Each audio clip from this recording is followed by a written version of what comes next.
Not picking up. There we go. Huh, that's interesting.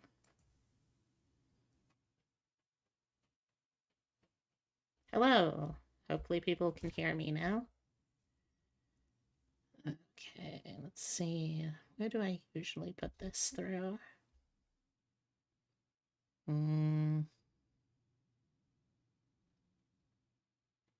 here, I think? Okay, well, we'll try that. Hi, everyone. Hopefully y'all can actually hear me now. Thank you. Thank you. Um, yeah, like I said, I'm gonna be getting started in just a little bit. Oh gosh, did the snooze timer go down again? It totally did. Jeez Louise. If it's not one thing, it's another today. Hmm.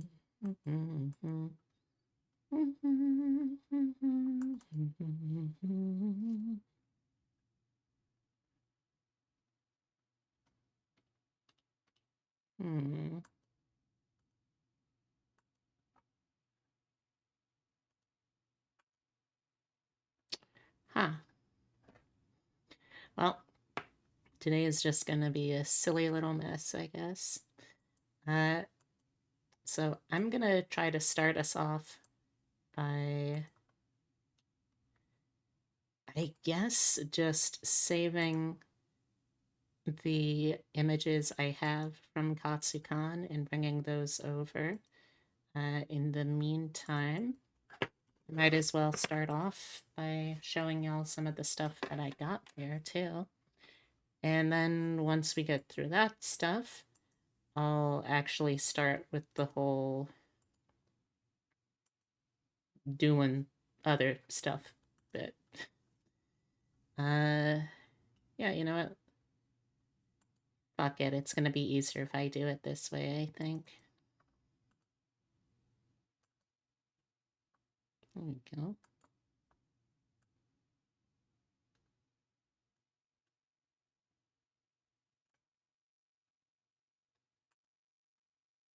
Also, Salamander, so you don't think that I've forgotten you.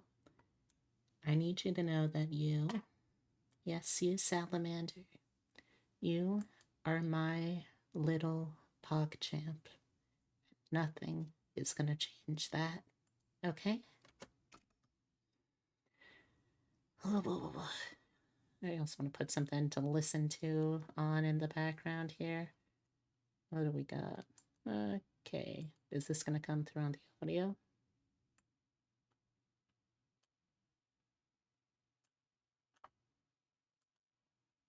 Nope. All right.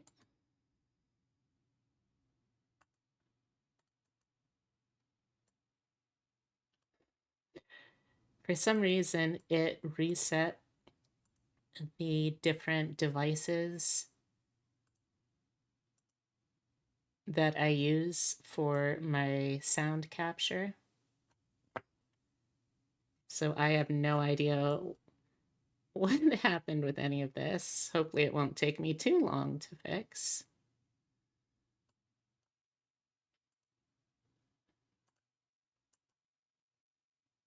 Nope. Oh my gosh. Well, while I try and finish this. There we go. Okay, hopefully that's not too blasting. Alright, so I wanted to go through these photos, and I'm probably going to try and post them on maybe Twitter, maybe something like Instagram instead. We'll see. Anywho, I wanted to actually... Ah, gosh. My mouth has been feeling a little off lately.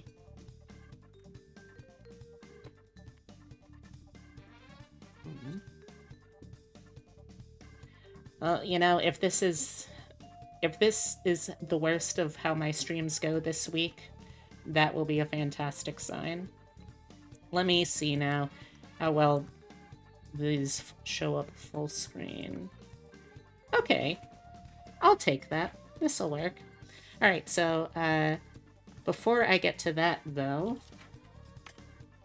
I would want to start off by...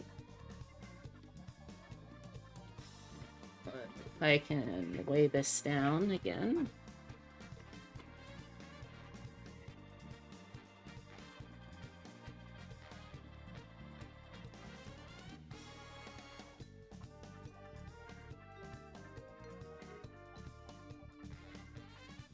Oh.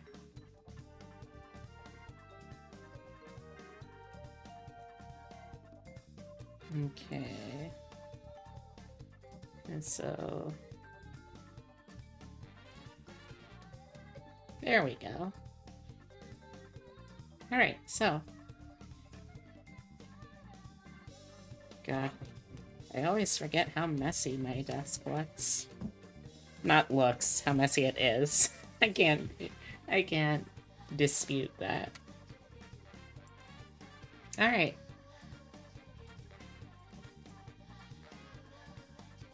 Hello! Pretty hands, thank you.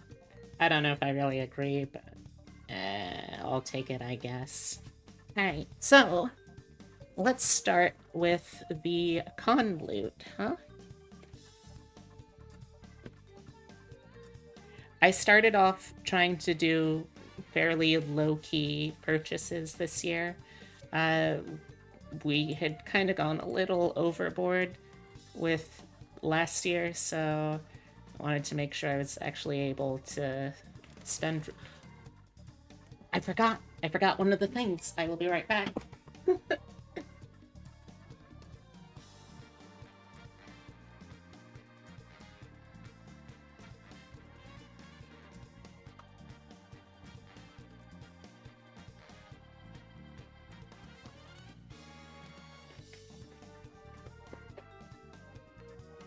Alright, now I have all of the things.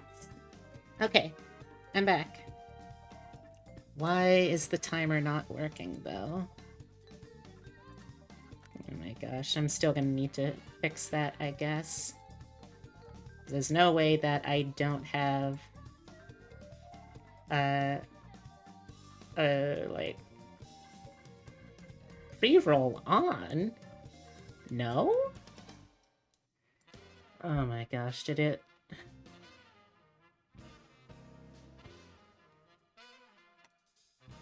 No?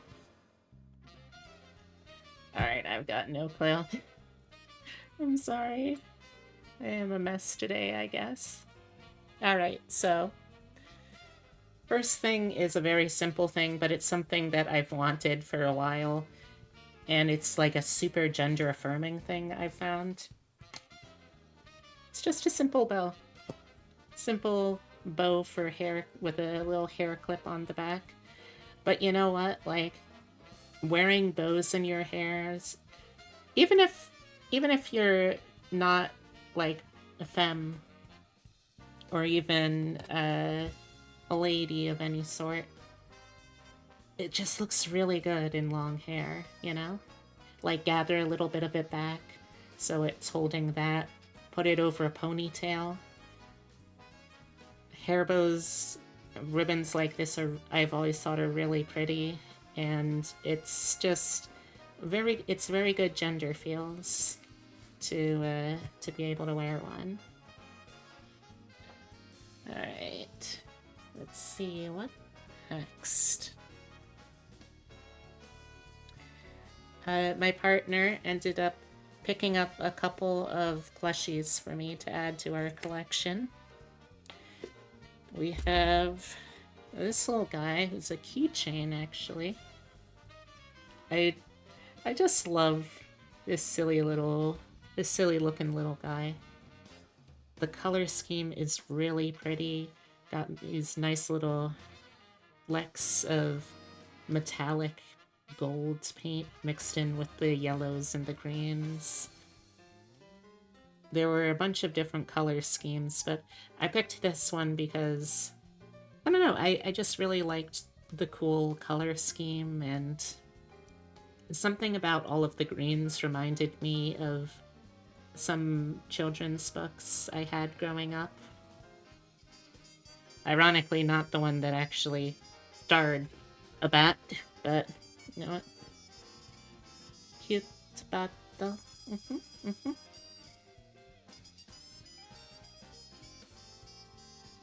Whee! Whee!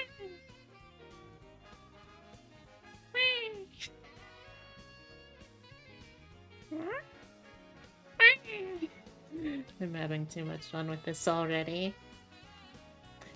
Then from the booth right next door to that, we have a little blast from my childhood. It's Koromon! It's Koromon! You know? The little baby form that digivolves into Agumon? Okay. Got his little, fangy teeth.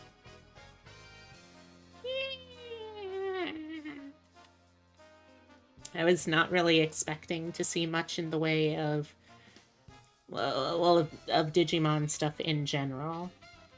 But I was really happy to see there was a whole shelf of baby level first gen Digimon.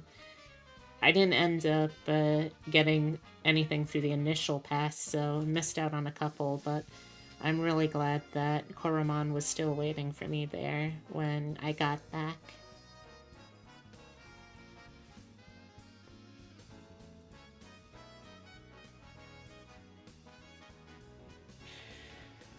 Alright. Boop, boop, boop. Next we have some of the ribbons that I picked up from people who were giving them out for, like, cosplay souvenirs. We have Isabelle. You know, Animal Crossing Isabelle, because someone was cosplaying Isabelle. We have Eat, Pray, Lasagna. This is, someone was cosplaying a biblically accurate Garfield. Pronouns, because pronouns. This one was from an Arvin cosplayer. Let me see if I can get a clear shot of this. Your sandwich skills make me forget about my dead parents. I've never gotten badge ribbons before, but it was a lot of fun. Okay.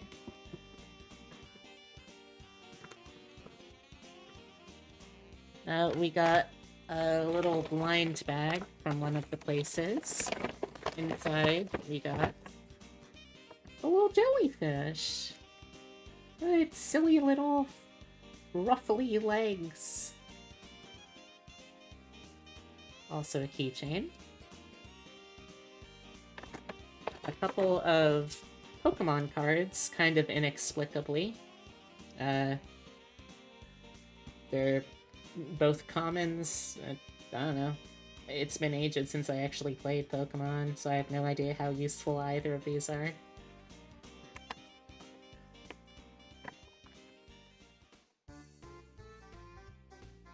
A couple oh, well, wait, no, that goes with a different thing. I'll save that for later.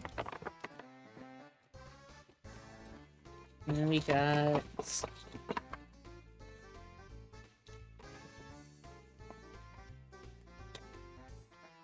a sticker of Koromon.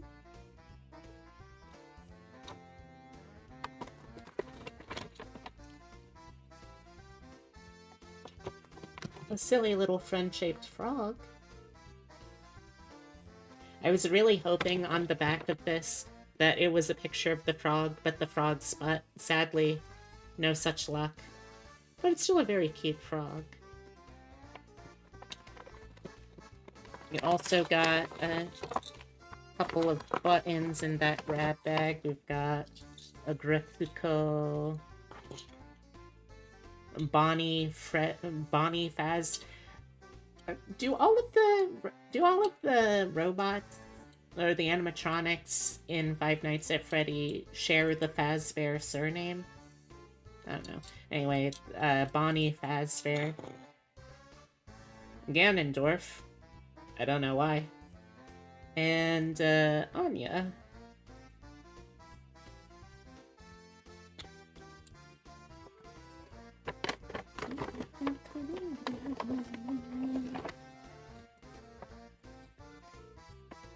There was a couple of I didn't know that Katsucon did this, but there were a couple of cosplayers that we ran into who ended up being who ended up doing these little Valentine's Day giveaways, like just handing out little, little Valentine's bags for. So like we've got some stuff from a couple of them here. Really cute stuff too, I think. I think this is a contact carrying case. I mean, I don't have any cosplay contacts yet, but I will be working on that, so that's gonna be good to know. Bunch of candy and a tiny little cow in this one.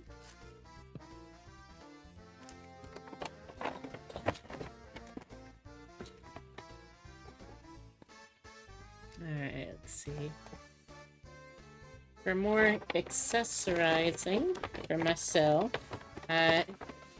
so a lot of people are surprised by the fact that I don't actually have pierced ears. Like, I got a tattoo before I got my ears pierced, and it's something that I still think might be nice to get eventually. But for now, I got a couple of clip-ons.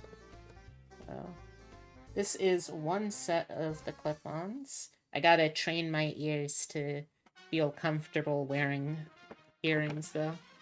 I just like looking at these. Do these little blue fluff balls with pink ribbons have any immediate outfits in my wardrobe that they could coordinate with? No, absolutely not.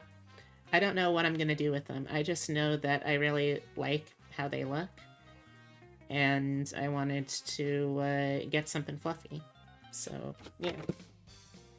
I ended up kind of arguing with Epitome for a little while about what might look best, so I also, as a compromise, got a little pair of carrot earrings because, well, stereotypes, you know.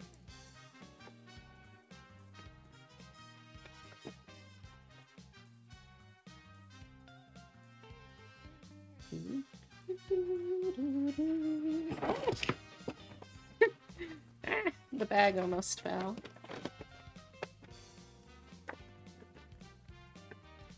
There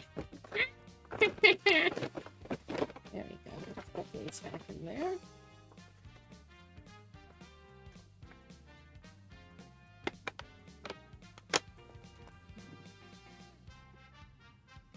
Okay.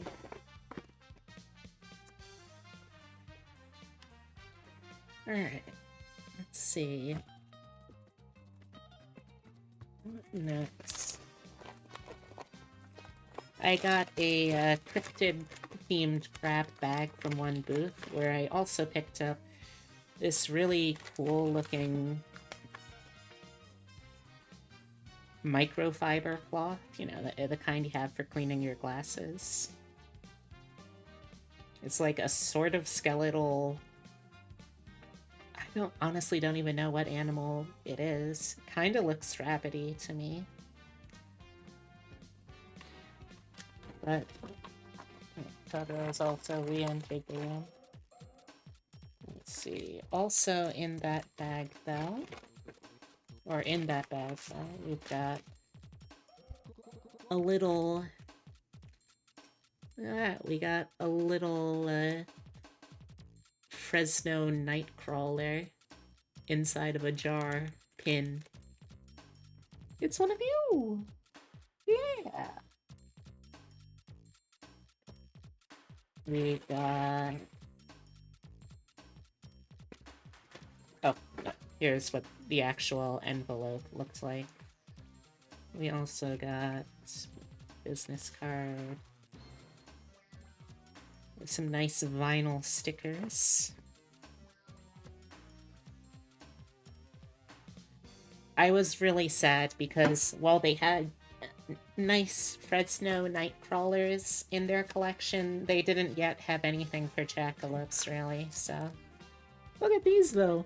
It's a whole bunch of stickers of little Nightcrawlers. They're just a bunch of silly little guys.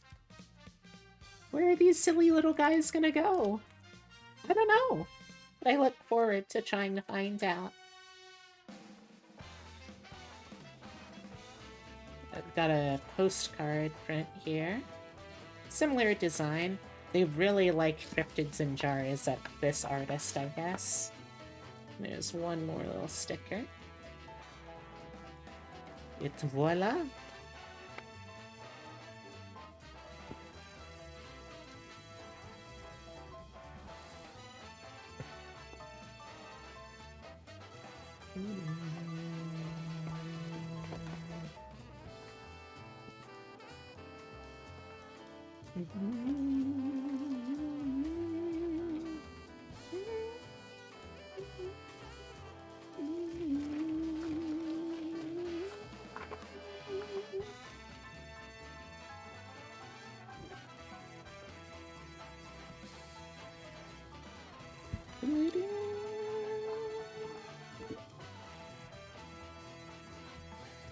So, what else does to zoom in right now? I don't know where he gets the energy, considering he eats so little. Alright, next up we have some Kamen Rider themed things. So we have, first big one, I really enjoy making Kamen Rider Gunpla. However, there's not really like a local place I can go to get kits. So we've made it a tradition the last two Katsucons that we pick up at least a couple of Gunpla models from this one booth that keeps bringing them out. So far we've got, I'm trying to do all of the shows that I enjoy, that I have seen around, that sort of thing. I know that we've got...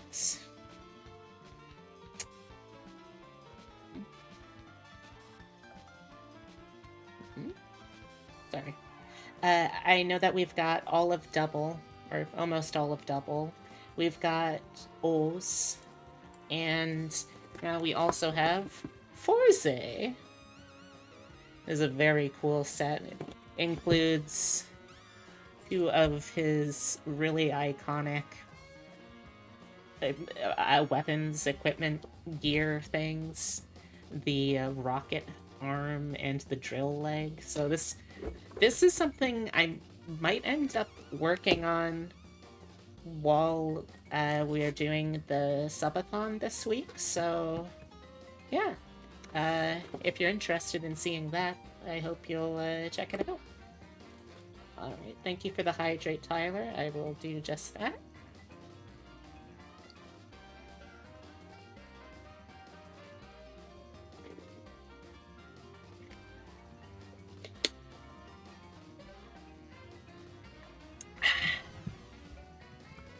There we go. Hopefully that will do for now. From the same booth that we got Forze, we also got some Gashapon, because Gashapon, they're fun. It's like gambling, except you always get something out of it, even if it's not something you necessarily want. These were a collection of little Kamen Rider figures, mostly from series... Well, it was like half and half series that at least I and my partner had watched. Half ones that neither of us had seen before, because, I'm a fake Kamen Rider fan. I don't watch nearly enough. Let's see if I can open them. That's going to be the first challenge. Oh boy.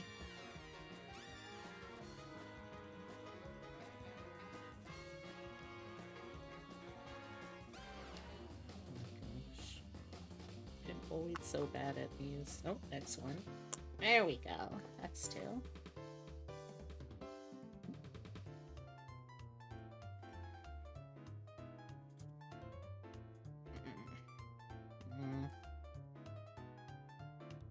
Come on. Come on.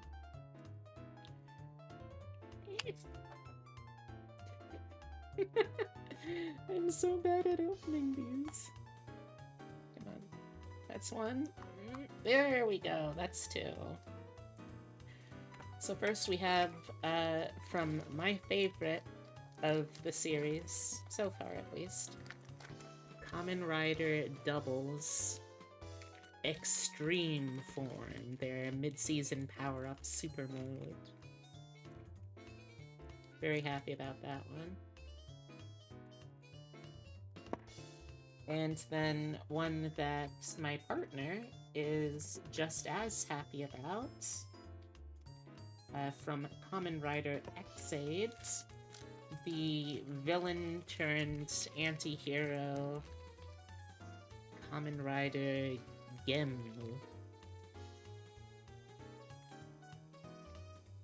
I know that my camera is way too blurry to actually capture any of these and look legible, but sorry. Also, okay, so ad breaks are still running. In fact, there's going to be one in a little bit. I'm going to snooze that. Okay, don't know why it's not... I don't know why it's not showing the timer, though.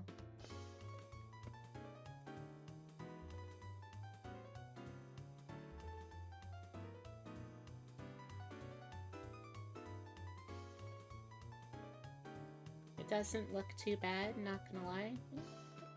Well, thank you. I'll take that, I guess.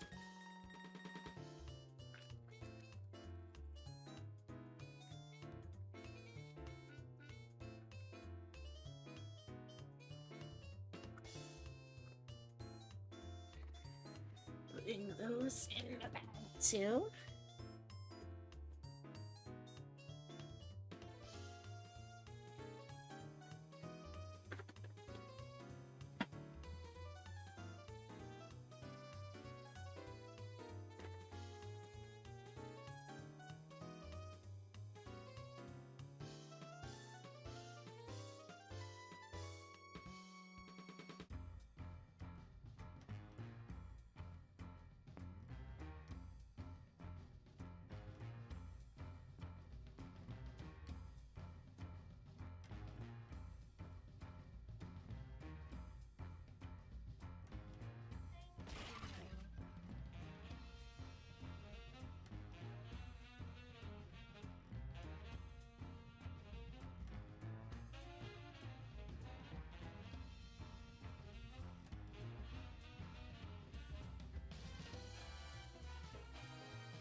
Ah, there we go. Sorry about that. Thank you for letting me know.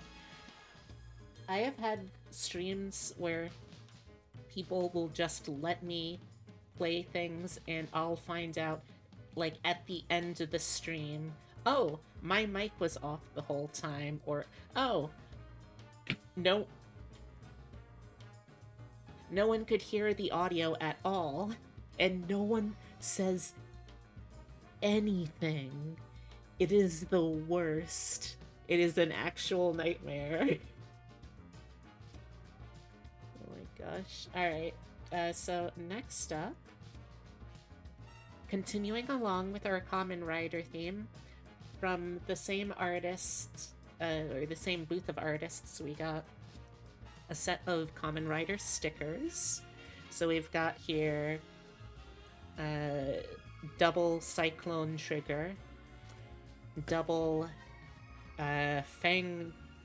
double Cyclone Joker, double Fang Joker, and Gemu again, and they they the artist did like pins as well, but didn't have any in stock, so I pre-ordered, and just the other day these three little beauties came in. We've got again Cyclone Joker double. In case you haven't been able to figure out, this one's my favorite series. We've got 4Z, and we've got Builds. Yeah. Also, hey Ellie, how's it going? It's very good to see you. Hope you're doing well. Hope to I hope to see you. I hope to see everyone at my birthday party, by the way. I promise it's gonna be a lot of fun. I hope I see people at my birthday party.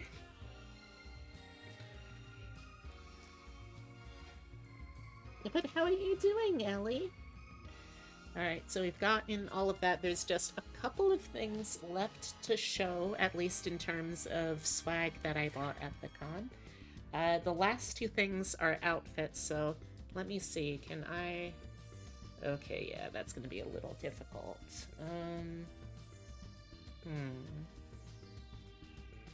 Oh, ad break coming in. Just letting y'all know. Hell or high water, you'll try your best to make it to stream. Well, the stream is going to go for a minimum of 24 hours, so there's that. But I think what I'm going to do also... let's snooze once more. I think what I'm going to do also, Salamander, is on top of that, I'm going to make it so after the initial 24 hours, it's not necessarily going to be a continuous thing. Basically, I'm going to be streaming more or less as normal, but people can still donate to force me to continue doing it and to continue getting incentives and stuff like that. Like, I'll admit, I have some high goals, and they're goals that I'd at least like to try to be able to reach without having to rely on the generous support of my partners, but we'll see. Alright, so the last two things are parts of an outfit. So let me see if I can set this up so y'all will be able to see them.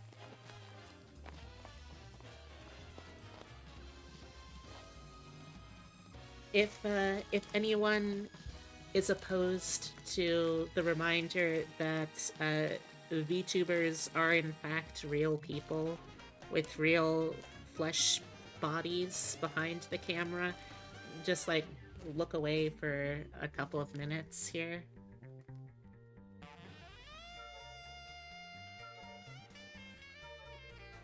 Alright, I think we should be good. Let's flip the camera around again. Okay, so...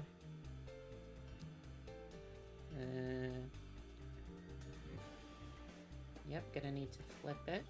Drop down, flip it, and reverse it.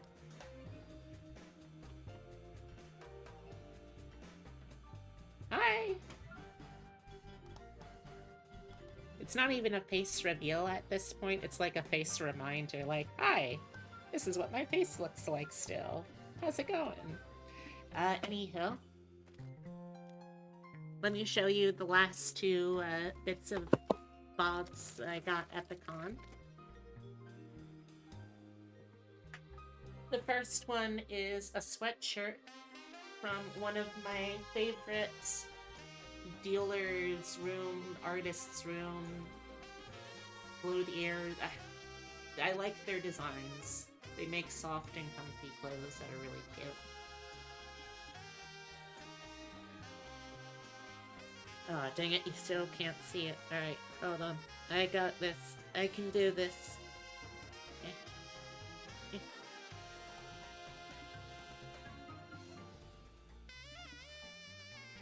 There we go. Snack expert. How cute is this?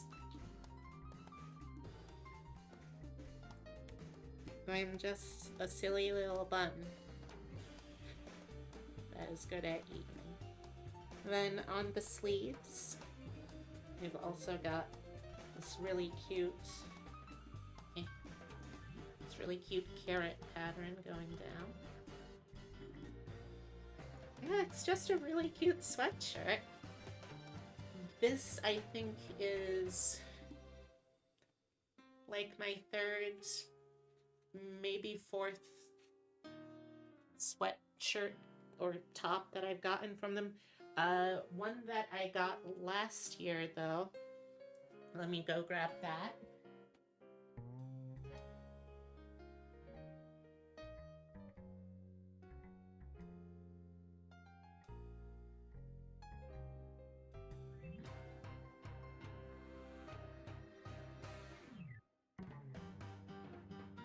Alright, so last year I got this really cute pastel rainbow cardigan. It's got this fun little shooting star motif in the pockets. But yeah, last year I got this, and one of the things that I really regretted was I didn't also get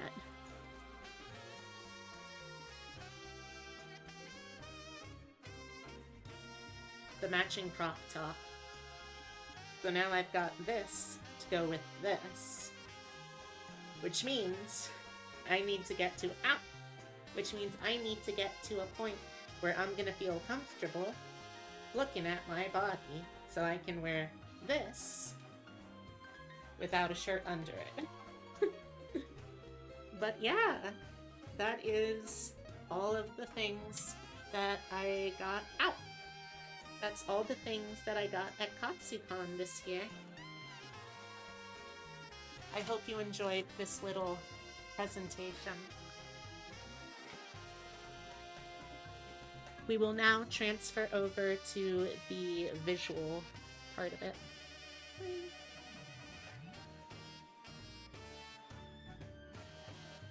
Ow. Hello, by the way, to Hollow. Welcome in. Trying to boot me. I see how it is. Motherfuckers can't even let me be unbooped in peace. Okay. Alright. I see how it is. I see.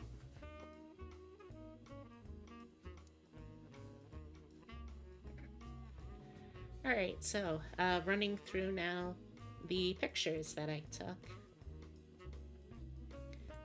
So to start off, a little bit of backstory about this one. So this girl here, okay, good, you can see my mouse. So this girl here, her name is Elise, and she is one of my oldest friends. Like, I met her, I think, in middle school, and we were friends like throughout middle school, throughout high school. We went to separate places for college, but we still stayed in touch. And like, I fell out of contact with her for a while, and then out of nowhere, I just like randomly encounter her again at a convention that is 8 hours away from where either of us live. And it's like, oh, hey, I know you. You're friends. You are friends. Yeah. And I was just so excited. Like, I ended up spending a ton of time hanging out with my old friend Elise and her girlfriend Becca, and it was just so nice. Like, we had both gone through a lot throughout growing up, which I'm gonna, keep secret because I want to respect her personal privacy choices, but needless to say, it's a lot. And it was so good seeing like just this unexpected familiar person there. And oh my god. I just had a really good time. And I found out also that she lives less than an hour away from where we do now. So hopefully I'll be able to visit. Fingers crossed, that's what I'm hoping for anyway. Gosh, my nose is so stuffy today. I don't know why. I guess I do know why. It's because my nose is always stuffy. It is one of the greatest curses that I must live with.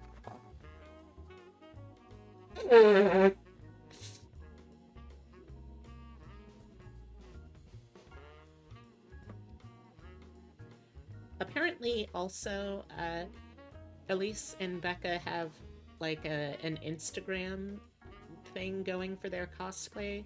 I believe it was spelled.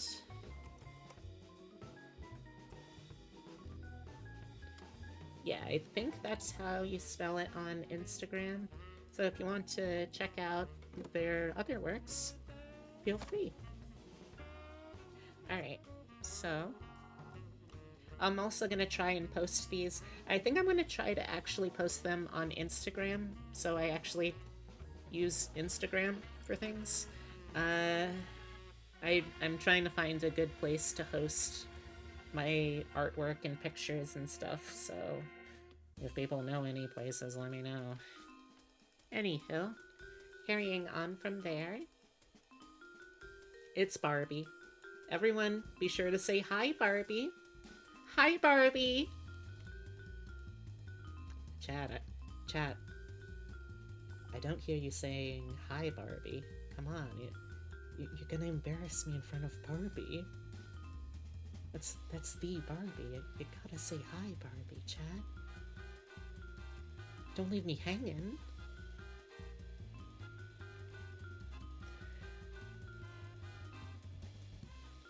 Thank you, Tyler. I know if no one else got me, you got me. Thank you, Salamander.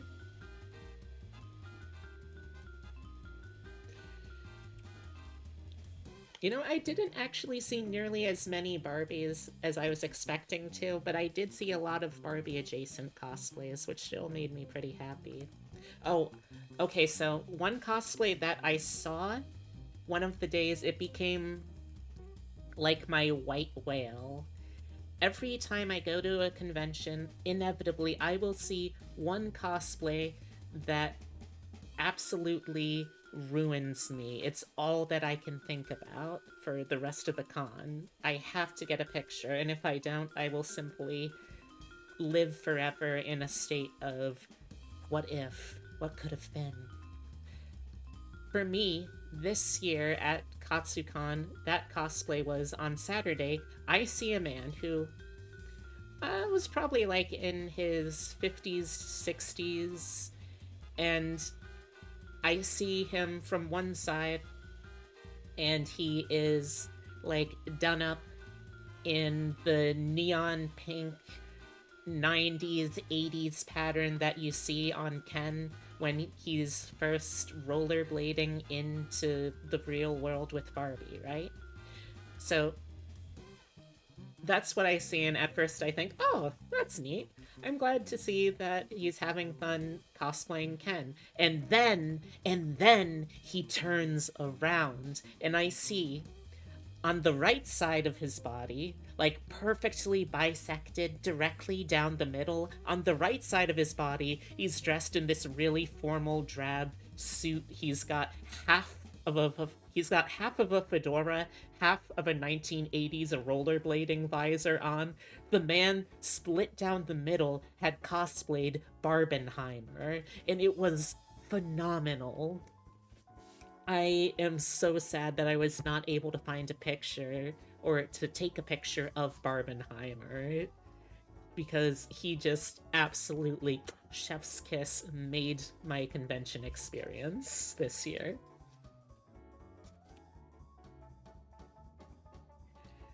So I ended up actually not really wearing very much in terms of cosplay this year and ended up focusing a lot more on just wearing cute outfits. And as a result, I also ended up taking a lot more pictures of people that just had cute outfits on, like this one. It's I mean, it's right there. It's exactly what it looks like. It's a Pillsbury Doughboy inspired baked goods in sweets Lolita coordinate. I love the little details like the cinnamon rolls on the shoes and being used as hair ornaments. That's really cute. It's hard to see in this picture, but I like how also even the hair has been stylized into that kind of cinnamon roll swirl. I think that is super adorable. I the I saw the Pillsbury Dough Lolita alongside this one, and again, like, not a character as far as I know, but such an absolutely gorgeous outfit, so well made. Like, the boning on this corset alone would have made me want to stop and stare, but the thematic silhouette, the outfit here, the use of the bonnet, which I personally really don't see bonnets very often, so I was taken aback. I had to stop. I had to take a picture. Also, welcome back for everyone who was stuck in Ad World. How's it going? Hope you didn't miss me too much.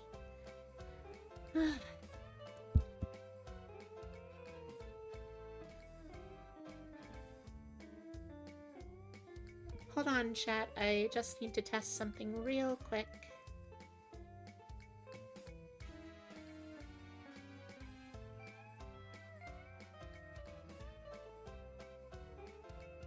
Alright, there we go. Just dropping in to lurk because you're working from home? Ah, don't worry. I promise I will try not to distract you too hard from your work, Zephyr. Thanks for the lurk, though. I appreciate it. So, fun fact that I learned the other day, which actually isn't really a particularly fun fact. It turns out, according to Twitch's algorithm that, determines how many viewers someone has, lurkers do not actually count towards goals like affiliate or partner. And that's super disheartening to hear as someone who does kind of rely on those passive viewers, because I know I don't make the most exciting, engaging work, and a lot of people have other things they need to do, but Twitch, why do you gotta do this to us? Anywho. I'm not usually one for Sanrio stuff, but I do have to admit, these are really cute outfits. That's it. Again, like, my thing this year was either it has to be a character that I recognize / appreciate, or it has to be a character that I just really like the outfit of. That's it. Those are the only two categories I took photos of. If anyone actually knows the names of these characters, by the way, because I certainly do not. I think this one's name is Kuromi? I want to say Kuromi? I'm not sure if I'm right, but... Oh, this is just me. I had a really nice dress on for Sunday, and I wanted to take a picture of it.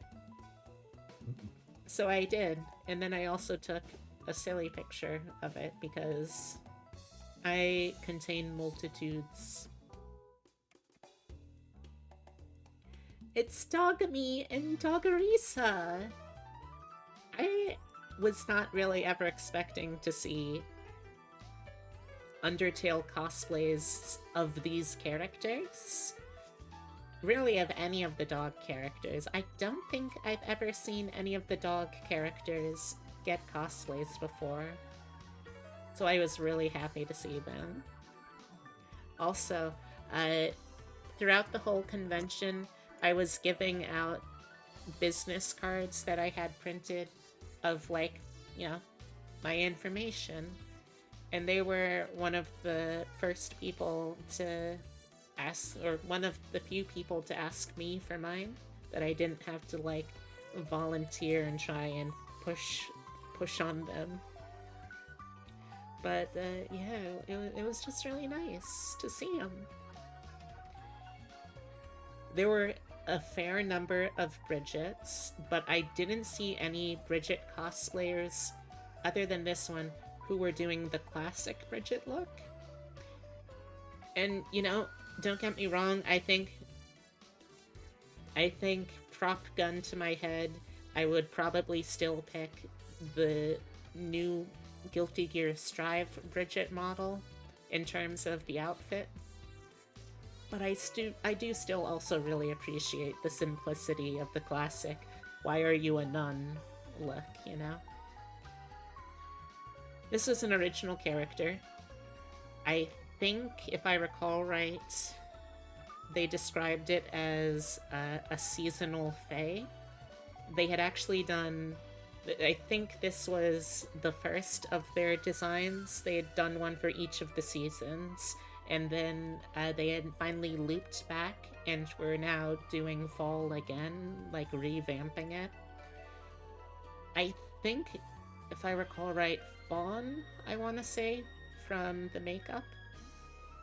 But again, just a really pretty outfit, original design. Yeah, so there was a guy who was cosplaying as Elvis, and on a Friday night, he ended up serenading the group of people that I was in, just like singing Elvis songs at us. Then, I mean, yeah, why not? Why not? And then on Sunday, I tracked him down, and he was cosplaying as Elvis, but in Attack on Titan. I don't really know why. But again, it's just a fun, silly guy doing fun, silly guy things. Sorry, I got something in my eye. Alright, so look, I'm a trans woman. I am not immune to the Bowsette phenomena. I like looking at pretty trans things like that. So if I see King Boo and Super Crown King Boo, obviously Boozette, I guess? I don't know. It doesn't really work with the initial structure of it being Peach, because a Peach Boo would just be poo, and, well, you can kind of figure out the problems with that.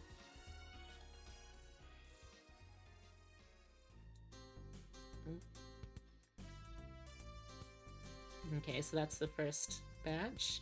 I have a lot of batches of pictures, by the by. We're gonna be going through all of them, because it's my party, and I get to decide how I want to do it.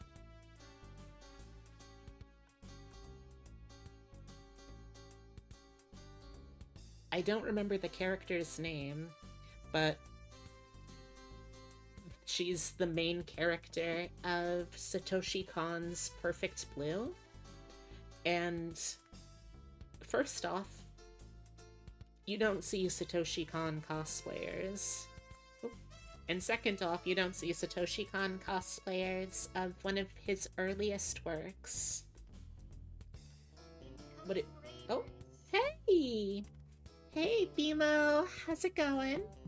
Welcome, welcome, everyone. Come on in, make yourselves comfy. I'm gonna give you a shout out.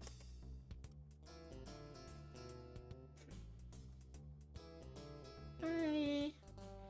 If you're new here, welcome. My name is B. I'm not a duck. No, that's false advertising. I am a taxidermy jackalope brought to life by the power of love and slightly mad science. I do variety streams with a focus on roguelikes, digital artwork, and RPGs. I'm currently going through, finally, after over a week, all of my pictures. All of my pictures and stuff that I got from Katsucon.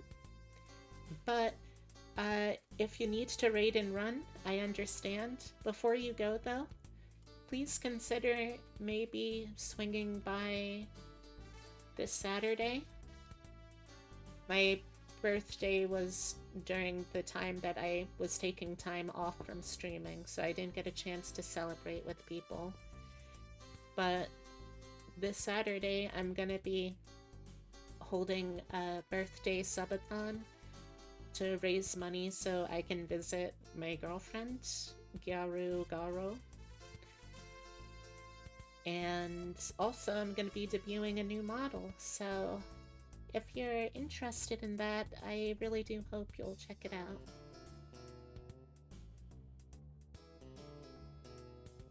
Thank you. How was your stream though, Bimo? What were you streaming actually? I don't think I asked that yet. So yeah, Perfect Blue cosplayer. It's cool. It's a cool, very obscure not even series. Relatively obscure these days film because it's over a decade old and Satoshi Kon tragically passed away. So it's not like he's making new stuff. You were streaming River City Girls? Nice! I ended up having to do that one single player, but I would love to try and revisit that game. Maybe also do the sequel game with someone as a player too.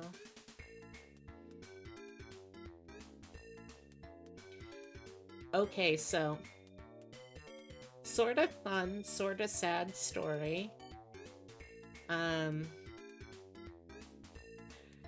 On 2 days of the schedule for Katsucon this year, there was something listed as VTuber meetup. So I'm thinking, oh, that's so cool. They have a specific little time slot set up where people who are VTubers can go and introduce themselves and meet other VTubers. That's really cool. I get there, and it turns out, no, this is actually just a cosplay meetup for people cosplaying as VTubers. The first one of these I went to, there was not a single actual VTuber that I encountered. The second day, though, there was one that I do need to actually look up the info of again.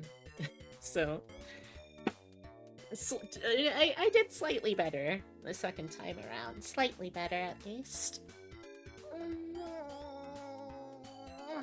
Sorry, I needed to stretch. I feel like my nose is so much stuffier than normal. But anyway, I only actually saw one Pecora at the shoot, and if I'm being honest, Pecora's kind of the only HoloLive VTuber that I care about. I just find her funny. Picture of Marge holding up Pecora. I just think she's neat.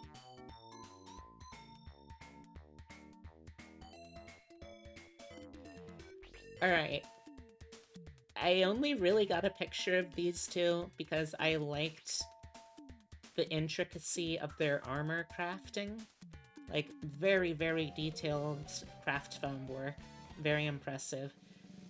Does anyone actually know what they're from? Because I do not. You kinda liked it, but also kinda didn't. You feel like it would be better in multiplayer? Exactly, yeah. The enemies were way too spongy. I agree. Well, Bimo, if you ever want to try doing it multiplayer, I'm more than happy to give it a shot.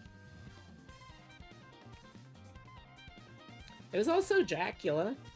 So, like, maybe these are characters from the expanded Castlevania series. I didn't really see most of the 3D games. Maybe they're from one of those.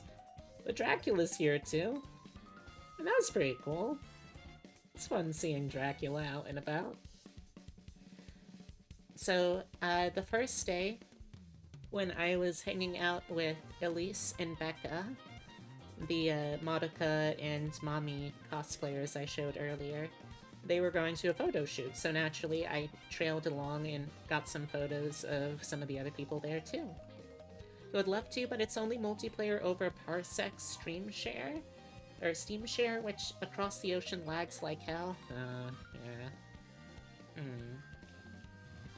I wonder if they improved their coding for the sequel at all, or if it's also just as terrible a lag experience.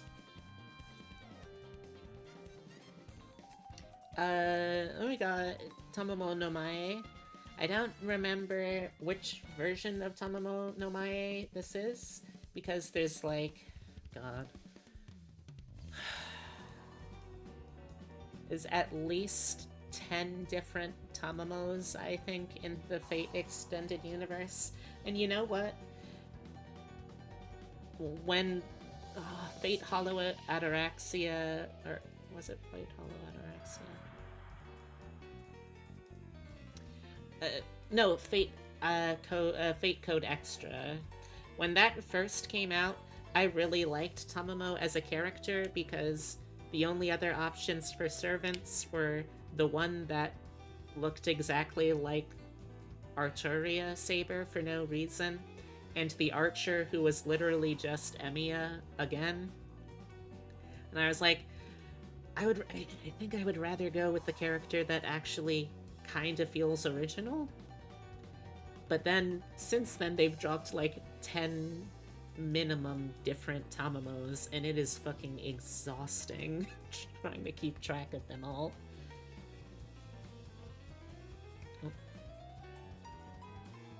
Okay, that's it for that grouping.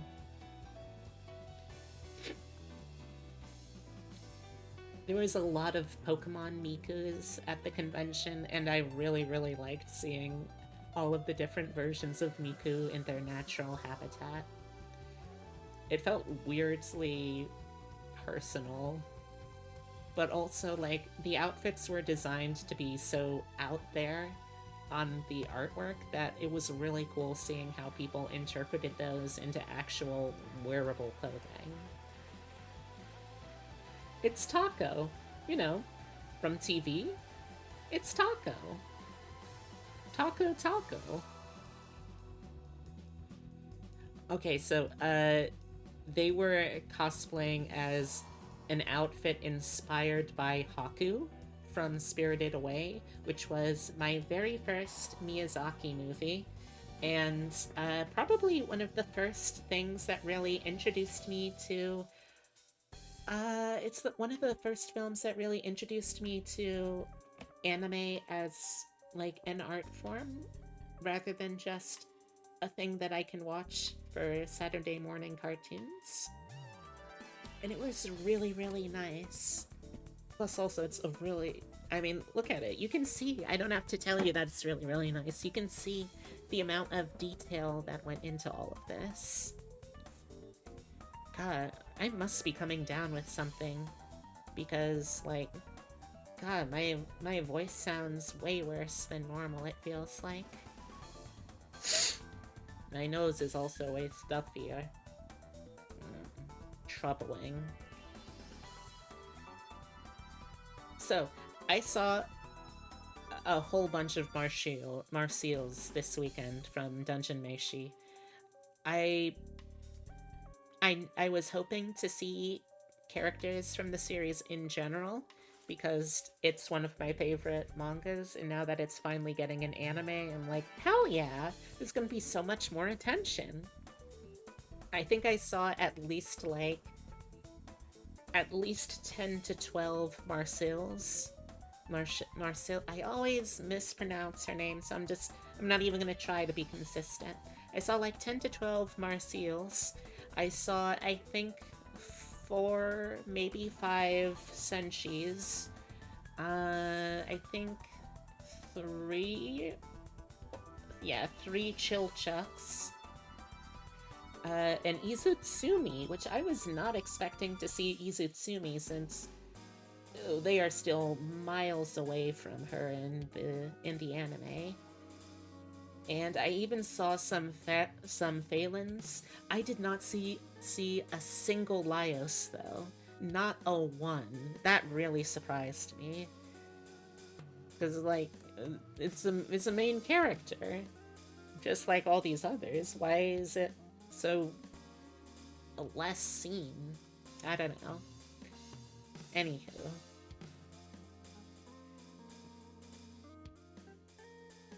it's the big comfy couch. I don't know if I have ever talked about the big comfy couch with all of y'all before, but Lunette was one of my favorite kids show hosts growing up. It was absolutely wonderful. It's just a show about a clown named Lunette, her doll Molly, and a big comfy couch, and all the silly shenanigans that they get into from there. But, like, it ran from 92 to 2006. I have no idea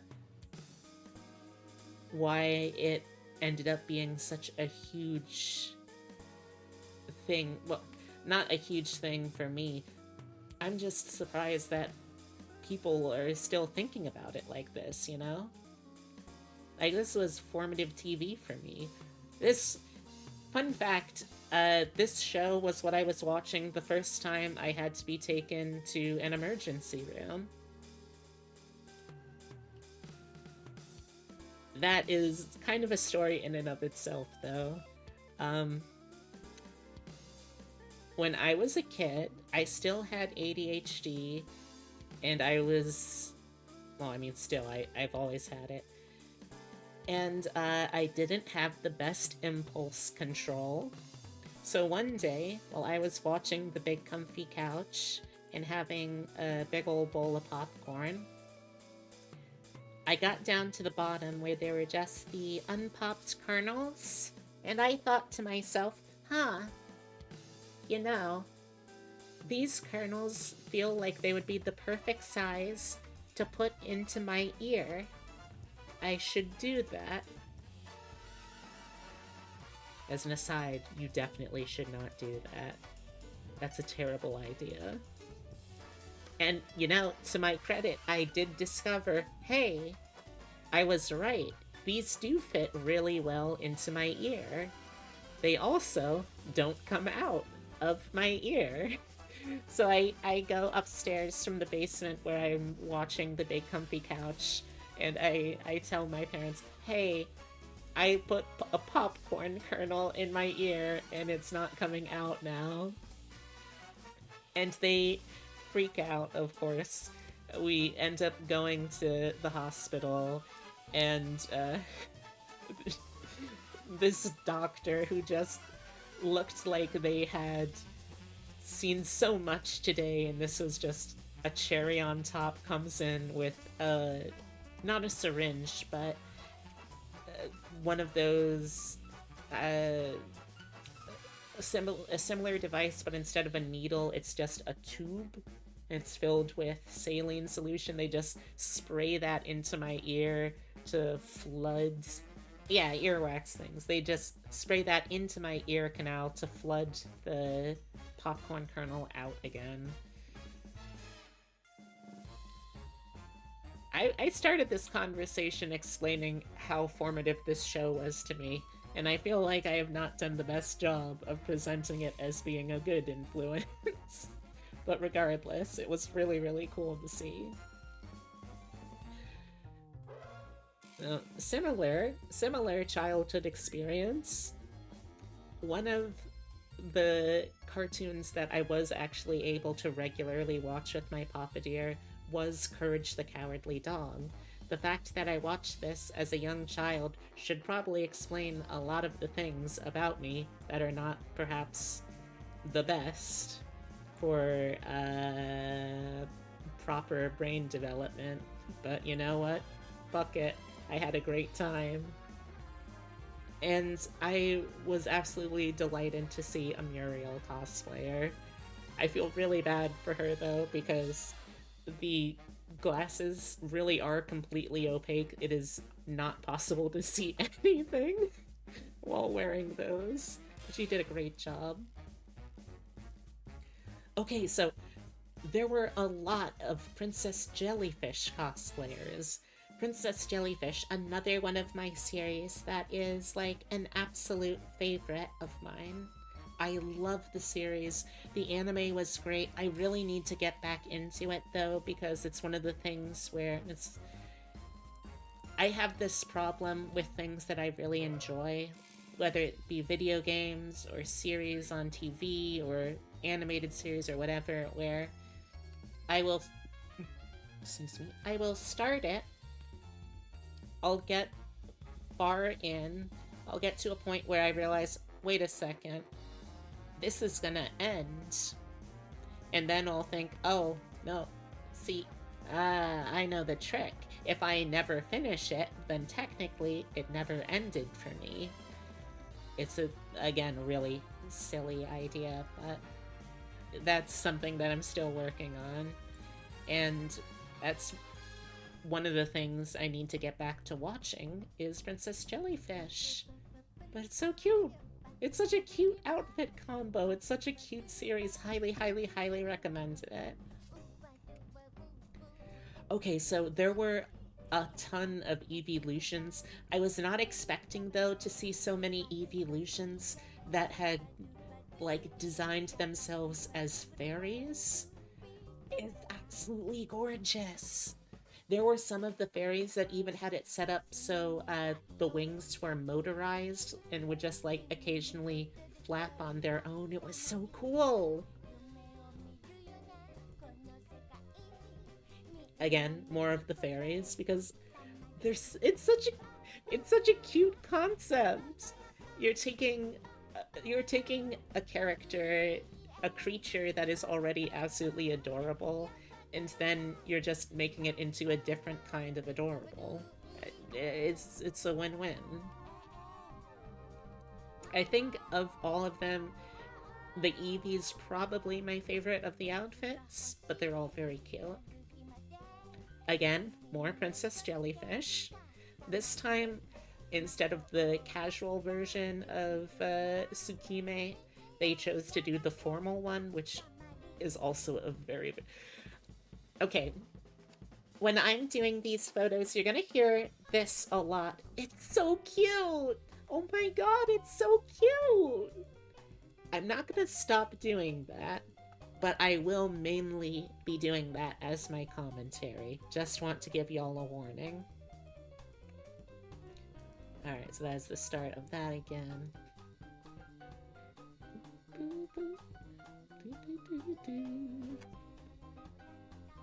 Alright, let me see where we are at here.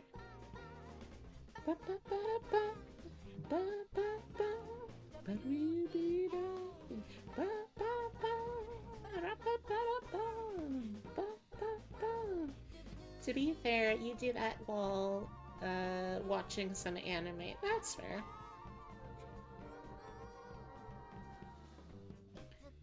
Just checking to see. Oh yeah, we still have a ton of photos to go, y'all. I hope y'all are strapped in, because this is the stream today until I finish. Okay, so we've got more Super Crown silliness going here with Piranha Plant. I really like this one because I think because of the garish elements. Like, there is a version of this outfit you could make where you tone down some of the contrasting colors, where you make things more pretty for the sake of pretty, where you take out some of the shapes and forms that clash. But I really, really like that instead they leaned into that. I love the neon green over this very balanced red. I love the mix of the lace and the frills with the teeth up here and the spots. I love how they turned the silhouette of the actual piranha plant mouth into the not the petticoat, the overcoat on top of it. It's so smart. It's so well thought out. I also really like how they ended up doing the makeup. You can't really see it very well in here, but they've got some fangs in.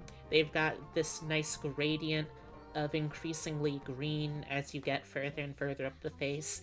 Again, I like that it's pretty, but it's pretty in a still unnatural, inhuman way. It's the fairies. I haven't played any of the recent Legend of Zeldas. In fact, I don't think I've played a Zelda newer than Twilight Princess, period. But I do really love how over-the-top, drag queen-esque the fairies are in the recent games. Like, look at the hair. Look at the ostentatious, glamorous outfits. How can you not like the fairies? They're fantastic. Absolutely fantastic. Okay, so there was a theme that they do something for every year. It's an event called the Cosplay Met Gala.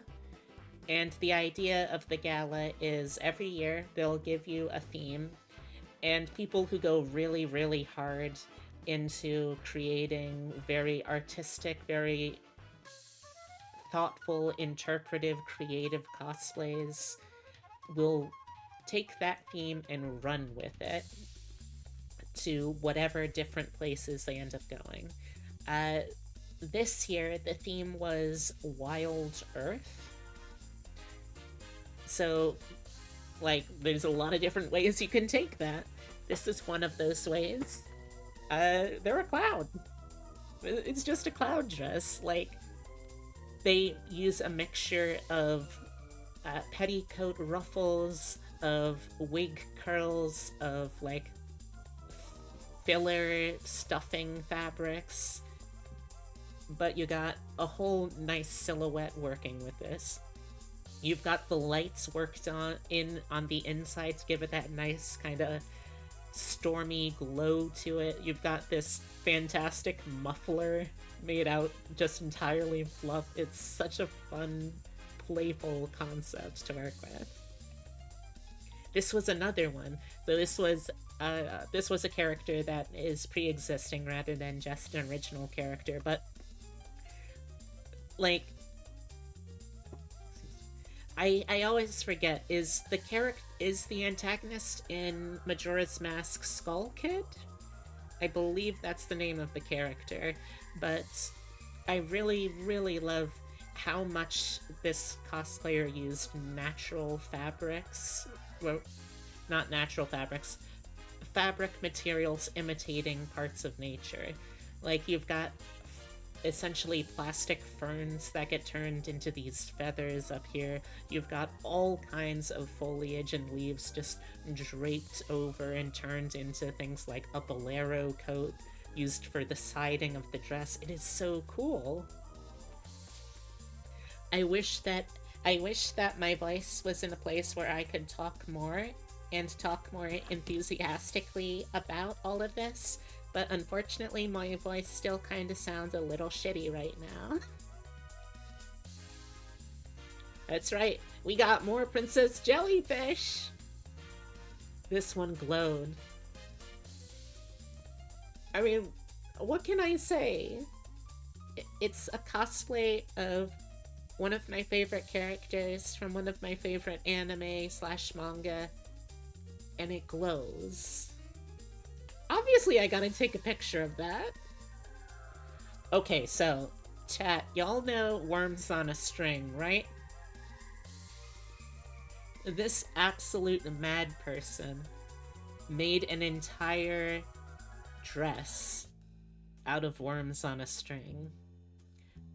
Do you want to guess how many worms on a string were killed to make this outfit? Any guesses? I will say, if it helps you make your choice, the density of worms here continues around entirely of the on the outside of the gown. 1 mil. Okay, you did end up overshooting it quite a bit there, I'm afraid. 50K. Okay, well, now it's gonna sound much less impressive that it used over 700 worms. But yeah, over 700 worms were used in the making of this gown. I don't even know where you would get that many. I don't think I've ever seen more than a couple in one place, but again, just impressive dedication. Alright. Again, I don't know if this person is an established character. They have a microphone, they're just kind of visual K, gothic, Lolita, E. I thought it was a really cool outfit. That's all I have to say about it. Oh, it's Baldur's Gate. I think I remember this part of Baldur's Gate, although I don't recognize the middle character yet, admittedly. Though I also haven't really been paying the best attention, so maybe I have met them already. But obviously you have Shart and... You have Shart and Asterion dressed to the nines. This was one of the one of the cosplay pictures that made my dad, my papa dear, say that they were really showing off their va-va-va-voons. Which I don't know what to think of that. So I'll just move on for now. It's Aqua! You know, from the Konosuba series? I really admire when wig workers are able to get this kind of wig shape where, like, this is all still wig fiber hair, but it's so perfectly stylized into those tufts that you only really ever see in anime. Like, I don't know how to explain it, but as someone who doesn't really work with wigs very often, it's a very, very impressive skill to be able to get it so precise and so segmented like that. Also, the glowing staff was pretty cool.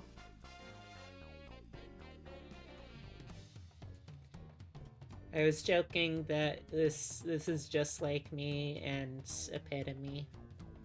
He always has headaches. I'm a little gothic creep. In a cute way. Okay, that's the end of that section. Okay, so, I don't remember the name of this. I want to say this is like the space cruiser Yamato. If I think I remember that being a thing. But,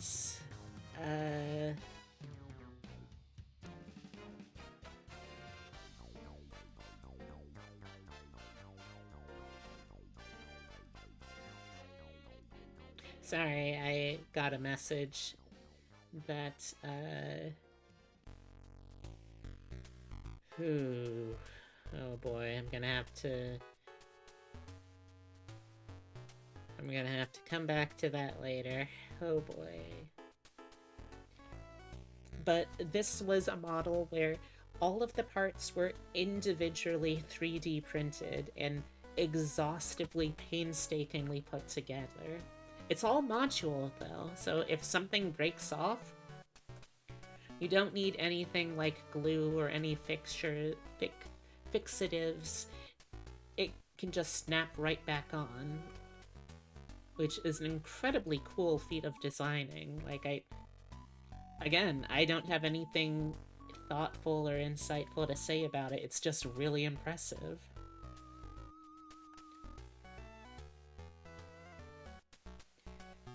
We got Moomin and I think that one was Snufkin. Ellie, I don't know if you're still actively watching. If you are, though, can I get a confirmation on the names? I know Moomin is Moomin. I want to say the other one is named Snufkin.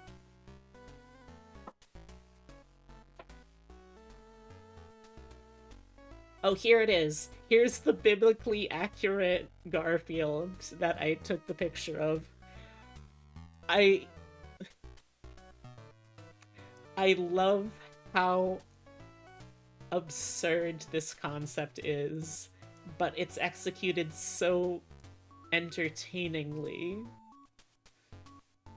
Like the use of the color scheme alone, so garish but so weirdly fun.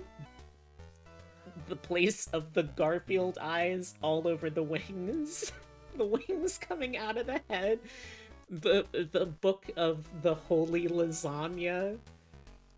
There is no part of this cosplay that disappoints me, and every part of it fills me with a sense of divine fear that I am all about. Fucking love biblically accurate Garfield.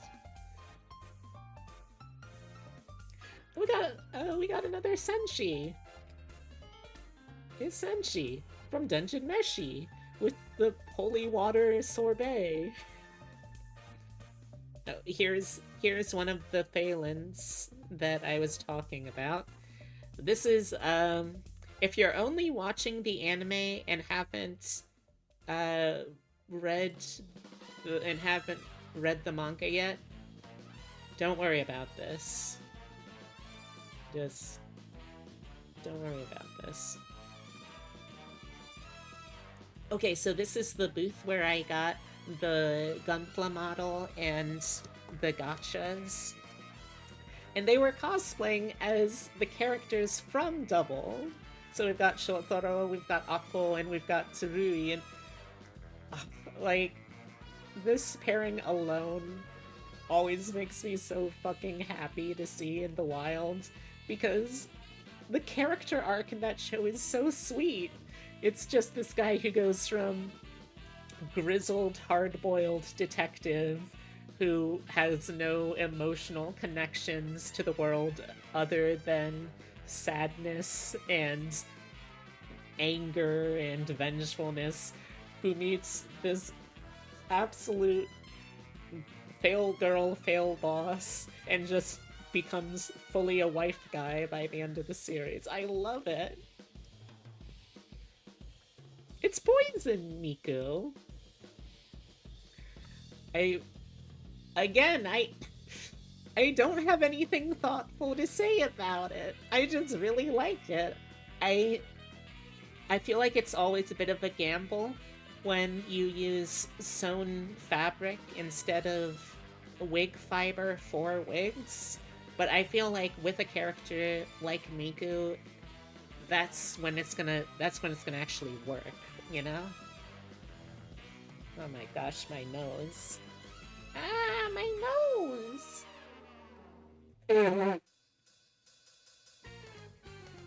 Darn nose. It's the owl house. Got a couple of willows. We've got a Lilith.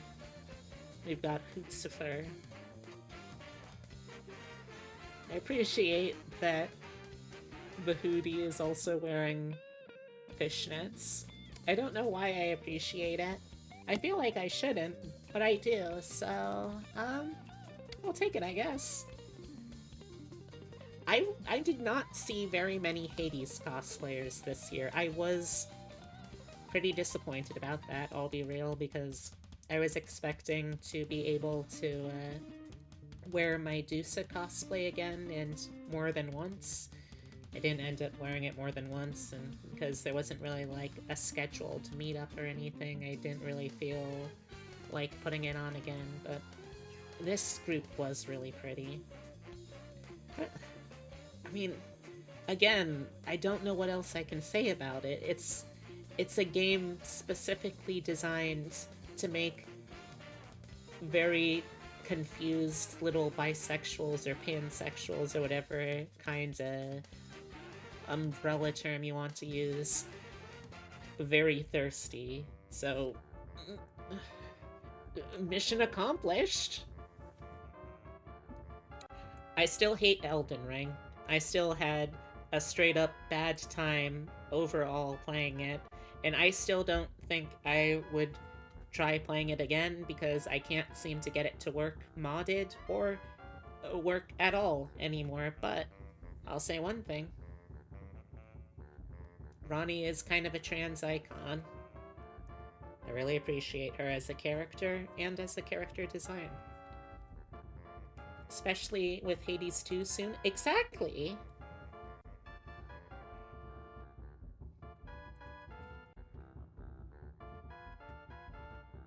Okay, so there weren't a ton of these Gurren Lagann kind of cosplayers running around, and most of the ones I did see were Yoko's, but look, I had just seen the absolutely life changing cinema experience that was the Gurren Lagann movies shortly before this. Obviously, I've got to stop for a photo of this. I mean, they made the full half body Lagann. That's so cool. Also, Anti Spiral is here. I don't know why, but they're here too. Despite what everyone wished for, they are also here. This one's so cute! It's a family cosplay! So we have the baby form Bodamon, Palmon, and then it's kind of covered by the strap, but he's wearing Togemon t-shirt. He's so cute! I love it! I love this. I love this nerd family. I hope they're doing very well. Hey, Roswell! How's it going? I hope you're doing well. My voice is an absolute fucking mess today, but I still want to go over the Katsucon stuff finally, and then I'll probably also do some artwork after that. But how you doing? I hope you're doing well today. Another Senshi. I'm trying to convince Epitome to cosplay as Senshi, and fingers crossed, I don't want to jinx myself. It seems to be working so far. So I'm very excited about that. Ah! Oh, J-Decky. Thank you very much, J-Decky, for the continued support. I really appreciate that. Again, though, y'all, don't forget, the subathon is this Saturday. Like, if y'all want to support early now, that's fine. But I won't be able to include this support towards that. Also, although it's called a subathon, since subathon I'm only getting half with subs, I'm only getting half of the money that actually gets spent. I really prefer things like bits or Ko-fis or anything like that. So yeah, those are preferred since they're more direct support and thus will help me be able to visit my girlfriend easier. It's alright, don't worry about it. Speaking of friends, though, I'm probably not gonna post this picture because you know, sometimes people don't want their actual face going around, but at the very least I can show you here. It's Obsidia! I met with Obsidia on day 2. Yeah, on day 2. We hung out, we had lunch, we we strolled through the dealer's room together. She got herself a replica of, what was it? Not Arundite, it's definitely not Excalibur. I think Galatine. Uh, but Mordred's sword from Fate. And apparently, don't tell her that I told you this, although given that it's Obsidia, she's probably already lurking in the background while doing work herself. Uh, if you're listening to this, Obsidia, you're not. Don't tell Obsidia, but I think she might be planning to do a Mordred cosplay sometime in the near future. But yeah, it'd been about a year, give or take, since I saw her last, so it was really nice. Okay, so here's another Marcille from Dungeon Meshi. Um, if this outfit looks different from the other outfits we've seen cosplayers of her in, don't worry about it. If you've read the manga all the way through, you know what's going on. If you haven't, don't worry about it. You only just notice your IRL glasses are the same as your model. They are! I specifically wanted to include that detail. I'm still trying to find a way to get my hair to be as nice and poofy as this. So if anyone has advice on poofining my hair, please let me know. I'm trying to learn how. Are we out of music? Oh man, we're out of music.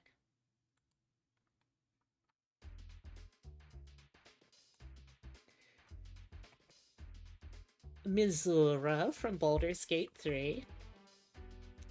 I saw this cosplay. This was one of the cosplays that Epitome specifically, because we can't see it from this angle, but we were basically directly above the area where this cosplayer was getting her photo taken, and I could see her getting ready. I'm like, oh shit, Epitome, you gotta take a look at this. And she was like, he was like, oh shit, that's really cool. So I got a picture of him. Apparently, this is also I was talking about it with Obsidia because she recognized this cosplayer as well, as a previous outfit she had done was one of the Sisters of Battle from Warhammer that she had seen at a previous event. So again, just cool small world things. We found a Muriel early on in the con. It took me a while longer to find a Eustace, but I was really glad I was able to complete the trio. Okay, I'll be real. I know these are characters from Baldur's Gate. I don't know who they are. You're gonna pass out, so wish you a nice comfy stream and keep being amazing. Oh, thank you, Salamander. I'll do my best. But yeah, if anyone knows who these characters are, let me know. This kind of looks like, I guess, a male drow, maybe? This kind of looks like the outfit of Volo, but not really. I don't know. Oh, speaking of Baldur's Gate 3 characters, the only one you know is the bar. See, here's the thing, Tyler. Volo isn't even a bard. He's actually a wizard. Volo is stealing bard valor, and I, for one, will not stand for that. But here we have some pictures, of course, a very fancily dressed Karlach. Gale engaging in his magic pika, and the tiefling from Act 1 who's a bard who you can, like, help do bard shit that I never learned the name of. But she's here too. I'm glad that she was included. Also, I really need there to be a mod somewhere out there where the animation for when Gale has to absorb a magic item, I really want that to be replaced with, like, the animation of when a sim is eating something while standing up, like just how they absolutely devour it, shoving it in their face. I need to see Gale do that with, like, a pair of magic boots. That's so important to me now.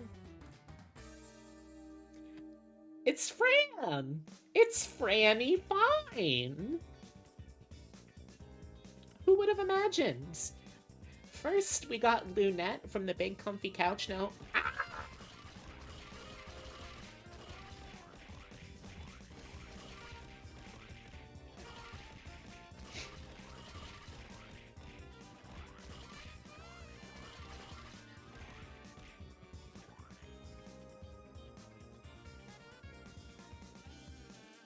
it's Fran Fine! Like, who... First we have Lunette from the big comfy couch. Now we have Fran from the nanny. Like, what is with the throwbacks here? You dare not call me when putting Fran on the screen? Oh. Okay, I guess I'm gonna turn into a little gremlin in a second here. I mean, Zebri, you said that you were working and that I shouldn't interrupt you. That's why you were lurking. If you wanted me to call you, you should have said something, you goofus. You absolute goober. What are you doing, huh?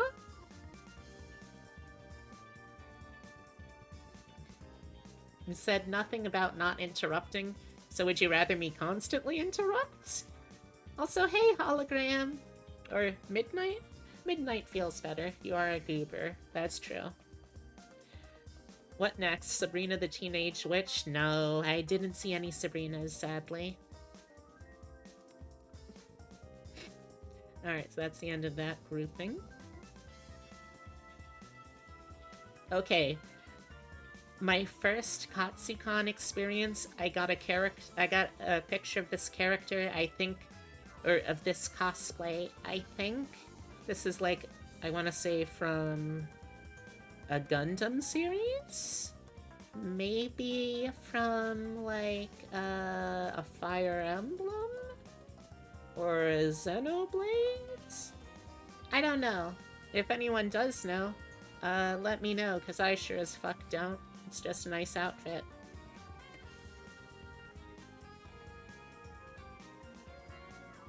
Alright. So I went to a couple of different J-Fashion meetups for Lolitas, and on the way I saw this staff member who made this really cute... Oh! Hi! Hi, everyone! Welcome, welcome, welcome. Ad break, no! No! Not like this! Not like this! Oh, what terrible fucking timing.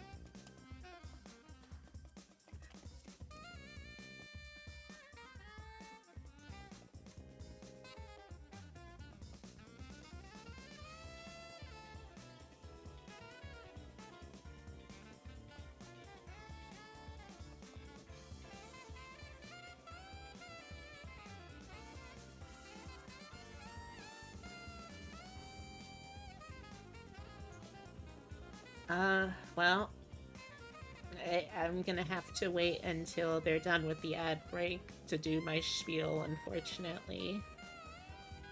Oh, this sucks. It was so perfectly timed to absolutely mess me up.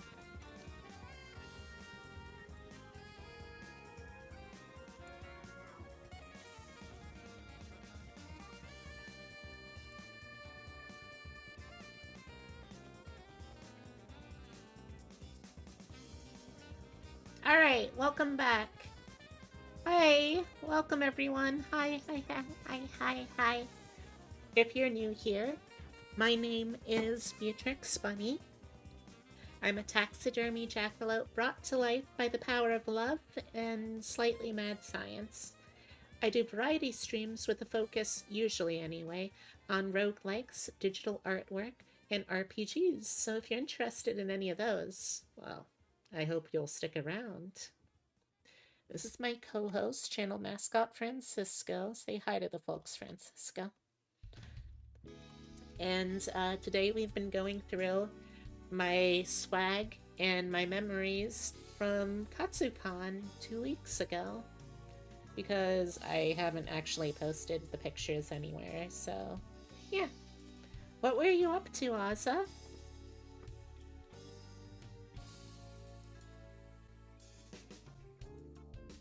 Ooh, that's some smooth listening.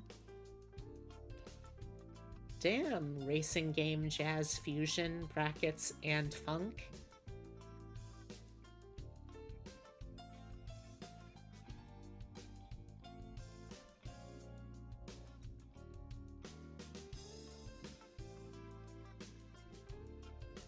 You started The World Ends With You? Ooh. You struggle with motion controls? Is that what they're using instead of touch screens? How does that work exactly? But that game was huge for me as a teenage youth. So I'm really happy to hear that people are still playing it. Right, where was? Oh, right. I was talking about at the Lolita meetup. I met this person who made a really cute fursuit, which is what you're seeing already. Again, I don't know if there's like character stuff or anything like this. I just think it's really fucking cute. I don't know what to tell you, people. This is how I choose what to photograph. The Switch version, you point aggressively with Joy-Cons. Oh yeah, I can see how that probably wouldn't be the best experience. It's Hobie! Hobie Brown! I was delighted to see Spider-Punks there. I didn't really see that many Spider-Men in general, which made the fact that I did see a couple of Spider-Punks all the more delightful. Okay, Obsidia. Again, I don't know if you're actively watching or just passively watching, but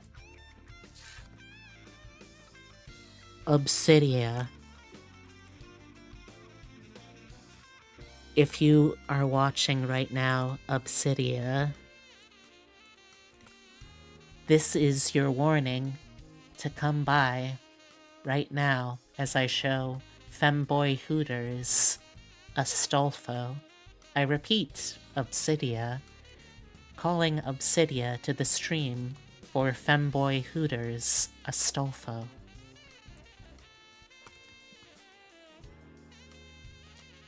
So, yeah. Write what it says on the tin.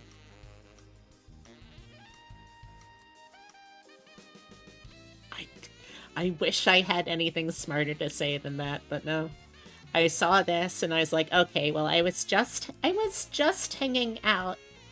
This lighting makes it look not pink. I know, the lighting in a lot of these aren't the best. I'm not really the greatest photographer, unfortunately. And also, I haven't really done color correction on any of these, mostly because I just want to get them out into the world. But yeah, I was hanging out with Obsidia during the day, so I was like, oh, this is Obsidia's special sex interest. I should get a picture of him. More Super Crown silliness. I've already said what I'm gonna say. I'm a trans woman. Of course I'm gonna be aligned and attuned to Bowsette. And in this case also Boozette.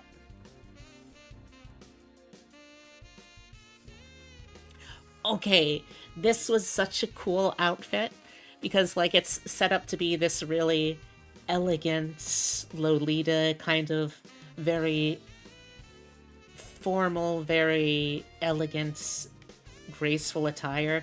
But if you can kind of see here up top, this is all actually a Pokemon inspired outfit, specifically the Pokemon Wailord. And I love how they took just the color scheme and this general shape and form of Wailord's silhouette and brought that into the outfit in just such a gorgeous way. I absolutely love it. I don't know who this is. I just know that their outfit looked cute, so I got a picture. Does anyone remember Winx? Does anyone remember Winx Club? Because I didn't remember Winx Club until I saw this cosplayer and I was like, oh fuck! You've activated memories! That's fun.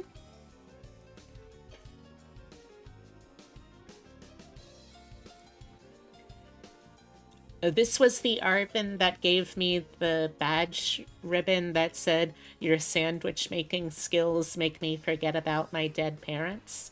And as a bonus, we also got Card Captor Sakura. Again, this is just, I think, an original character. But look at how pretty this outfit is.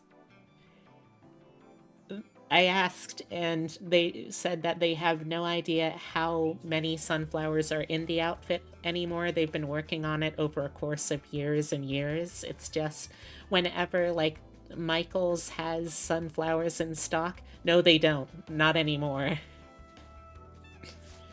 But yeah, it's a sunflower fairy.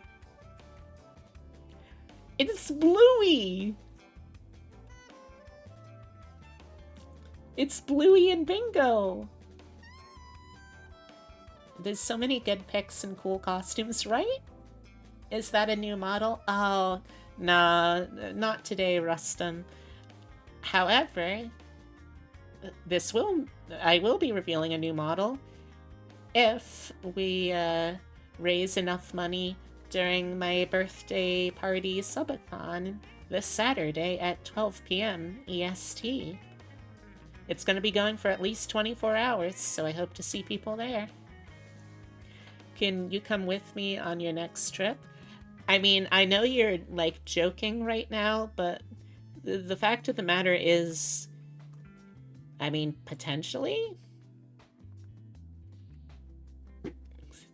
Like, most of what I'm able to go to because of an organization that I volunteer with that travels, excuse me, all up and down the northeast coast. So, like, there's a good chance if you're anywhere close to that or able to get close to that. But yeah, it's Bluey and Bingo! I, like many adults, even many childless adults, absolutely love the Bluey cartoon. It's just very wholesome. The kids, because they're voiced by kids, actually feel and act like kids. It's such a fun and very sweet cartoon. Highly recommend Bluey if you haven't seen it yet.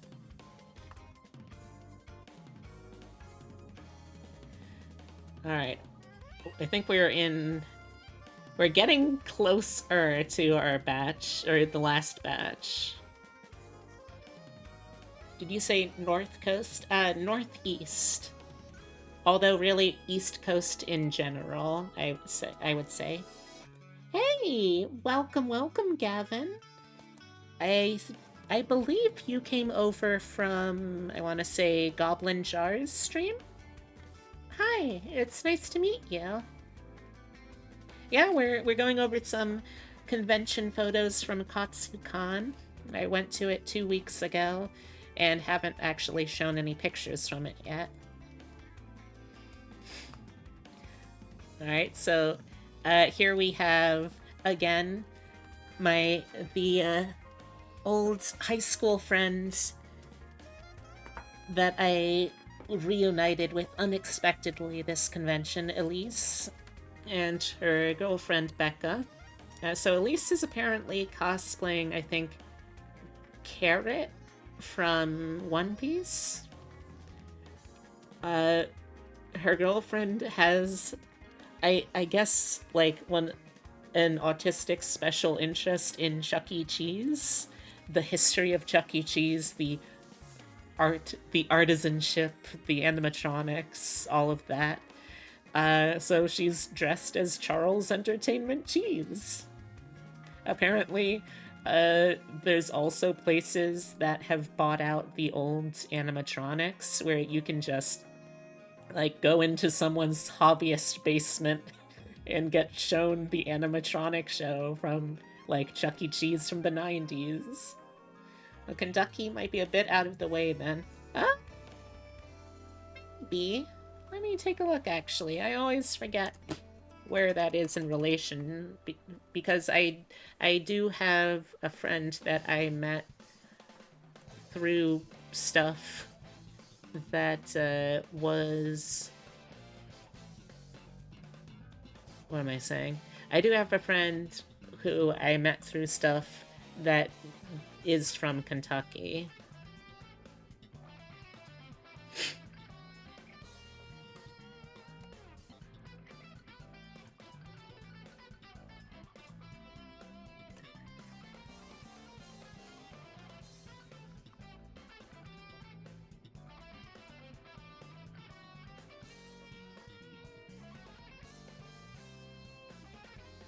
Well, I mean, I think the furthest south that we go is Maryland. So, like,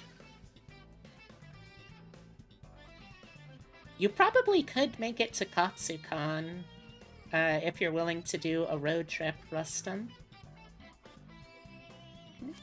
Your model is so cute. That winning smile. Oh, well, thank you. This isn't actually my new model, though.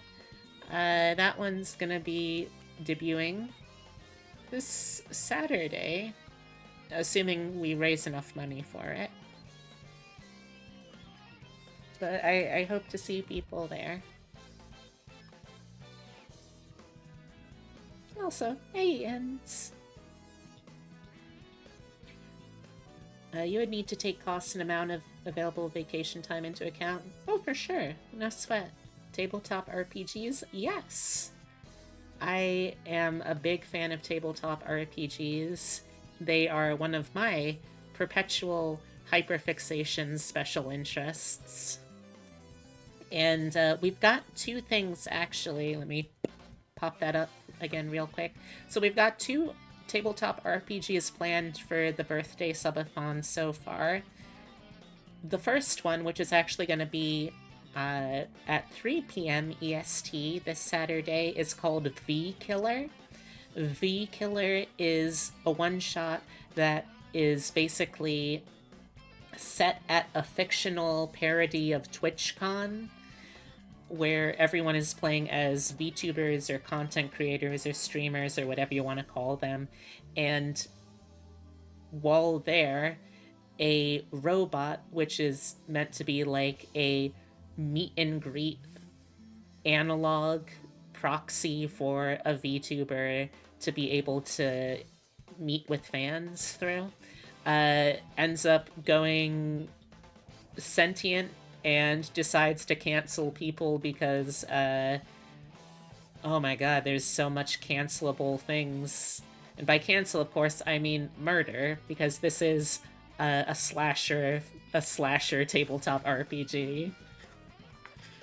So there's that, and then also one of the incentives that you can get for $5. One of the incentives is a ticket in a raffle where the winners will get to play with my goblin aunt alter ego, Auntie Griselda. She is going to be running a game of the tabletop system Goblin with a Fat Ass, where you play as a group of goblins with fat asses trying to steal something from some rich asshole, you know?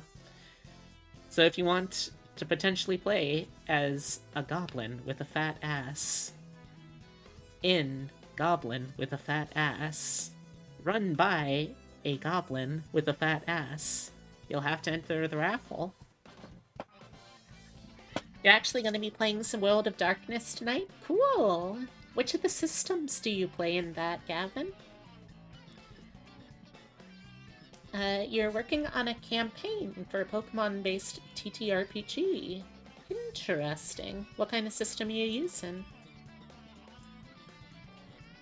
Okay, but yeah, there was a Pokemon Miku dance party. There's going to be a lot of pictures of these. Well, over the course of this. This is Fig Faith from Dimension 20's Fantasy High. She's one of the player characters from one of the campaigns Brennan Lee Mulligan runs, and it is a very fun campaign.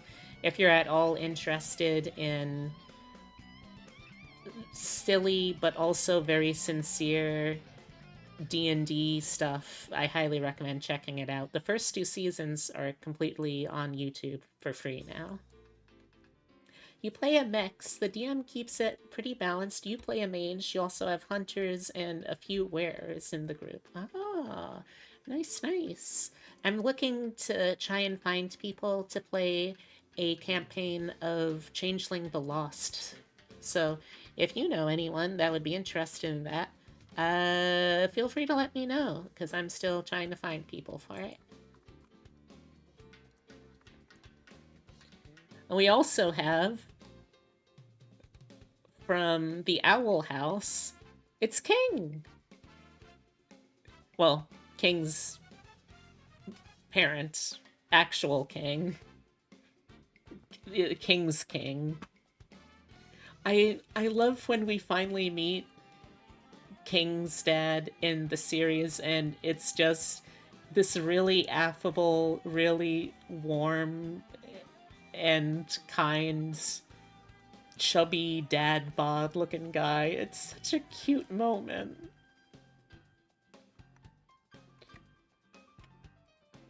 Sylveon fursuits, because I may not be a furry who is able to afford fursuits. At this point, I'm willing to accept, yeah, I'm a furry. Whatever, at this point. I guess I'm a furry. But I am not a furry able to afford any kind of fursuits. So whenever I see ones that are custom made and, like, very lovingly crafted, I always have to take a moment to just, so beautiful. I love. It is okay to be a furry. That's very true, Gavin. Alright, back to the Miku dance party. We got all of the dark-type Mikus. They just had, like, looping music playing, and they were popping in and out which Mikus were dancing. And we got bug-type Miku. Oh god, I don't remember all of the Mikus now. This is a problem. Oh, which Miku was this Miku?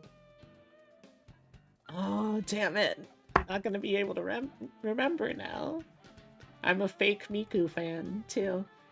Oh, I already wanted to get a picture of fairy-type Miku, because holy shit, look at all of the sheer amount of wig work that went into making this cosplay. This is, like, at the very least 6 different wigs worth of fiber. The fact that that is in a wearable form, that isn't, like, neck-breakingly heavy, is a masterpiece of craftsmanship. Oop, okay. Good for that grouping. So, naturally, I ended up getting a couple of photos of them. I got Steel-type Miku. Ghost-type Miku. At first, I confused them for Dragon-type Miku because it kind of looked like horns, but no, that's Ghost. Dunkin' Donuts Miku, a surprise entry in the Pokemon-themed Mikus.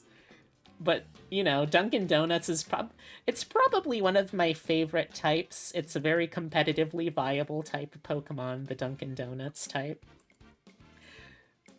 I'm really wondering now, though, what would be like the elemental affinities of a Dunkin' Donuts type Pokemon?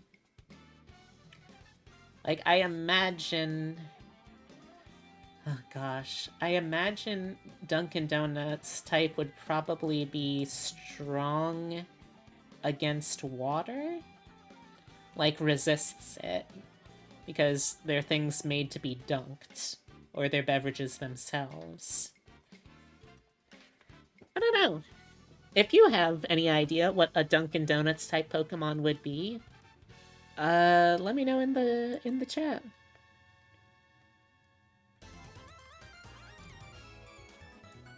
Oh, we got Hydrapple. I always enjoy cosplays that are of things that's okay. There's no way for me to practically make this into a totally accurate looking thing, but you're also not just doing it as a humanoid version of it.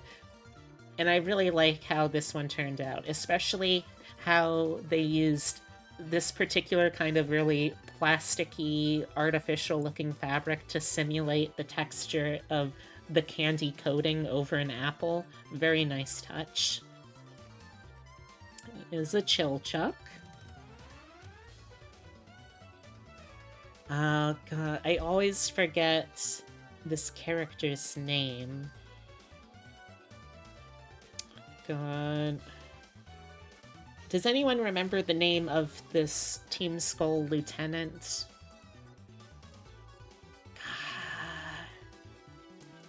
It's not coming to me. I know it's the name of a flower.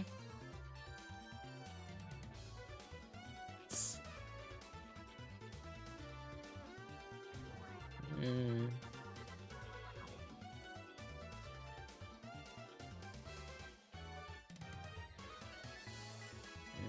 Plumeria. Plumeria, that's it.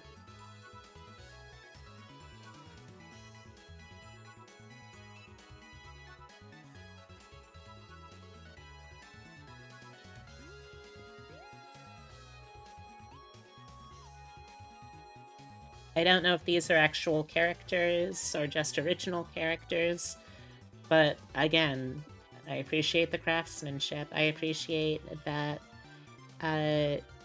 there's so much detail that went into making the accurate different articles that make a kimono a kimono. Did you cosplay? I did cosplay, but most of the photos of me from this event are ones that were taken just in like Lolita. Also, hey Rose, how's it going?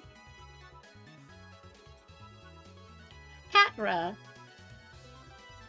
I haven't seen any She-Ra and Princesses of Power cosplays in years. So when this one came up, especially, again, I'm a sucker for cosplayers that have good wig work. And this really nice sectioning and layering of the wig, fantastic effect. Okay, that brings us back to the top.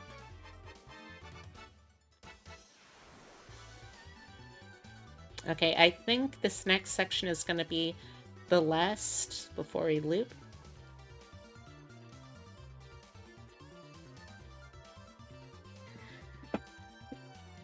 Danganronpa. If you know the characters, you know them. So, a fun fact, in the original beta or alpha, I don't know which version, but in the original rough draft of the Danganronpa character designs, Junko Enoshima had these huge, massive afro puff twin tails, and because of the character design, she basically, I don't know if it was explicitly or just based off the character design, but she was black. And I really liked that's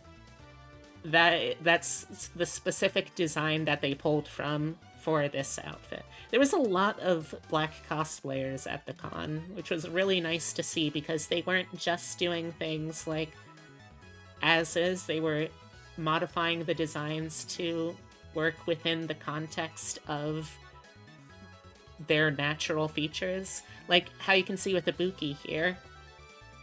Ibuki in the series has pretty straight textured hair, but you know, she's also meant to be a punk rock character, and why not use that coupled with just natural volume and curl to make a really cool dynamic hairstyle out of it instead. Again, I don't know if this is a character or just a cute cord, but either way, I love the outfit. Okay, so I didn't see many people from Hades, but I did see at least one Melinoe from Hades too. I'm very happy to have seen her. Oh, alright, Rose. Well, welcome, welcome. If you're new here, hi, my name is Beatrix Bunny. I'm a taxidermy jackalope brought to life by the power of love and slightly mad science. I do variety streams with a focus on roguelikes, digital artwork, and RPGs of all kinds, so if you're interested, I hope you'll stick around.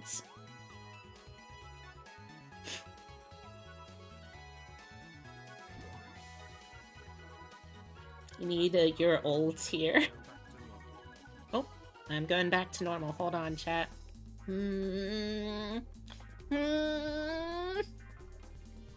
Gotta focus to transform. Oh, hold on. Yeah! I'm back. Alright.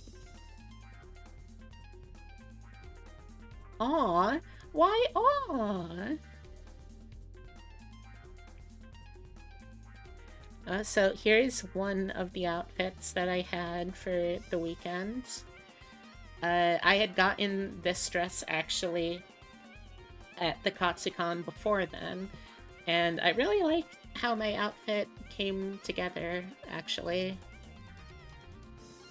Just a picture to give y'all an idea of the scale. If you've never been to the Gaylord Hotel and Convention Center, it is absolutely massive. Like, it's big enough to have an outdoor walkway, fountain, shops, all of that indoors still. Oh, that's me. That is a me. That's my human Sona. Your eyes are so kind. Oh, the cutest nerdy smile. I'll take that. My teeth were always a little wonky, so... Me is a cool name. Ha ha. Well, speaking of me, how about Medaton from Undertale? Do we have any Medaton fans out here still? And I love how in this game there are characters that are canonically queer, and I love especially that not only are there characters that are canonically queer, there are characters like Medaton that just outright serve cunt from moment one. Even well before Medaton gets his upgraded body, he is serving cunt, and I am absolutely here for it. He is cooking, and I am starving. You kind of have bunny teeth even in human form? Very true. You had fun voicing his lines in the game? Nice. Fun fact, one of my first voice acting roles that got any real traction was on Tumblr. I voiced a bunch of comics of Undertale characters, and my favorite and most popular ones to voice were ones that shipped Medaton and Papyrus. So one of the ones that I did was I had to figure out what noise would Medaton make if he if he robo-cummed from Papyrus's touch. Uh, I just had a moment during that recording where it's like, huh, I went to college for this. You know, I spent 4 years of my life studying how to embody and live in characters so that I could voice act a gay robot getting off to a skeleton touching him. This is my life. Alright, so there is a fun story about the next photo before I actually show the photo, okay? So, on day 3 of the con, I end up kind of just taking pictures for less and less reason, just because I want to, really, basically. And I saw, while I was wandering around, there was this other lady who, she had really nice makeup, and she had this hat on. I can't remember exact wording, but it was one of those, like, fisherman joke hats, you know, like the fish fear me, women want me kind of hats, that said, it was something along the lines of, girl, how you like in the rain. It was just such a weird non sequitur that I was like, I like her energy. I need to get a picture of this. So, like, she's talking with a bunch of people. Other people are asking for her photos. So it's like, huh, okay, I guess people know her. And then I get my picture. You don't even end up being able to see the hat at all in the photo. But, you know, I'm not going to complain. And, like, thank her, and she goes away. And then I start thinking to myself, I feel like I've seen her before. I feel like I know this person from somewhere.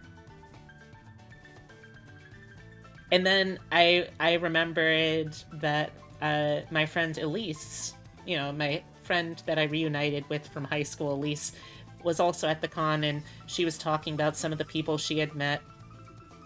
And I was, like, looking into it, and I was like, did I meet that person? Did I actually meet that person? But it's the sort of thing where it's like, when you meet someone who you think might be famous, but you don't actually know for sure, it feels weird asking that person, hey, are you you? Especially at a convention where people are probably going to be dressing up as famous people. I mean, I showed Elvis earlier on in this stream. But eventually I run back into him, and I'm like, hey, are you famous person? And she says, yes, am famous person. And I'm like, oh! And that is when I realize, oh, I had thought far enough in advance to figure out, hey, can I ask you how I know you? And have them say yes, but I haven't actually figured out anything else to say once I have this moment of face-to-face with the celebrity in question. So I'm just like,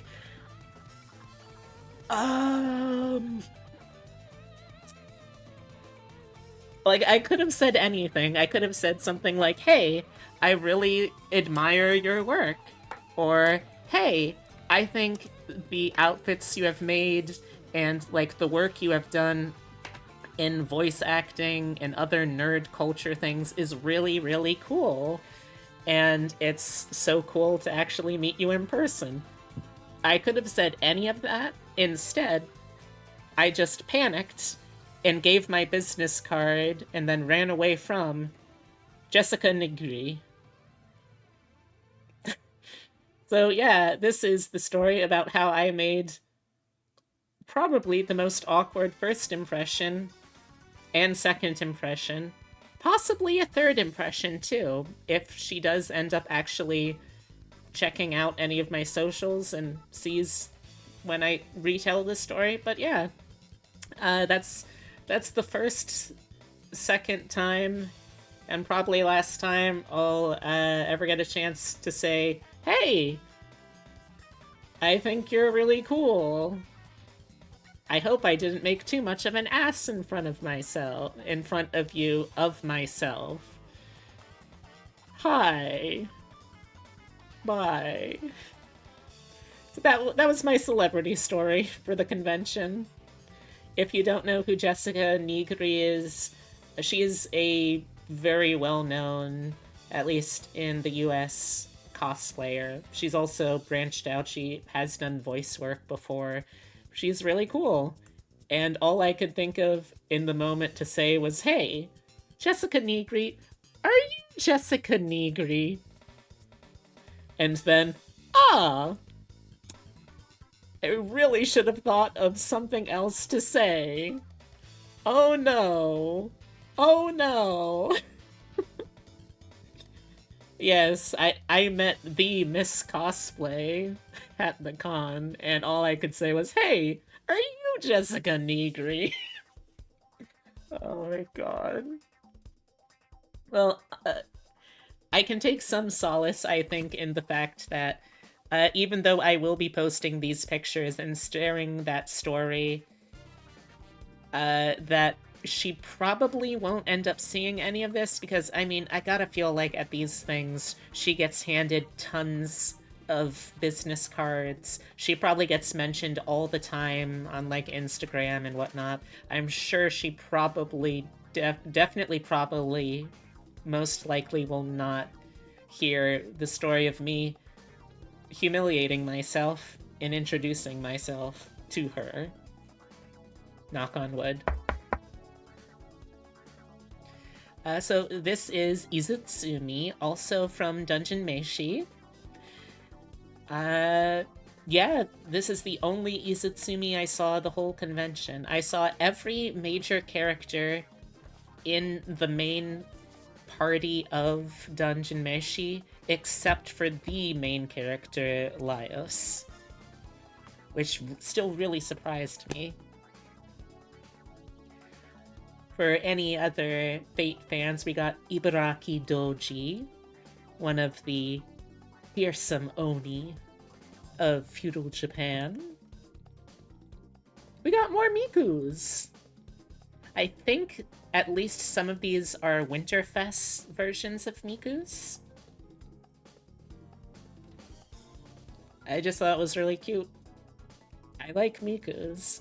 I'm not a very good fan, but I am a fan. We're back to the top of the loop there. Yeah, for anyone who missed, let me share. This is one of the outfits that I wore in a less than flattering picture. Then I did not sadly get any particularly good photos of this bit, but this is the little pouch that my mama bun bought me for my Christmas gift. You can't really see it. I also have matching fairy ring mushroom socks. And then this is the outfit that I was wearing on Saturday that I really, really like. It's Angelic Pretty JSK, and it's super cute. I really need to learn how to properly wash Lolita dresses, though, because I don't know how, and frankly, it fucking terrifies me. Yeah, so that's what I'm worried about.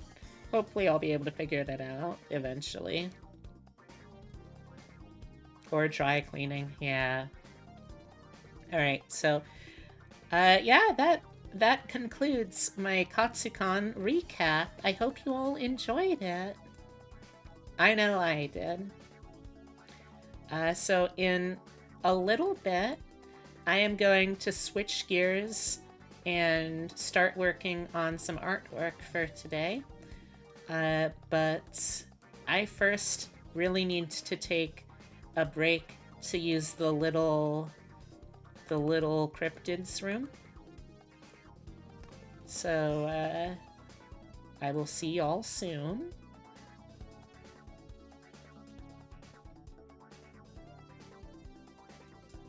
BRB.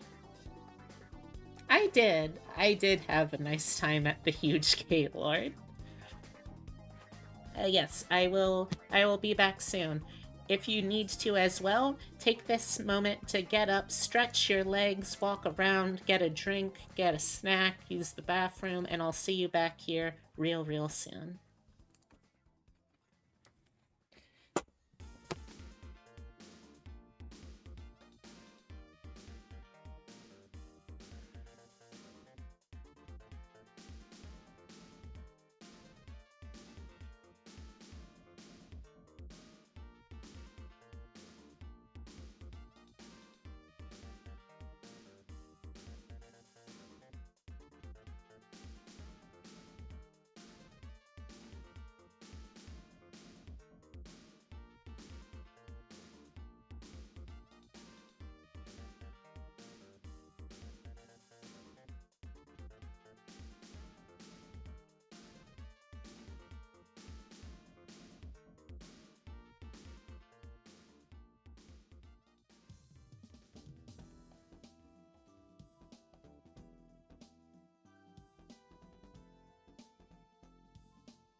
Hello, everyone. I'm back. Before we start, though, I realize that I am also a little peckish. So...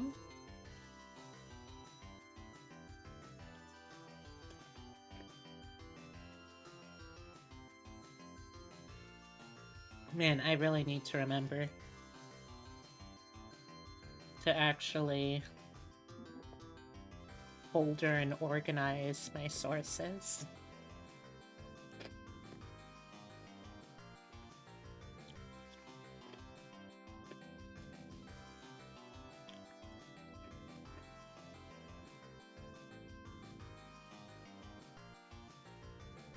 Just having a quick snack first.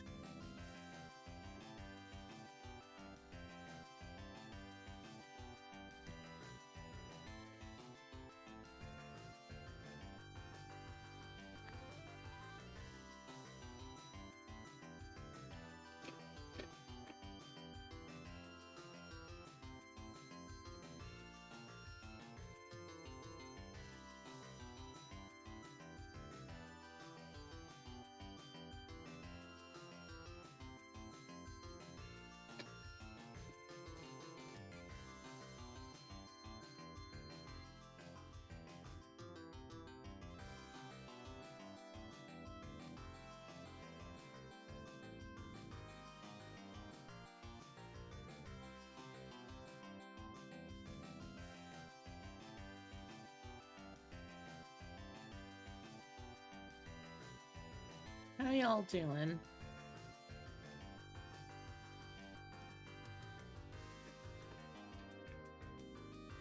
Holding up okay still?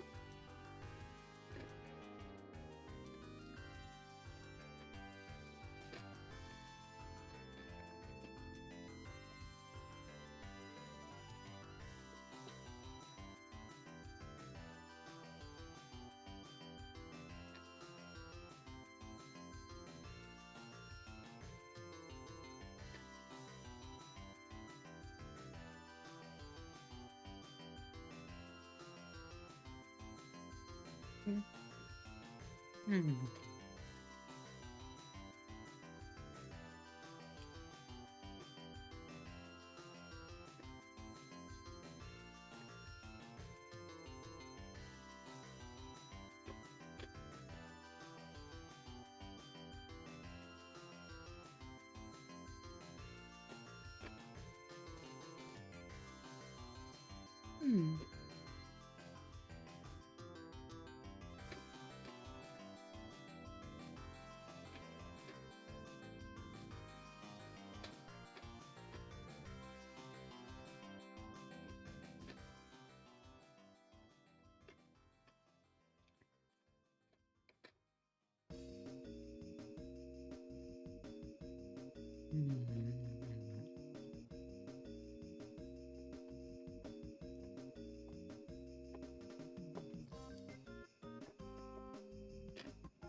How did this get so tangled?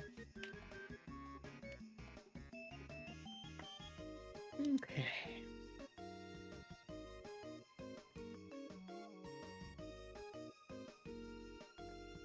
Alright, let's see. Okay, so I need to relayer the things here. Or I will need to anyway.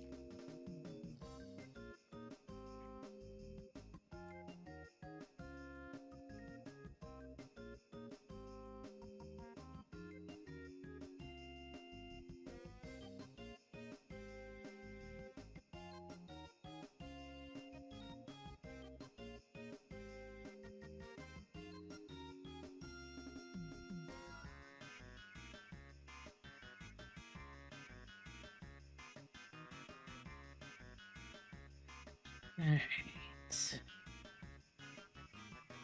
What do I want to work on first today? Hmm.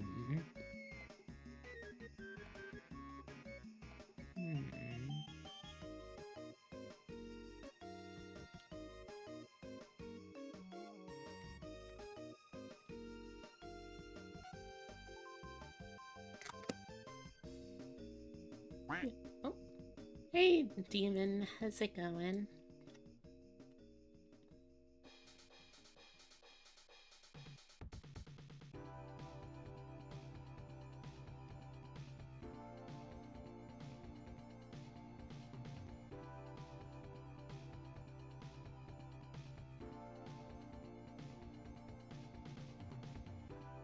Going well? Glad to hear that.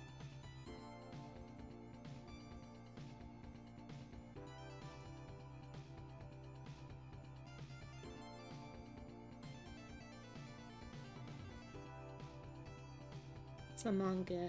Reading some manga and noticed that you got a lot of work done on this. Oh yeah,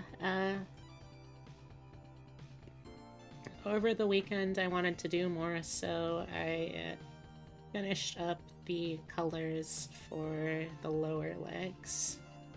So now I still need to figure out what I'm doing for the distortion effects. And I need to do the arms, the claws, the other side of the arm designs, and the thinking pose. Gosh, I think that would be everything. I keep forgetting if you wanted the hands to be like able to turn into the claws while down like this, or only while up like that.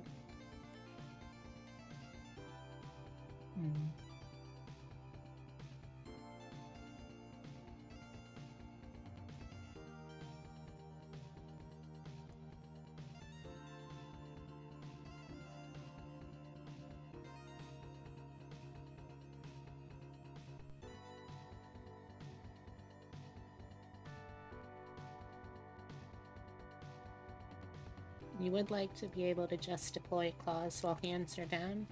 Okay.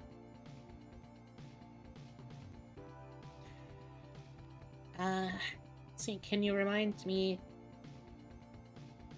when the hands are up, you wanted it to just have the hands up facing, palms facing forward? Or did you also want the hands up, palms sort of off to the side?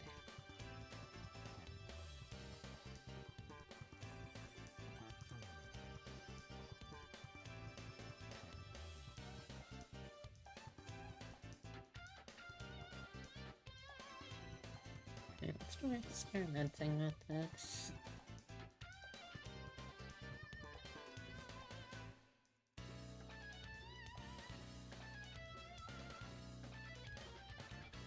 Okay.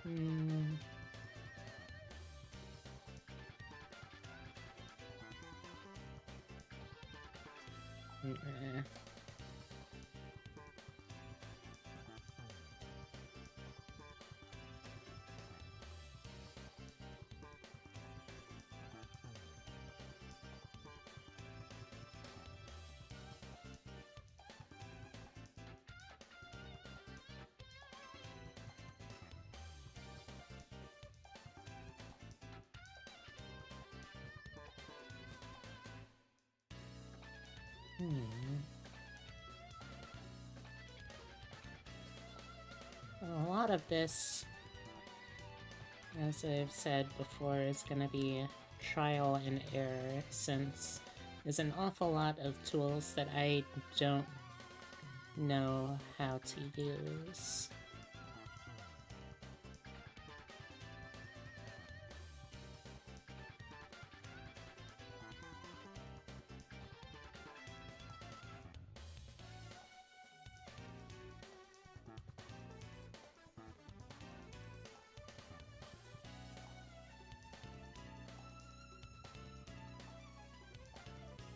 Hmm.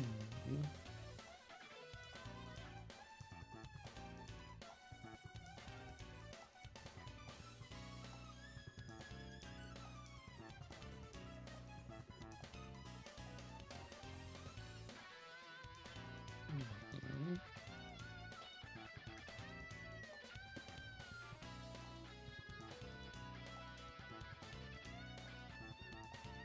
You have a question. Ah. Oh. Well, thank you, Gunfighter. That's very sweet of you to say. I appreciate that.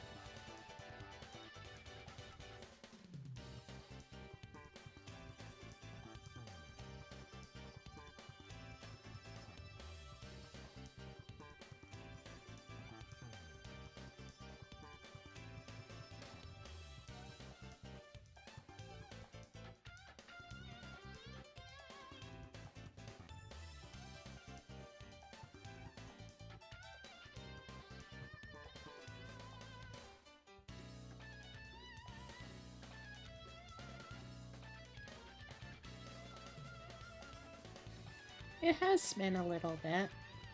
I've been doing pretty well, all in all. I had my birthday. I got to go to Katsucon again. I spent most of the stream, so far at least, sharing all of the pictures I took and the stuff that I got. It was really nice.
I don't know.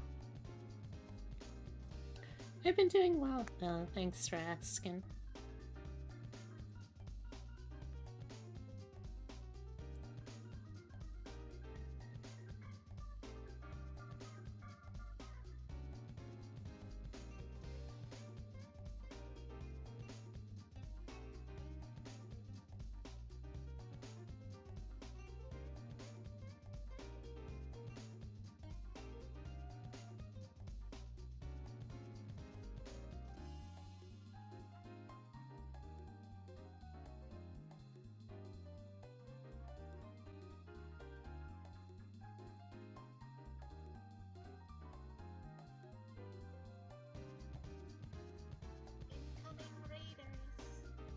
Oh my gosh. Hi. Hello. Welcome, welcome. Come on in, everyone. My gosh. Let me get you a shout out.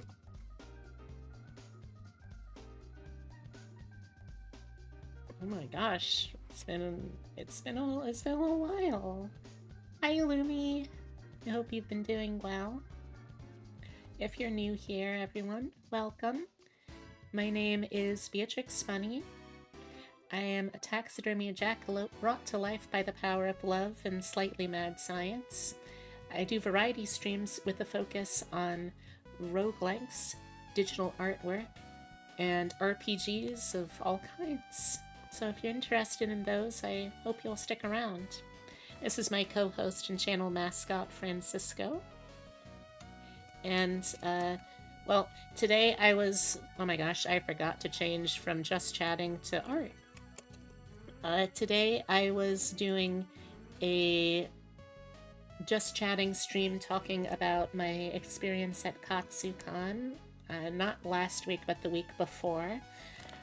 We went down there. It was a fantastic time. I really, really enjoy Katsucon as an anime convention. My partner volunteers to help do the first aid medical response stuff, and it was a really, really nice weekend. I talked about the photos and showed those. I showed y'all the loot I got, and then I switched over to start working on a VTuber model commission. By the way, let me quickly do this. If anyone needs to raid and run, here are some places you can find me.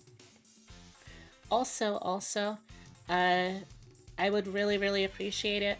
My birthday was actually 4 days ago, but I'm not going to be having a birthday party until this Saturday at noon EST.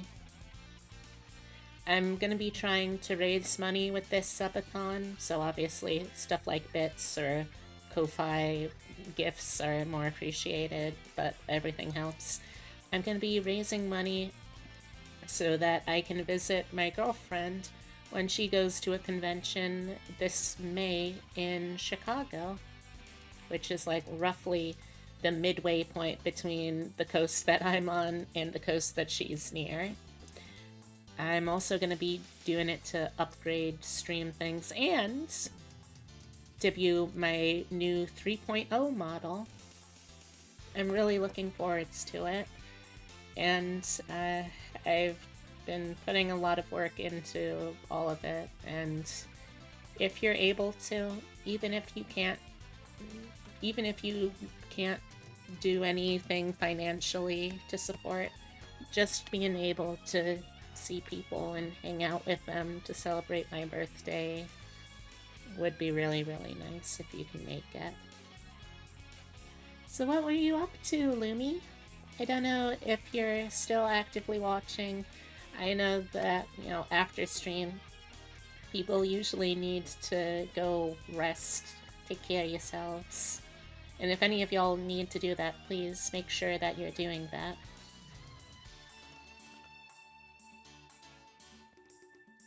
But, what were you up to while I was telling everyone how I embarrassed myself in front of famous cosplayer Jessica Nigri?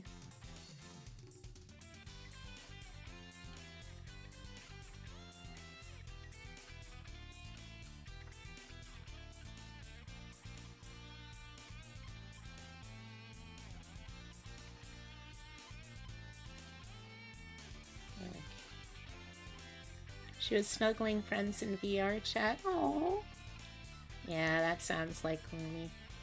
I really want to do more stuff in VR chat, but I don't actually have a VR headset or really I mean, I do have VR chat models, but it still doesn't feel like it would be as fun from my experience without actually without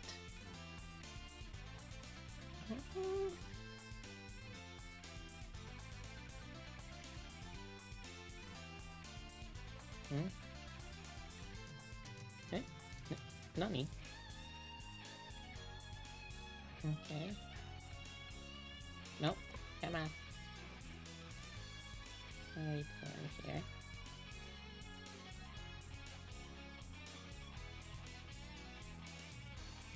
Oh, refer to other layers. No, only this layer, please.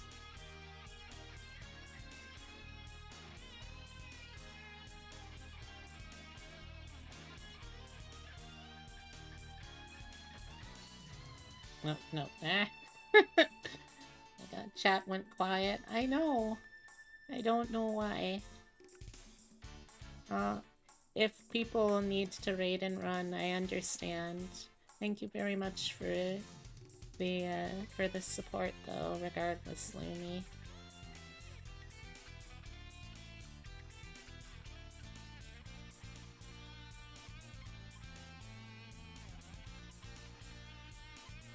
Well, alright. Take care, cyberspace. Not.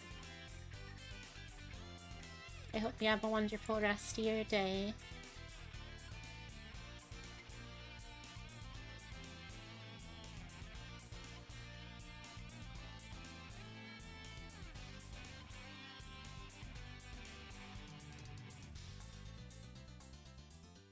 Okay.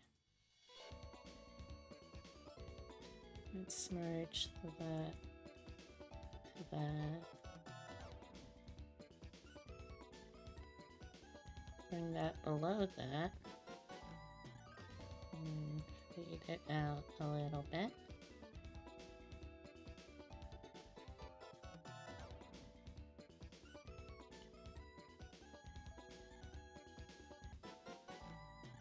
I think we're starting to get closer to the effect that I want.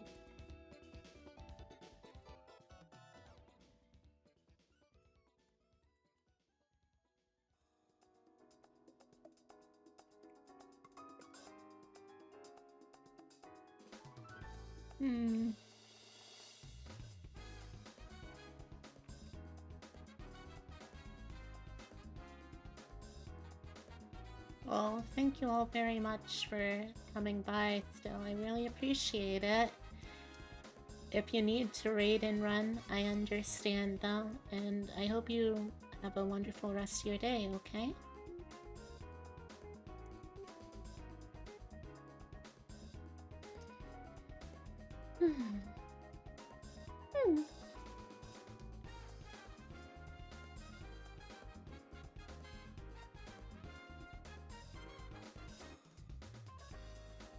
I have another layer. Maybe this one. Oh, nope. Maybe we make this one.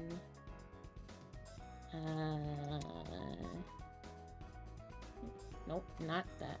I don't want that to be clicked, please. Maybe we make this one red instead?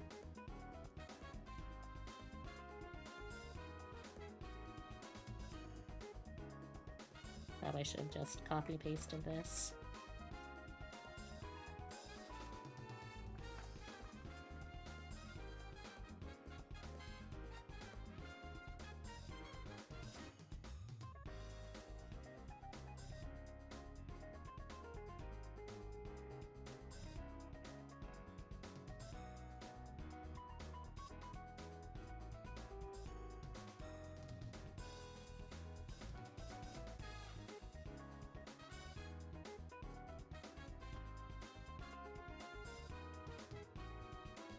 I kind of like this, how the colors are kind of peeking through.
No, that's nothing. Well, for anyone who's stuck around, how was your day? I talk a lot about myself, and I can do that pretty easily, but I'm kind of more curious about how y'all are doing.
Also, if you have any thoughts on stuff as we go, let me know, Demon. Call this one Distortion 2.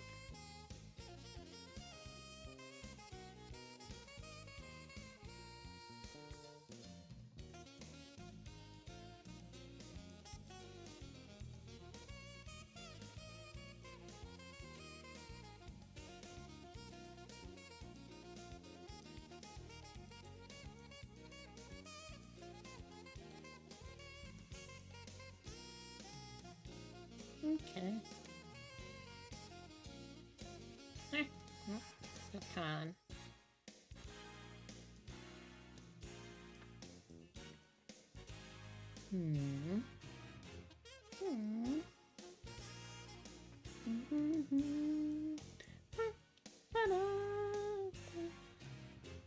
Oh, I'm sorry, I didn't see you up there, Bacon.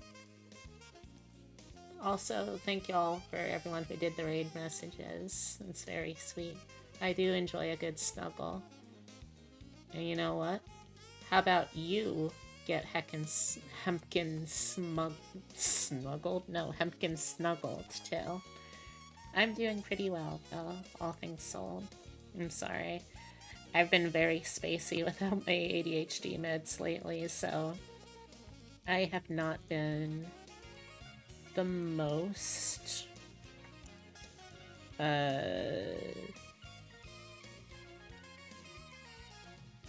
present of mind. Maybe that's a good way to say it.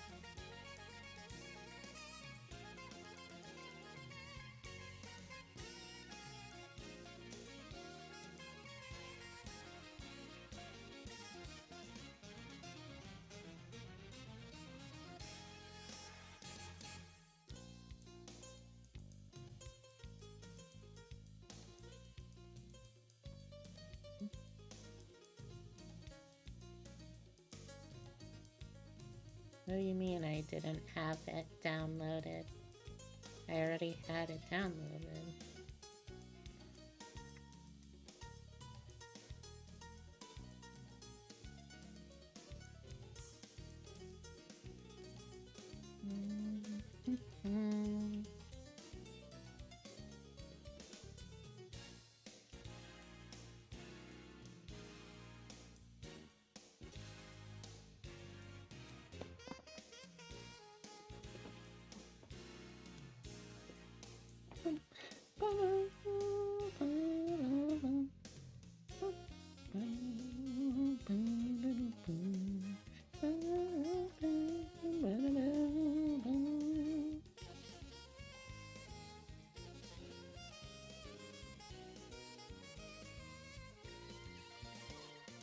Yeah, I think we can work with that for now.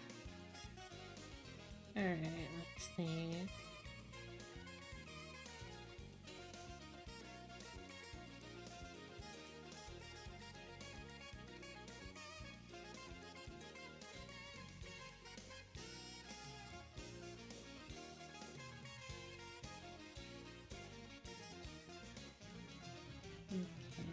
see.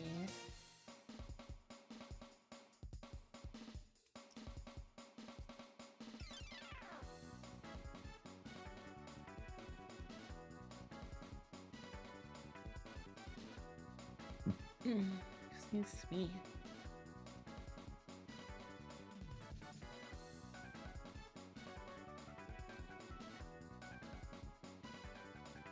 Okay, so next let's do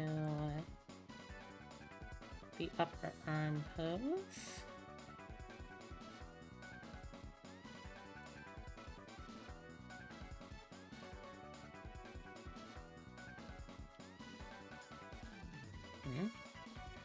What happened here? I accidentally made fingerprints somehow. Alright, well, I guess we're fixing that first.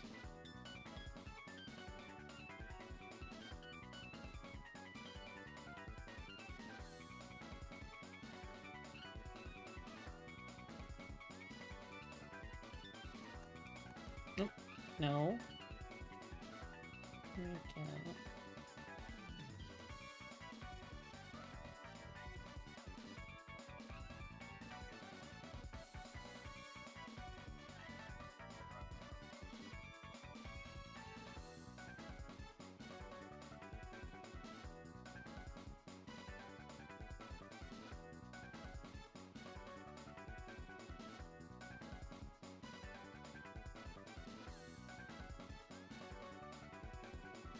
Got magic hands.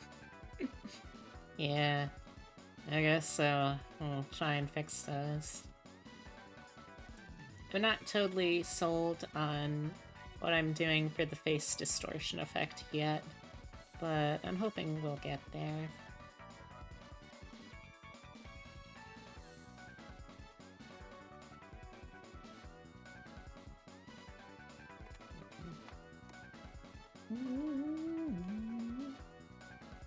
I'm reminded of that animation that Lumi did a while back, I think, back when she still kind of used her live 2D model, but just seeing the digital artist experience represented so well of just drawing a single line, Control Z, single line, Control Z, single line, Control Z, over and over and over again. It's really so accurate, it hurts.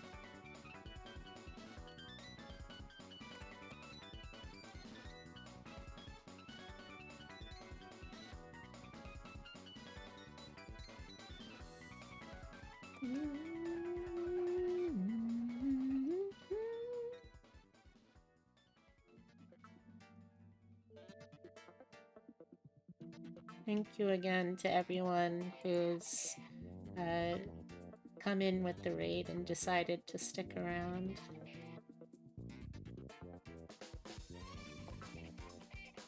Even if Twitch doesn't accept that lurking is a valid form of watching a stream, I still really appreciate the company.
One thing I've been thinking about a lot lately is it can feel sometimes very easy in this profession to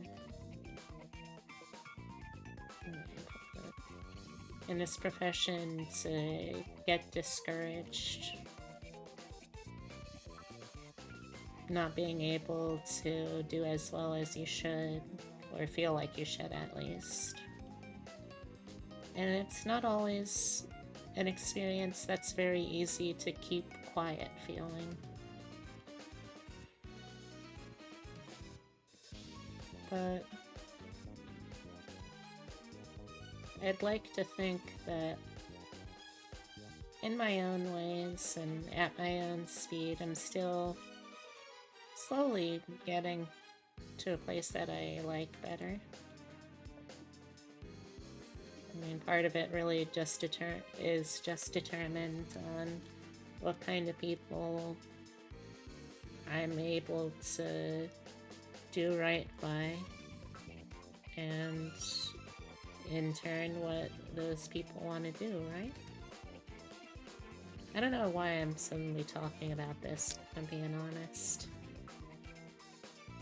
I guess it's just something that's been on my mind.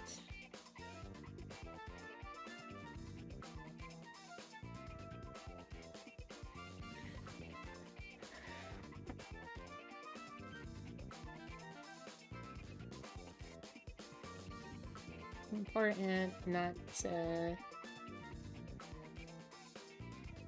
get discouraged thinking about yourself from the perspective of what you feel like you should be doing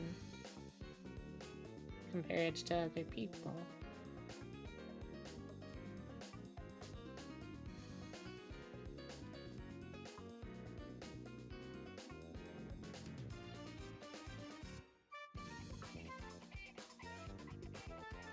Call this lower arm.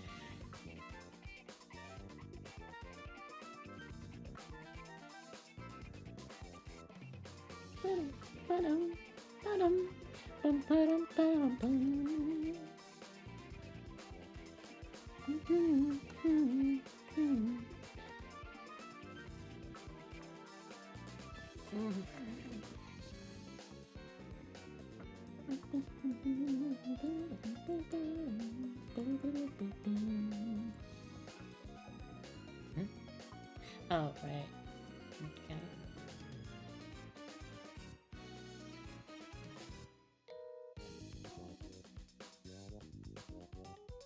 Okay, let's start doing the upper arms now. You've definitely felt that where you are today, and you still feel that you're clueless on a lot of stuff. It's something that's definitely been weighing heavily on my mind, especially with the Model 3.0 debut. Like, it's sometimes hard not to like look at the people that I started streaming around the same time as, who have just leaps and bounds, it feels sometimes, have lapped me. But I mean, I don't know what goes on behind the scenes for them. It's always something more that I can do, and ultimately a lot of it just comes down to what kind of people happen to run into you and take an interest, right?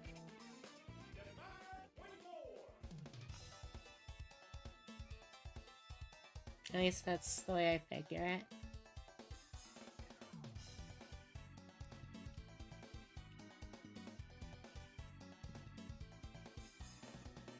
Or try to figure it anyway. Some days I'm more successful than others. Alright.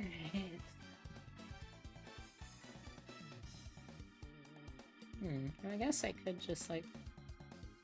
I could just take the lower sleeve to use as the base. I'll probably end up doing that.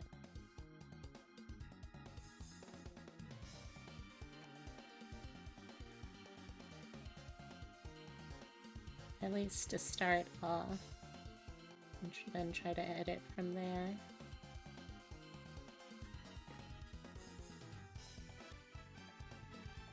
This is gonna have to go...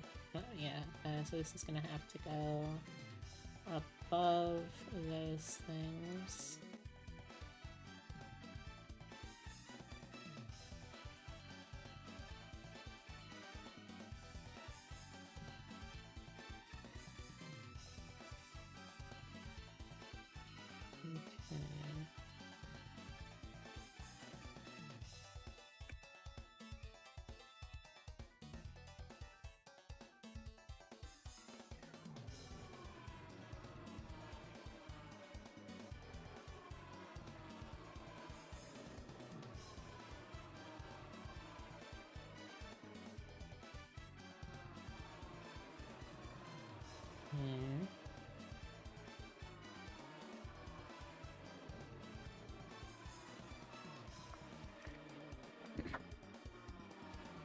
You get the worries and such? Yeah.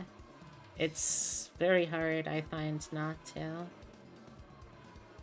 I wish I had a better button to put on this.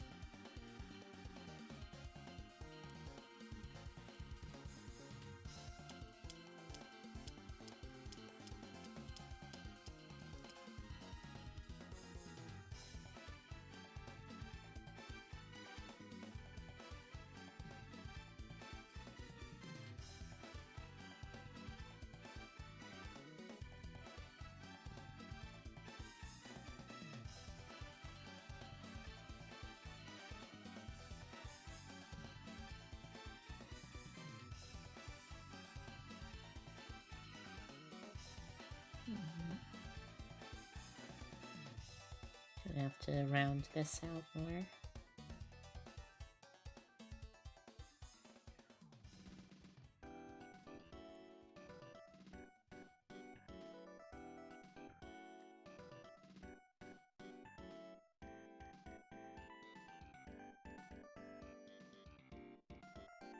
Ultimately, maybe it's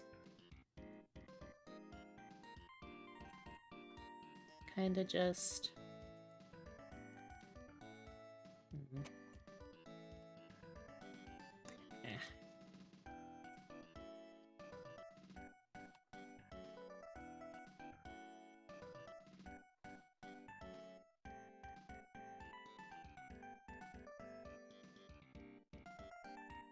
Ultimately, maybe it's just something that I need to look into more. It's certainly not like I'm the only person who experiences these things. You aren't either. Like, there's more than just the two of us.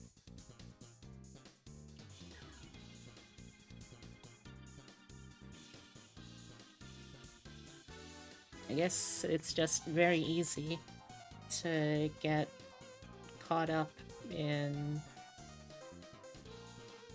oh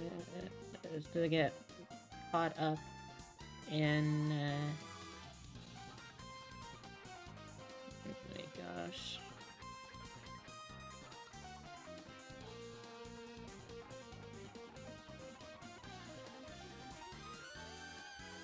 It's very easy to get caught up in your own head. There we go, I finished a thought. That's more than my unmedicated ADHD has been allowing me to do very often. I'm gonna be getting back on the wagon soon.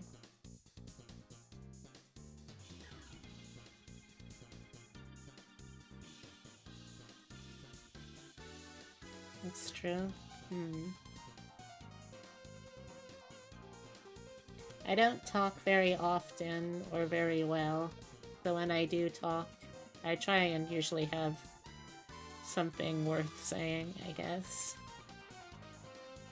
To mixed degrees of success, but...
Okay.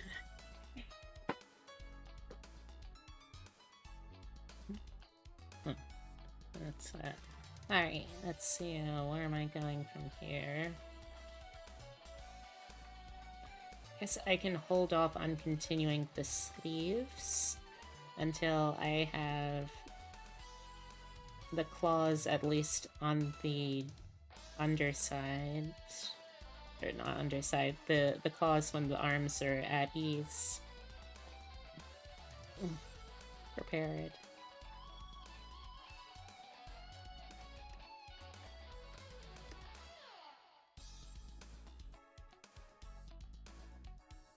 Okay.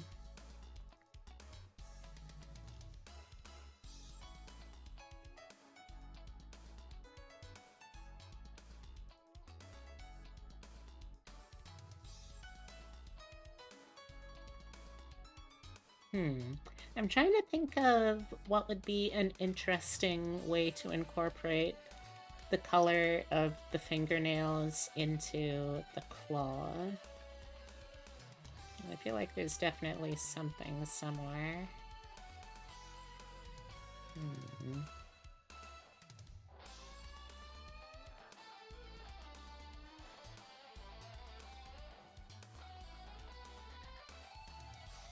Okay, let's see. This is gonna go underneath the lower sleeve, I think. Or actually, no. Let's put it over the lower sleeve. Gives me a little more freedom to work around with.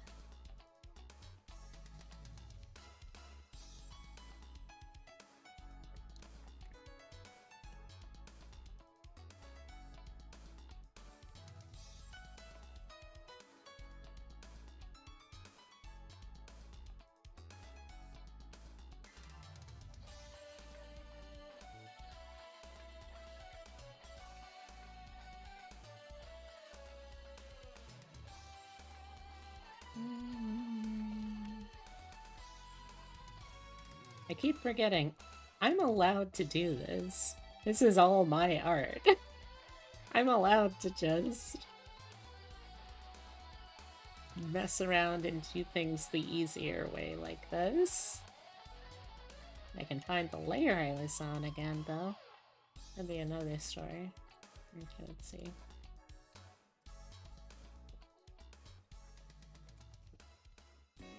Pause down.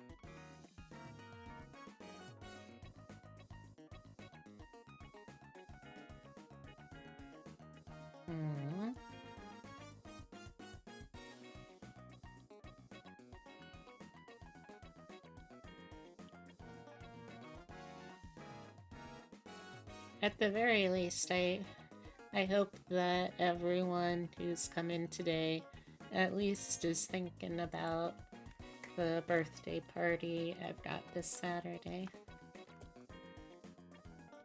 Even if you had to raid and run, there's no problem with that.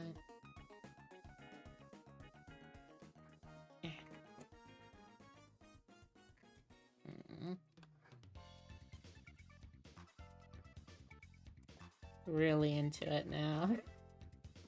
Oh no.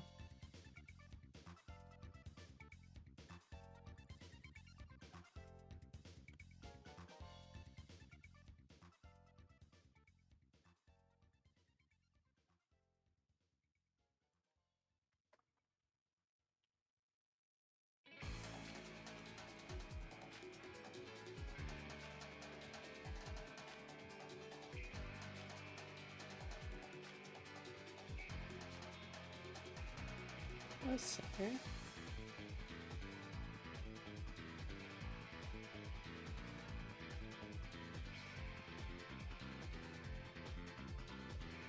Hmm. Hmm. Hmm. Hmm. I just noticed my baby boy, Totoro, is sleeping on the bed behind me.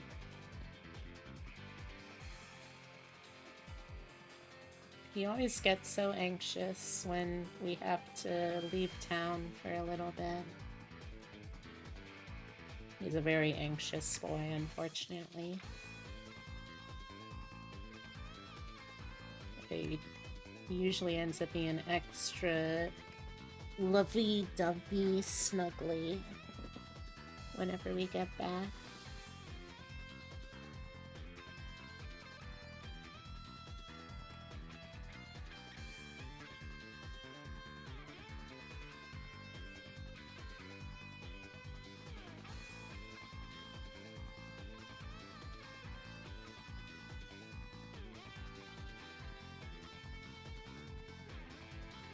Still lurking while working? Well, I'm glad to hear it, J-Daggy.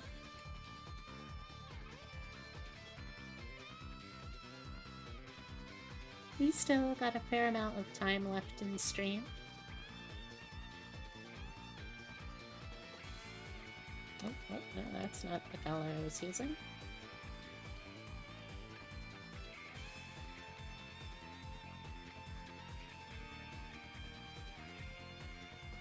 J-Daggy was actually also one of the people that I met up with this past Katsucon. It was really nice. I like being able to put people faces to internet names.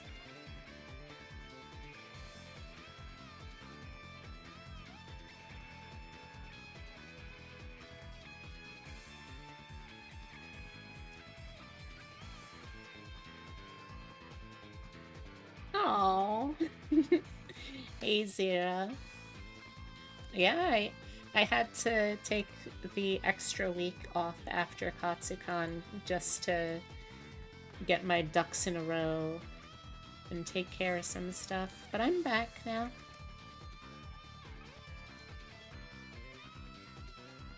Did you miss me?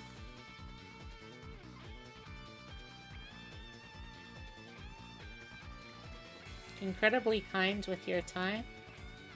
Ow. I was just trying to hang out with people that I already enjoy the company of, you know? Will you judge me if you say yes, you missed me? Oh, I'll be flattered.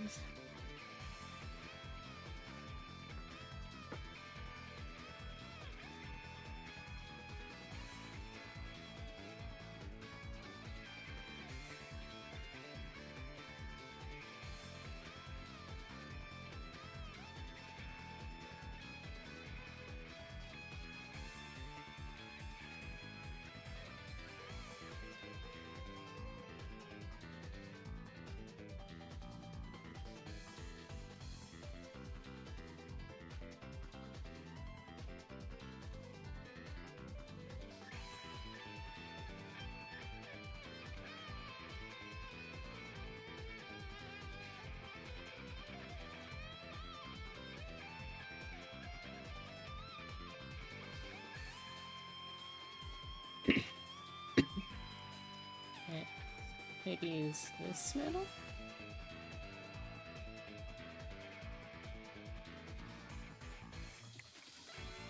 Nope, I don't want to cut the layer, please.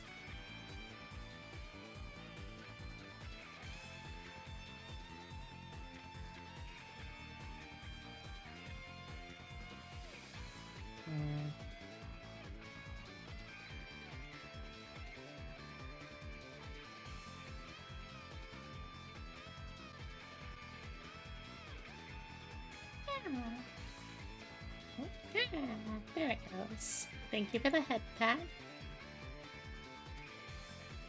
I appreciate that.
To be honest, I also always feel a little surprised, I think. Like, it doesn't matter how many times it happens, I always feel surprised when people raid into me. It's like, oh! I didn't think that you were paying attention to when I went live. That sort of thing, you know?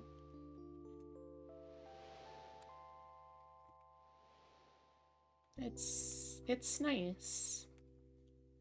It's nice to have the feeling of, hey, people notice me. I have been noticed by senpais, kohais, and also just peers.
No!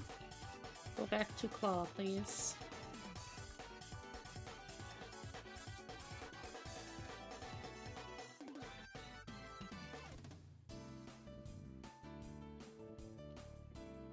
Alright, this is just the claw down palm.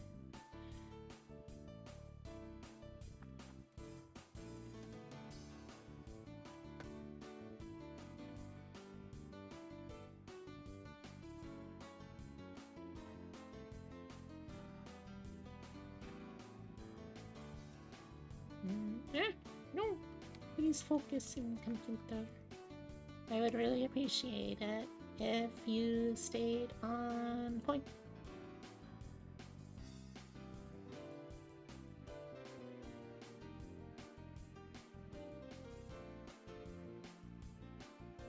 It looks about right.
There we go.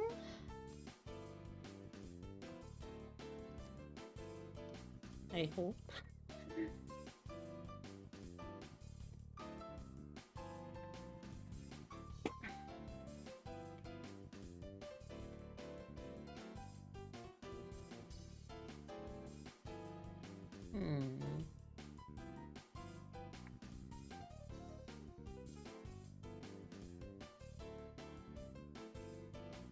I never was very good at drawing geometric shapes.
No, it doesn't quite feel right.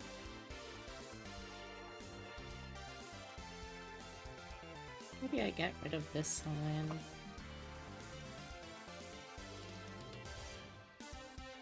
Let it kind of flow a little more directly into that, maybe?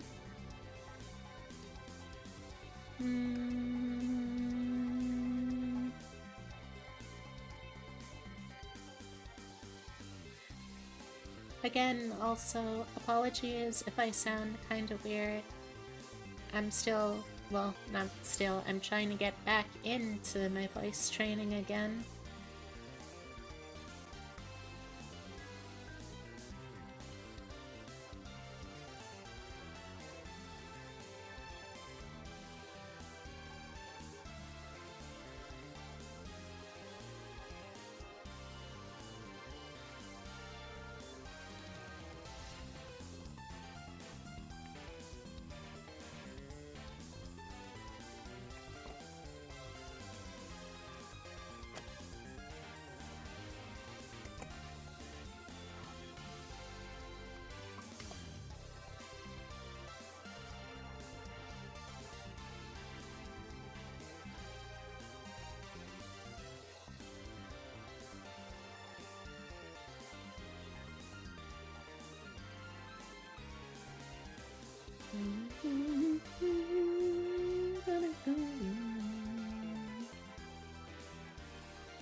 Hmm. Hmm.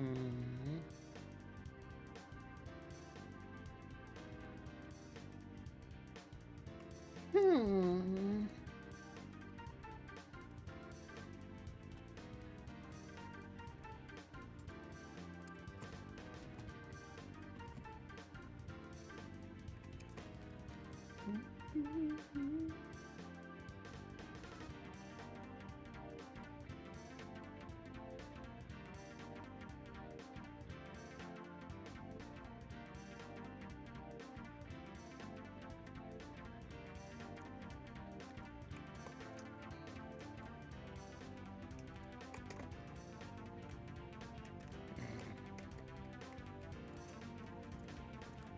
Hmm. Hmm. Hmm. Hmm. I feel like I always sound like a concerned dog when I'm working. Just, hmm. Hmm. Hmm. Honestly, I feel like a concerned dog a lot of the time.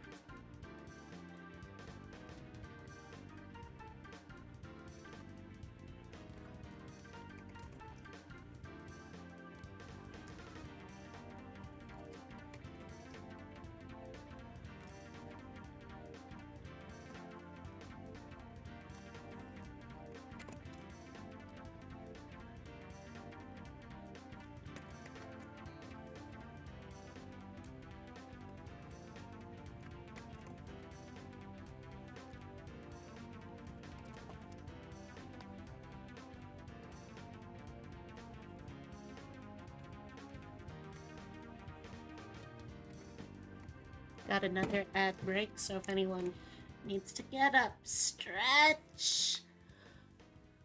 I still need to do my PT exercises after stream, too.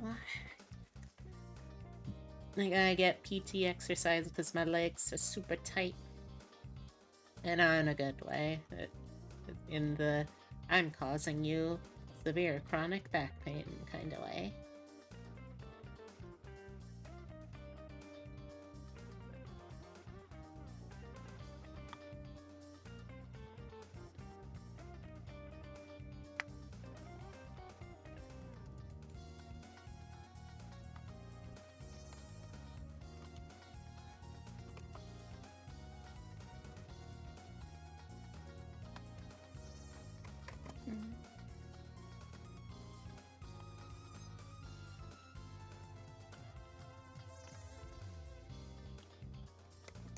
No, it needs to be a little more gradual than that.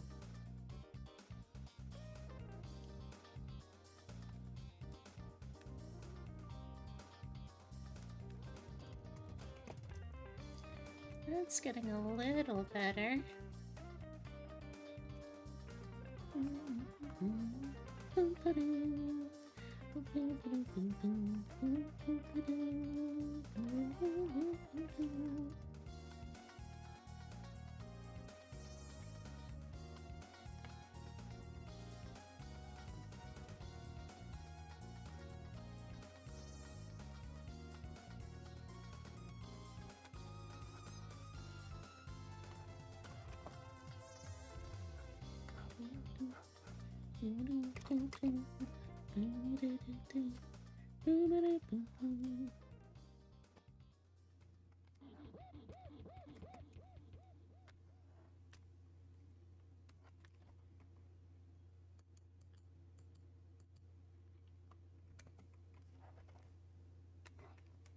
Oh, that's the end of the video.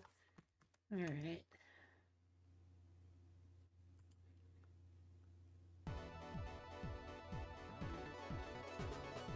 Okay.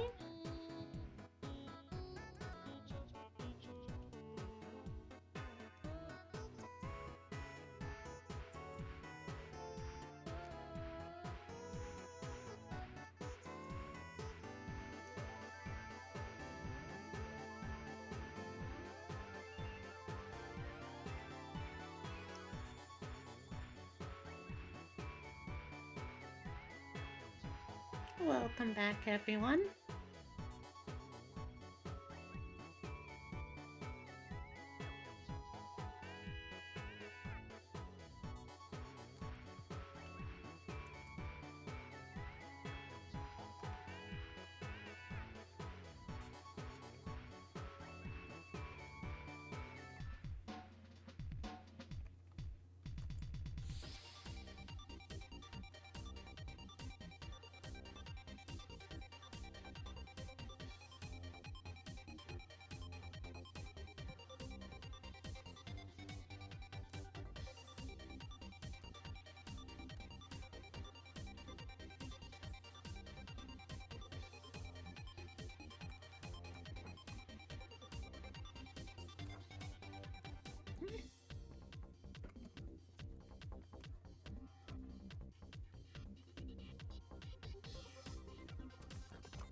Oh gosh.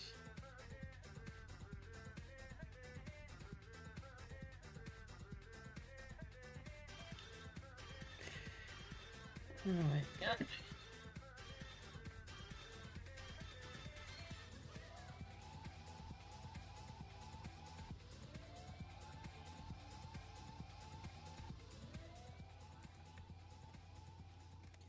I I've got to stop looking at Twitter while I'm doing this. It's very difficult though because the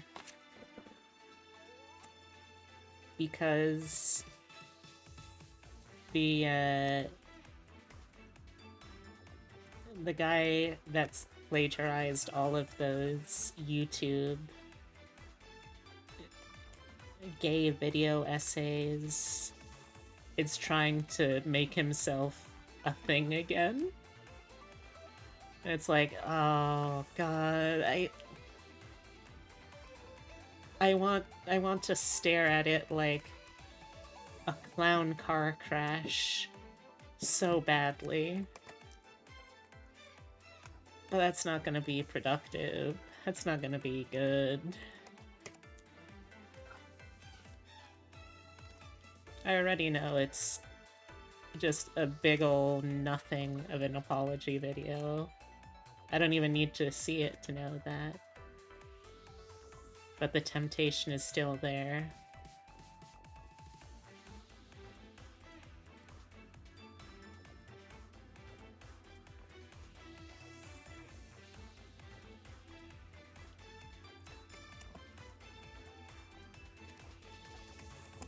I hate that guy so much. He stole so much money from people.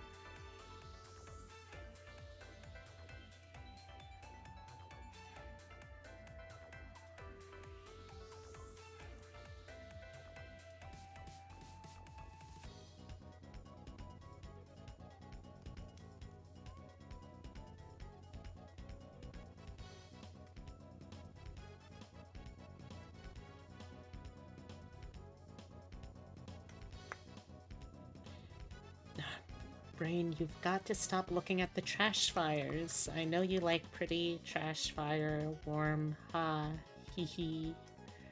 But you gotta actually work, too.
Okay, that should do, I think.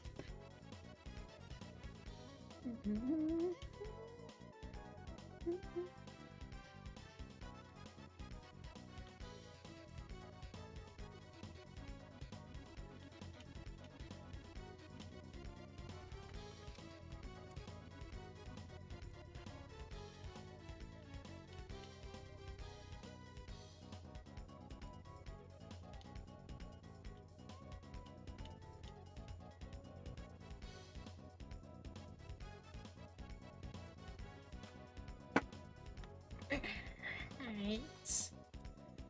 Where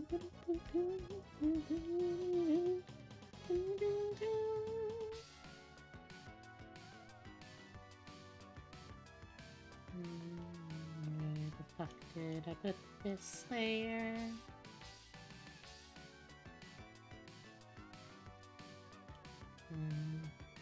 Ah, there we go. Alright.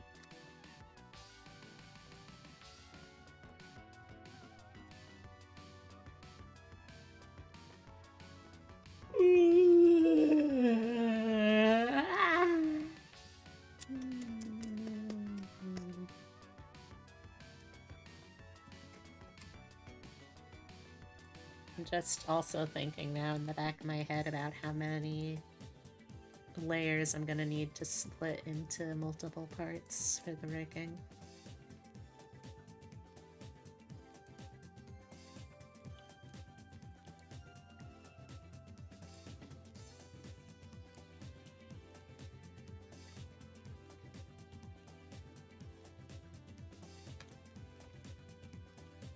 Wait, no, I should probably use this gray to match the toes. To match them little tootsies, little robo tootsies.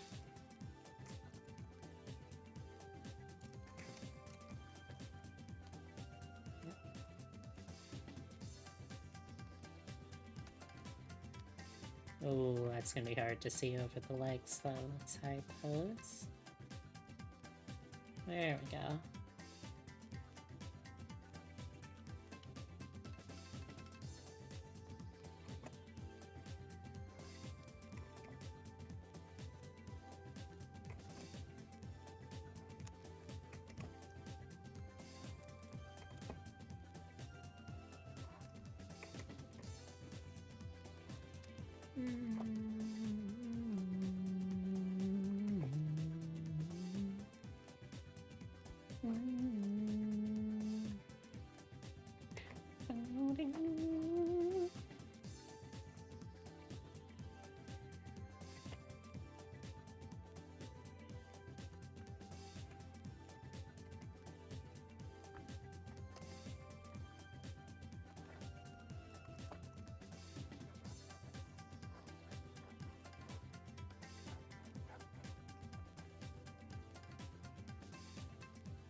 don't think I'm gonna...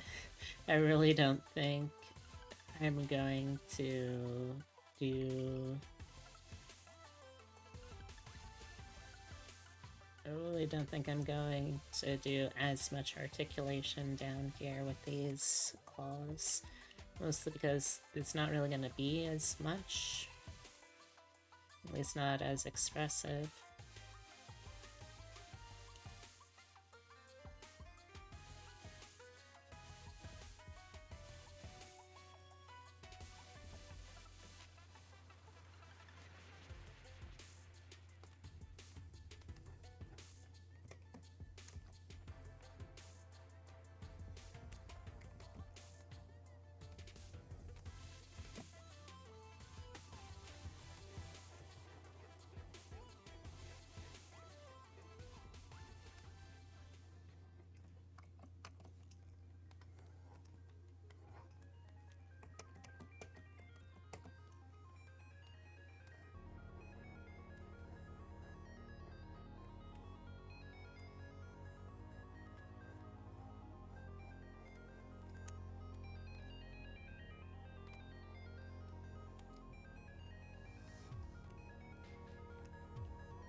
Thank you, Hot Zone.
Go.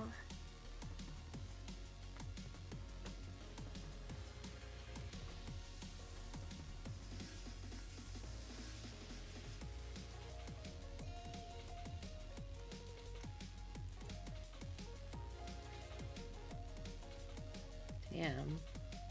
Comic Frontiers really does just not miss.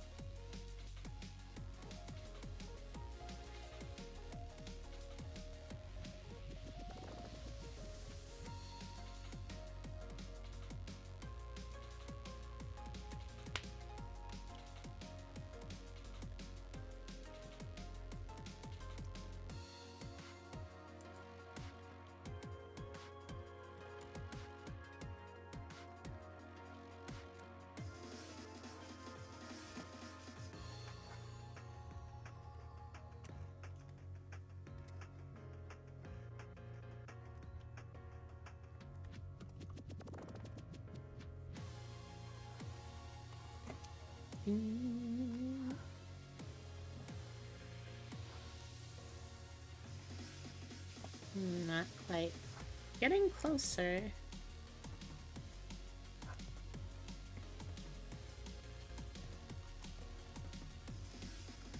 I always like drawing concave curves like this, or something like a finger. It's a really satisfying shape.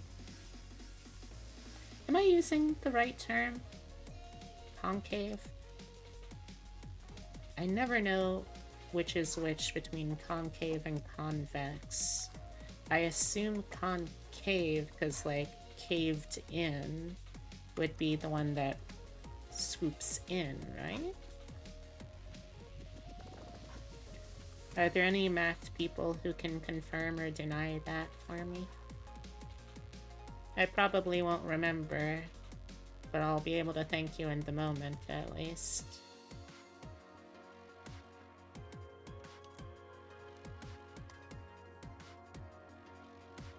Concave is more indented, convex is more bursting. Alright, so I was right. Yeah, awesome.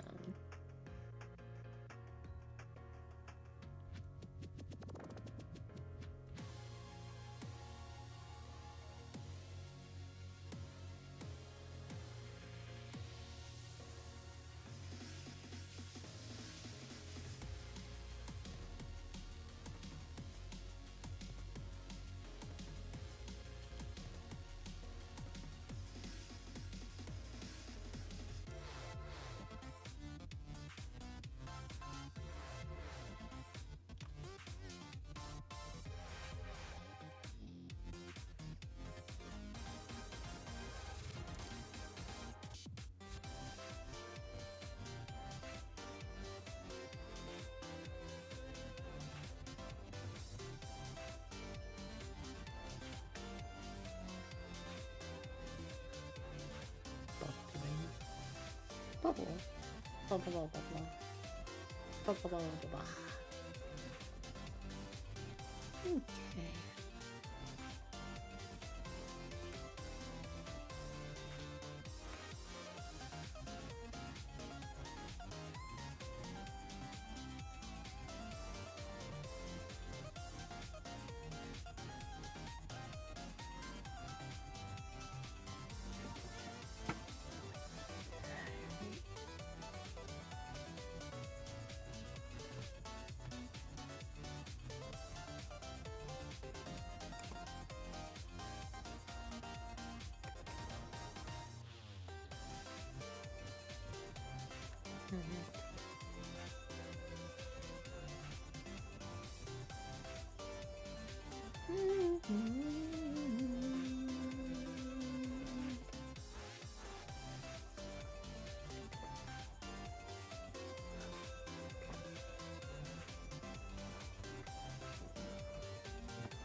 Hmm.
Gosh.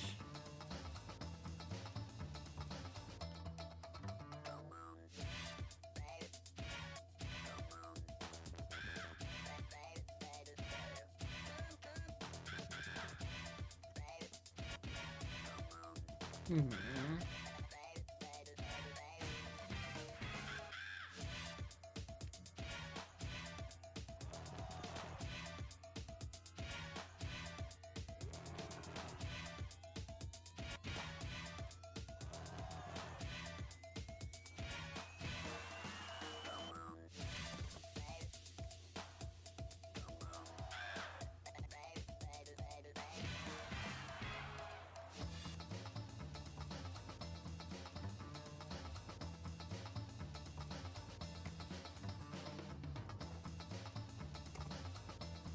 Mhm.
Yeah, I don't know how people manage to draw so neatly and so stably. My hands are always so shaky.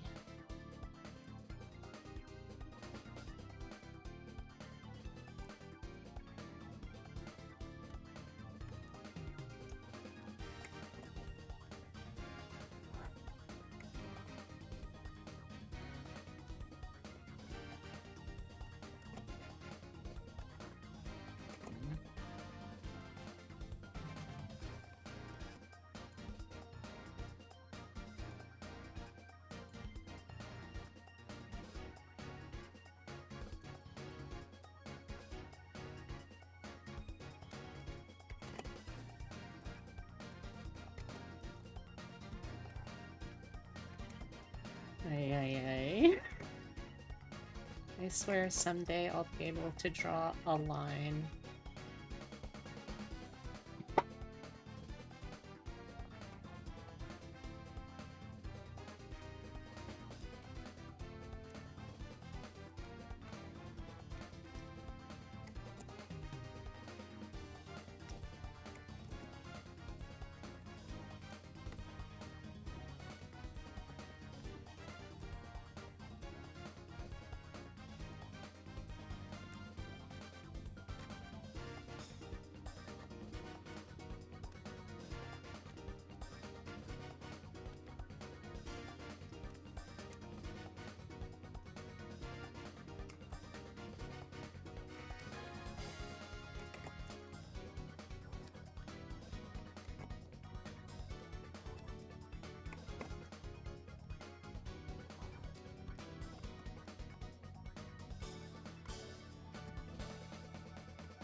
Okay.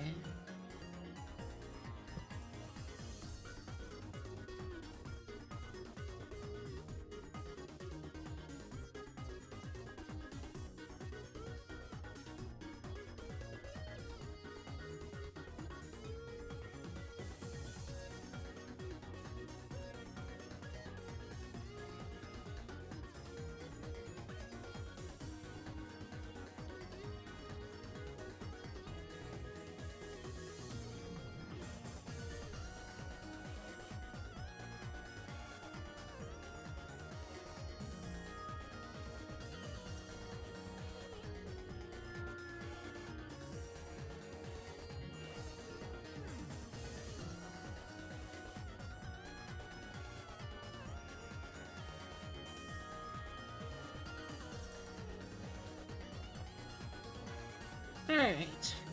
Well, that's one finger. I think...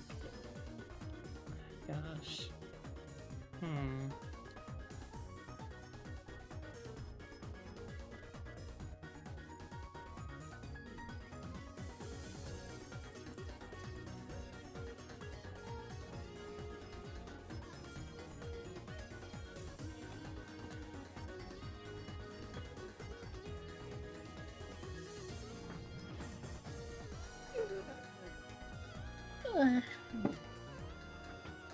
I mean, I didn't do too much with the finger articulation, so I think if I just have the fingers as their own separate texture, I can manipulate those. I mean, basically how I did these, they're not separate, they're just one singular part. Maybe I do that for the other fingers? We'll see, I guess.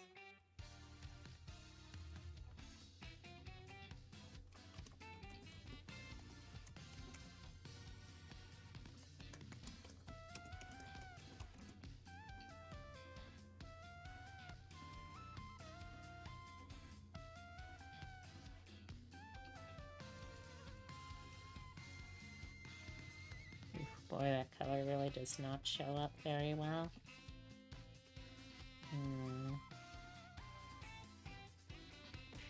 Ah! Oh, Mecha Kitty. Thank you very much for joining the Fluffle. I hope you enjoy it here.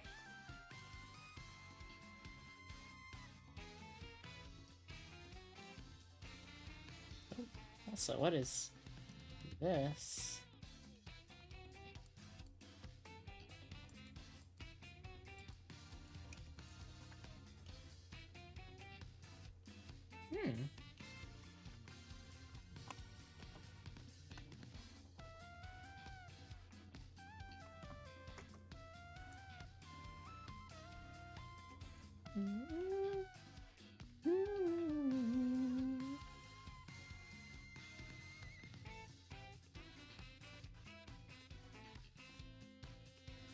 Although if I use the brighter metal, maybe that will make it easier to see. No. Okay.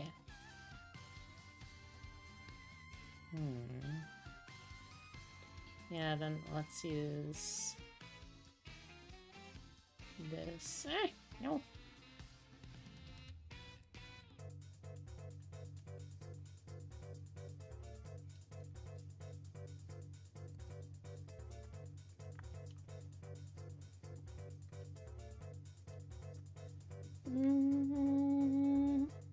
Alright, okay.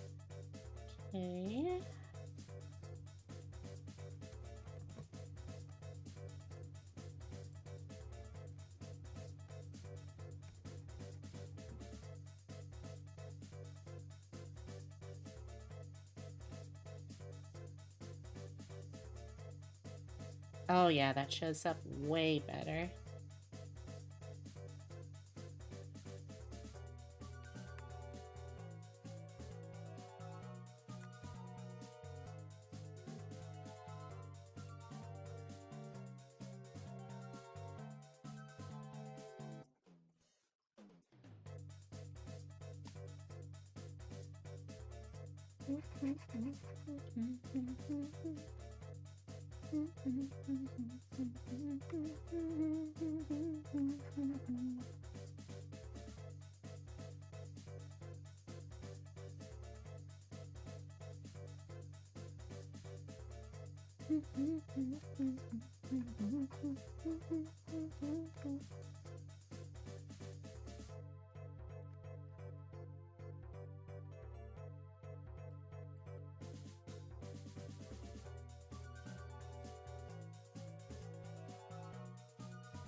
Yeah, that's way more clear.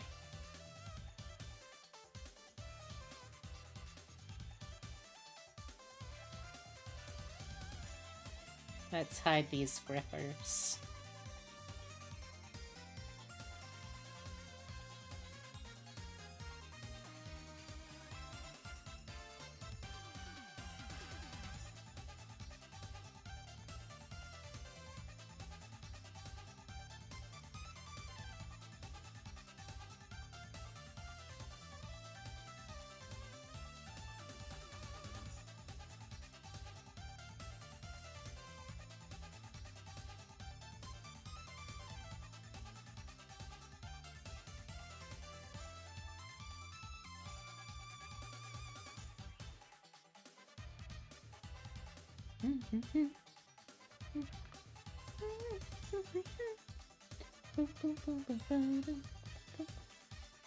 Still gonna be a little easier for me to see though if I do it like this for now.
Even though it feels like I haven't done too much today, frankly, I think, given that I have not been medicated for my ADHD for a good few days now, probably closing in on a week at least, and I'm still doing pretty well. Even if I have no powers of focus, this is taking everything I've got to just continue doing stuff like this. I'm being so brave. I hope people understand.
Back to the concave convex thing.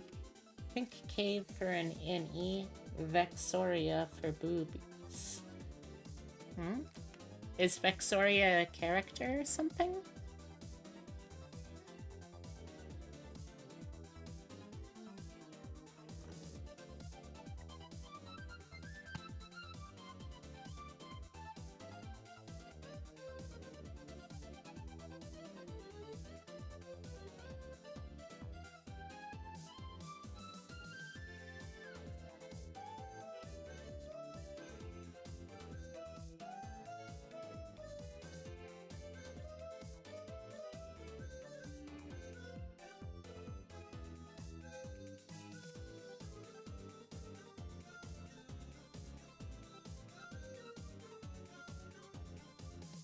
Vexoria is a lewd tuber? Vexoria the Sun Eater. Oh, okay. Don't know what to tell you. Haven't heard of her before. She's a legit MILF, kids and all. I mean, I feel like MILF is kind of a loose setup.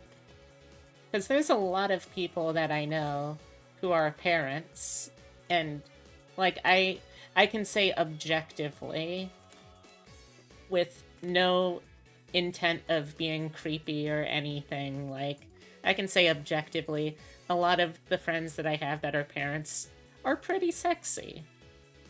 They're pretty attractive.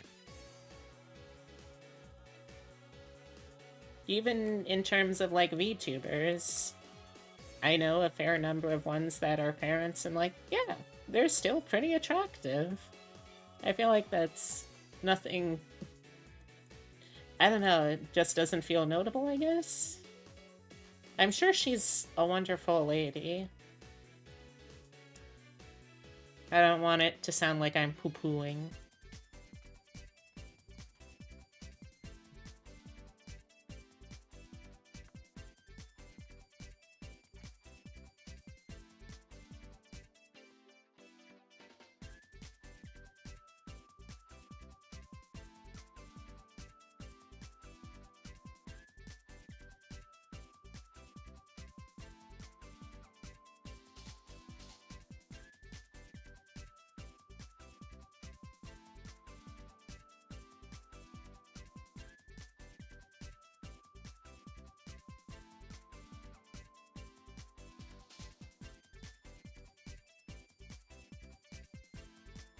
Also, obviously, as an incredibly wholesome and not at all lewd VTuber, of course, I have no idea what a lewd tuber is. Oh, well, I'm glad to hear that she's in remission. Cancer is a pretty terrible thing for anyone to go through, so I'm glad to hear that she's been recovering from it.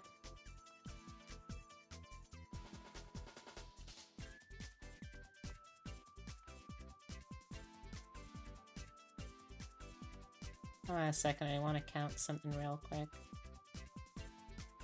7, 8, 15, 16, 17, 18.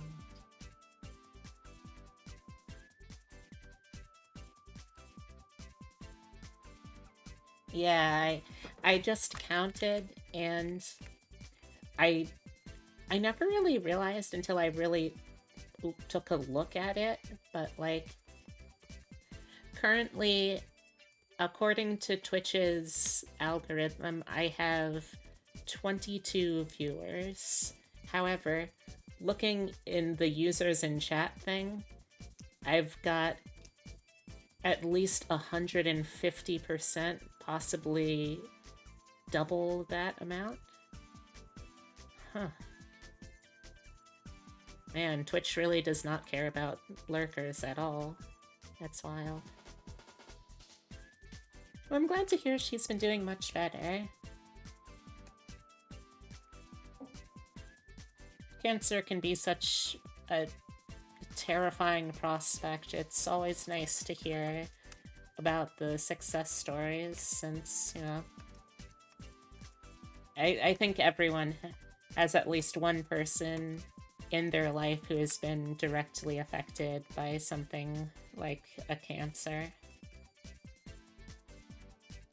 And it isn't always the success stories, unfortunately, that we get from those, so it's always nice to hear when it does work out.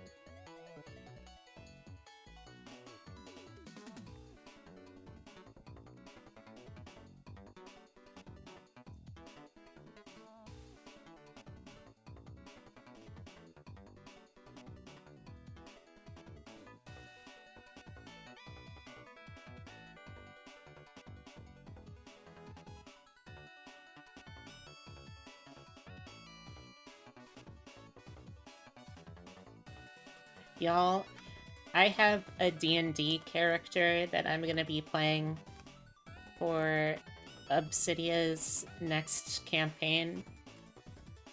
And I'll be honest, I don't know if I have nearly enough of a plot set up for her.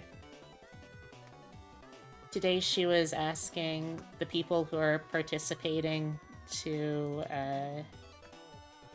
spend the next month planning out an overall kind of idea of a story arc. I don't know if I really have anything for that yet.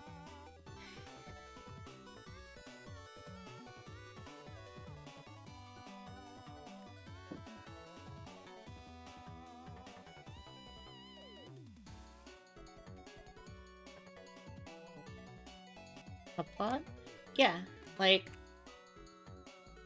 I don't know how much I can tell people, but like, Obsidia is a very, like, I've seen the stuff she's written before. She's a very thoughtful game master.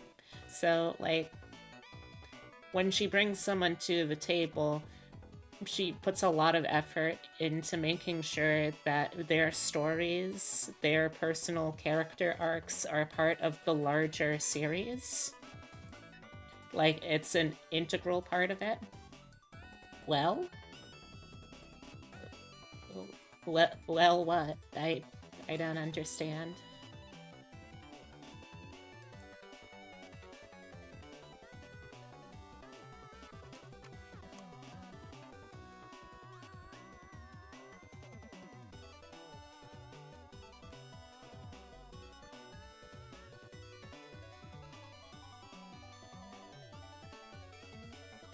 So, one of my things is I'm the kind of role player that every character I make has to have an aspect of the true self. Because I've said this before, I'm that kind of bitch that can never just let a roleplay be purely a fictional fantasy. It always has to be a little aspect of my actual self that I connect to.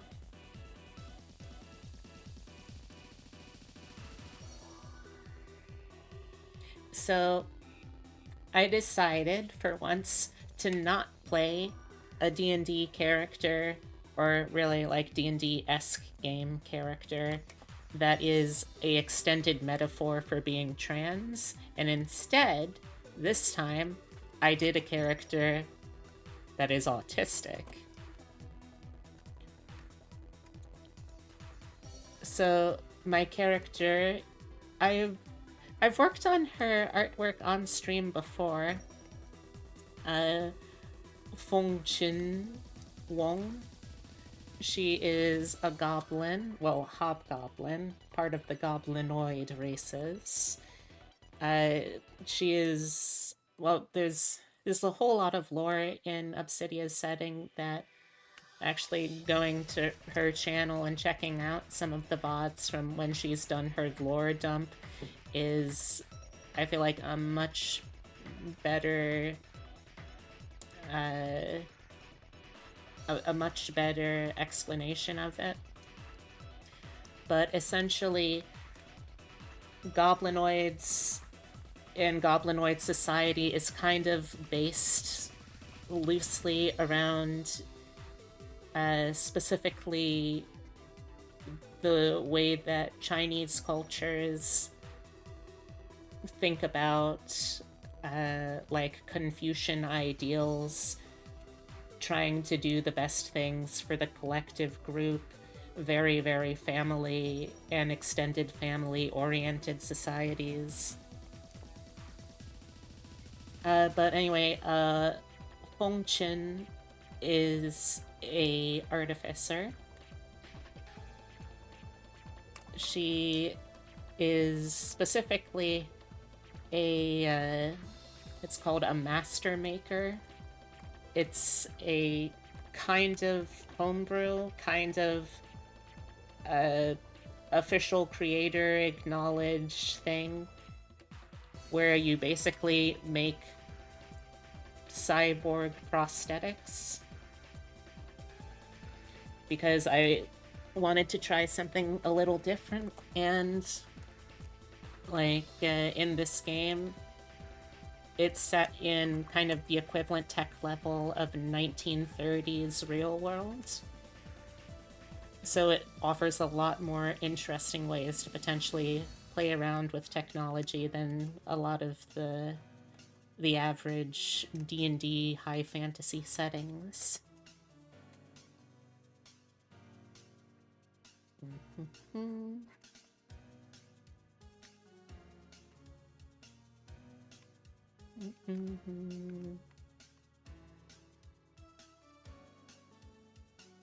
But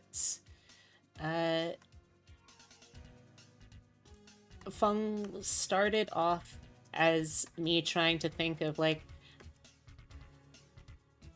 if I were to make a character who is autistic in D&D, how would I go about doing it in a way that mechanically connects to the characteristics of the person?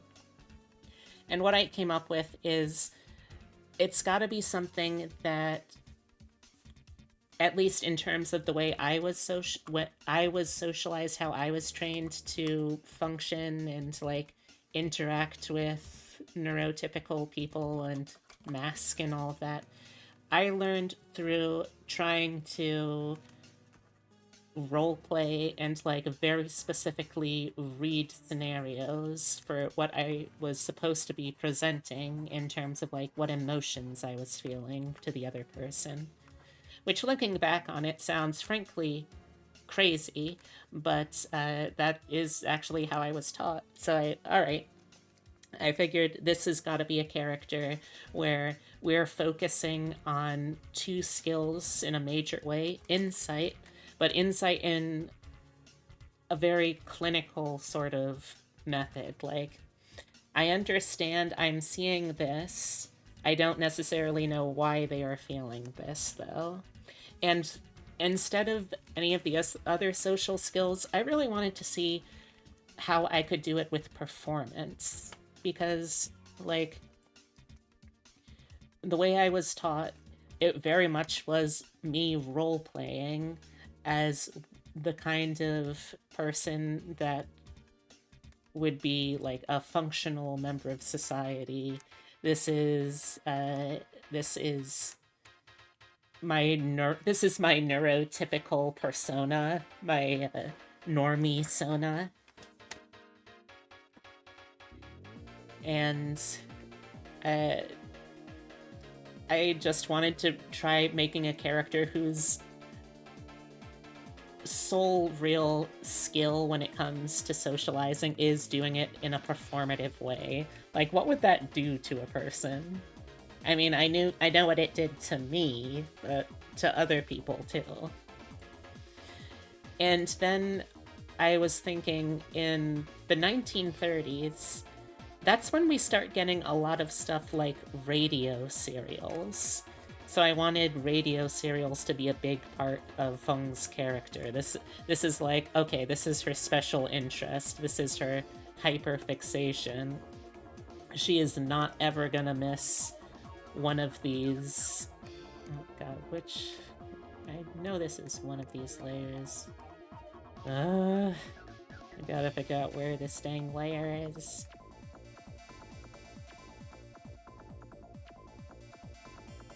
I swear to gosh. Come on.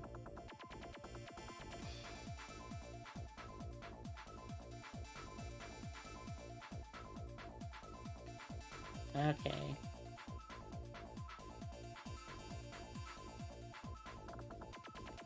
There we go. So yes, she is obsessed with radio serials. That's her hyperfixation. That's how she has characterized herself too. Because here's the fun thing about being autistic and being very insecure in how you have been taught to socialize. Oftentimes, you just create artificial shells of a person that you simply imitate, right? And actually letting someone get to know who you are as a real flesh and blood, living, thinking, feeling person is really scary.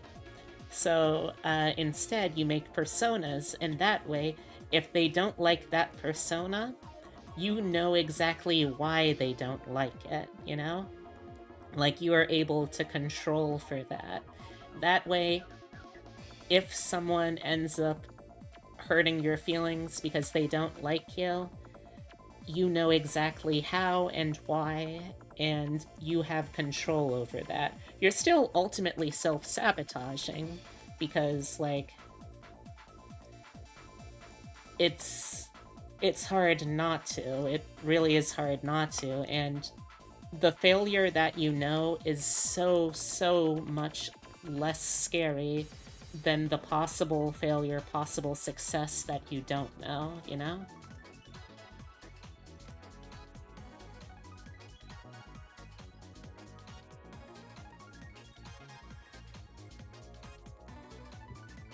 So that's definitely a driving conflict of Feng's character.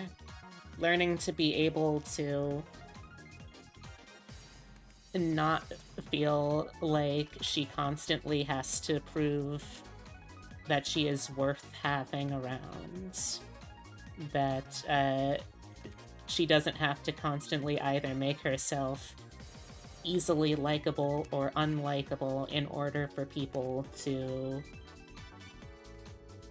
not reject her immediately. And before you ask, yes, this all is based off of my personal traumas. Thank you for asking.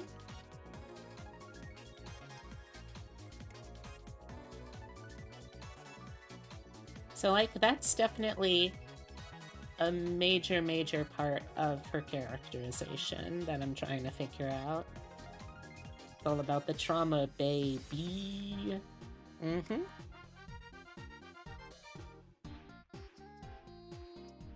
Oh, hello, ad break.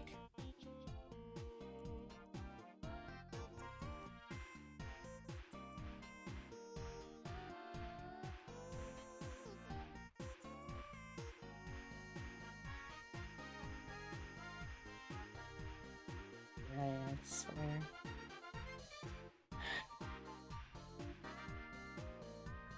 Some pointy fingies, they sure are.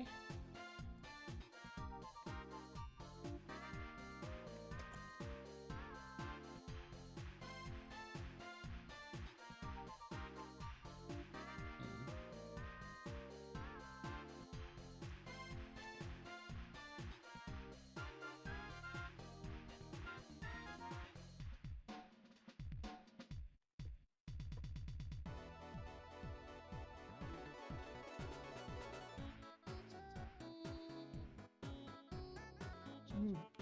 Mm.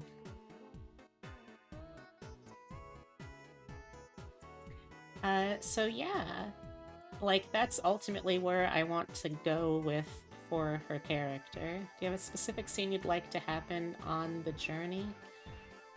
Oh gosh. Hmm.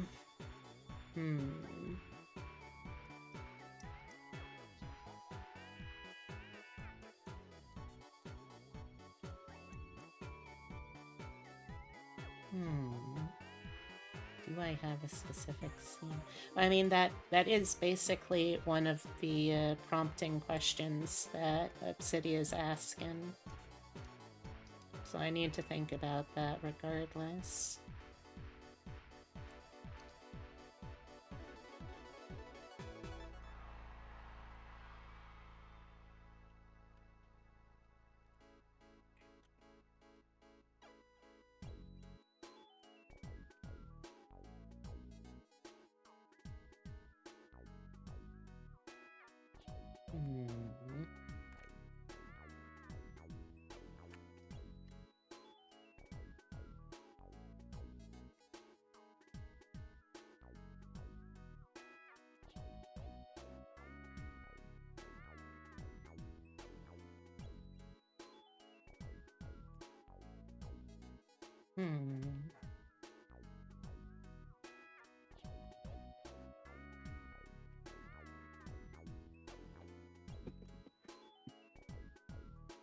Like, I have ideas for scenes that happened before the game took place. Like there are scenes I have in mind for. There are scenes that I have in mind for, like, how certain things happened. Like, one of the big things with the Master Maker subclass is, in order to give yourself cybernetic enhancements, you first kind of have to be missing parts of your body. So I think I definitely have ideas as to how she lost her arm. But I'm not sure beyond that any particular scenes in terms of stuff I would want to play out. I'm already kind of uncertain if I even really want to touch that scene too much, because even though it's left kind of ambiguous how some of the things happened or why, there is definitely elements to it that I feel like could be read more as a form of self-harm that was involved with it. And I don't know if that's the kind of heaviness that would really be a good fit for the table here. Like, we're all trying to have characters with traumatic experiences in past, present, or future in this game, but that might be a little intense.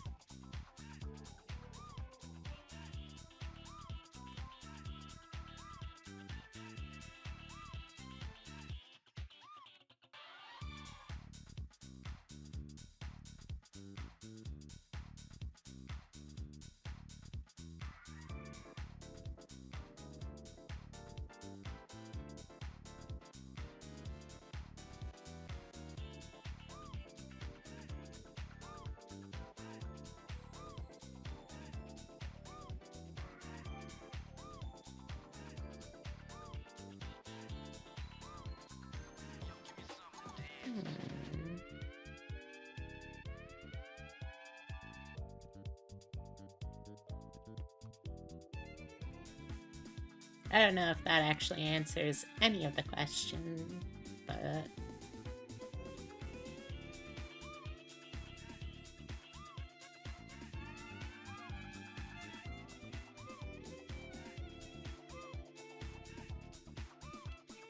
feel like this needs to be inward more. Let's adjust for that.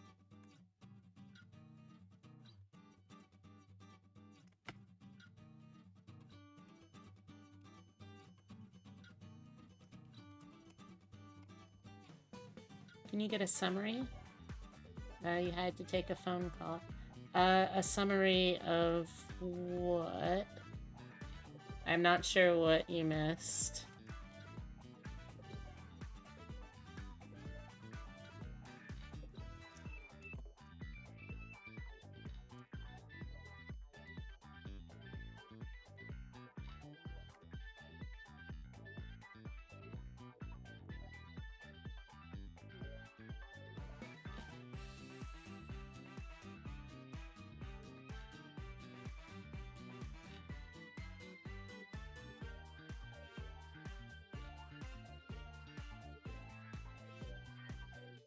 The most recent character thing.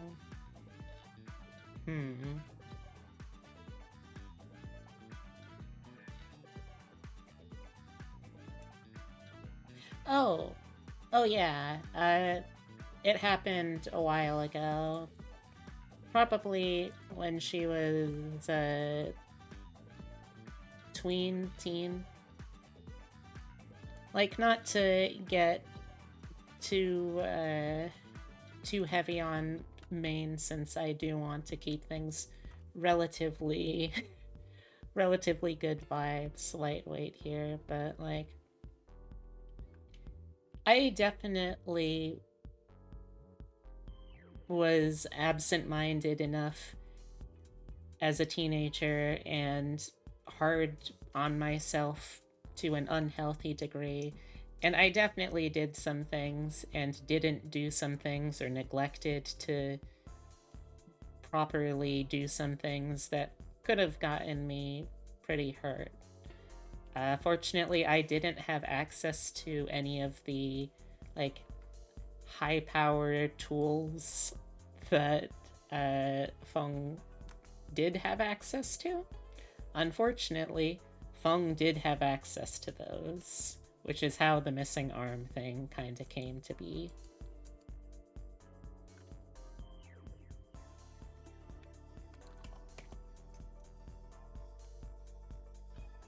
But, like, I don't want this to just be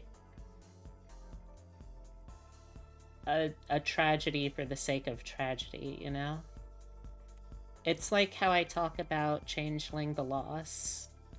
I don't want to tell stories about the worst days of someone's life. I want to tell stories about ultimately how they build themselves a new life after that. Because I think that that's the important part. And that's the part that makes for a more interesting story, too.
Best physical feature.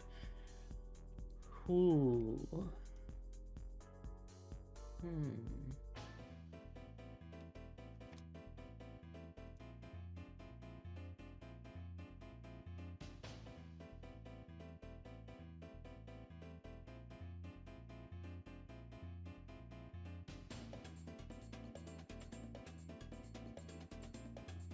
Let me see if I can find... I know I have it somewhere. It's drawing a illustration, concept art, if you will.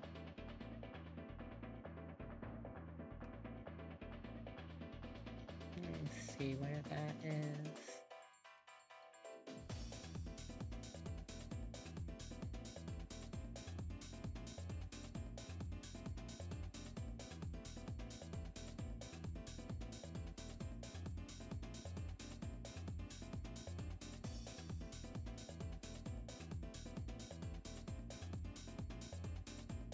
There we go.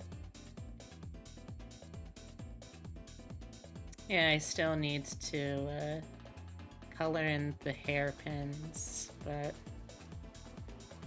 this is basically how I'm picturing her.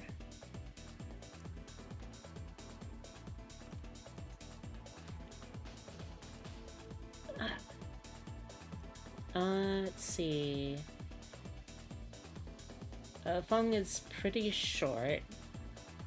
I think I have Feng as one of the smallest, maybe tied with, maybe slightly shorter than the rest of the party. I want to say it was something in the ballpark of like 5'4", 5'3". I really liked playing around with the blush in the cheeks. It's kind of fun trying to work out, okay, what would that look like on someone, you know, with green skin, for instance. She's a hobgoblin on her father's side. Her mother is a minotaur, and like not the player's guide kind of minotaur. Like her mom is fully a size large person. I'm so sick of getting my hopes up when I see, oh, we've made it so you can play as minotaurs or centaurs now, and then I look in the book and it's like, you have the body of a horse or a full-on bull. You are size medium. No, fuck off. Give me all of the messy, complicated, terrible things that go with having the awesome size of large. Let me be big, you fucking cowards, Wizards of the Coast. More like losers of the coast. Lizards of the coast going to run away to hide on the warm rock of... I don't have a good ending to that sentence. But yeah, you're very into that. Really? J-Daggy, is this something you've talked about with the missus before? Because if not, maybe you should. I used to get the large size strength bonus.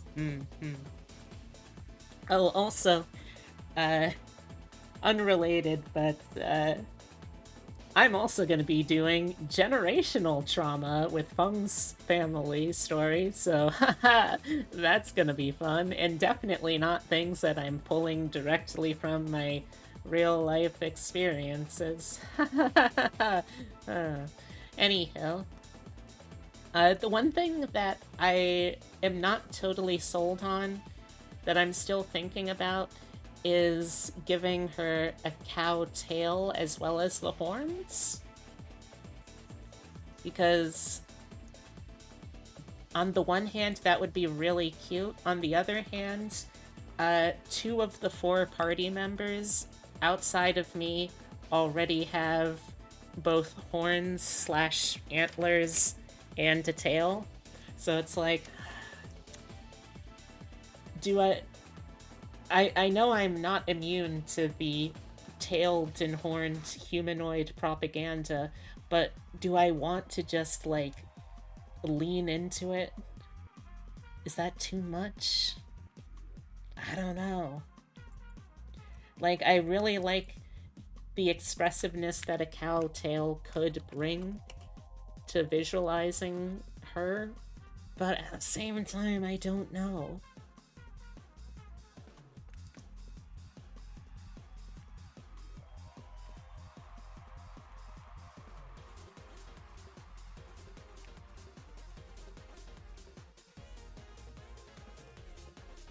But yeah, this is Feng. In some ways, she just like me, for real, for real. In other ways, nah. I would say my favorite feature of her is the eyes. Like, I messed around with a lot of different colors before I settled on these, and I really like how the red rimmed, sort of ambery gold color looks. So, mom and dad are a great combo size kink. I mean, yes. However, but, I'm in good company because there is one other player character who also has a size large parent, and the other two players are very openly a size king and a size queen.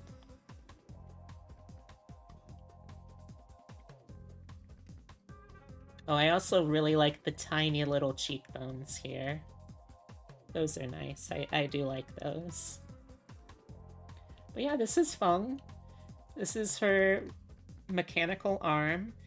Uh, it is also doubling as a Chinese rope dart, so that's fun. I think it's fun anyway.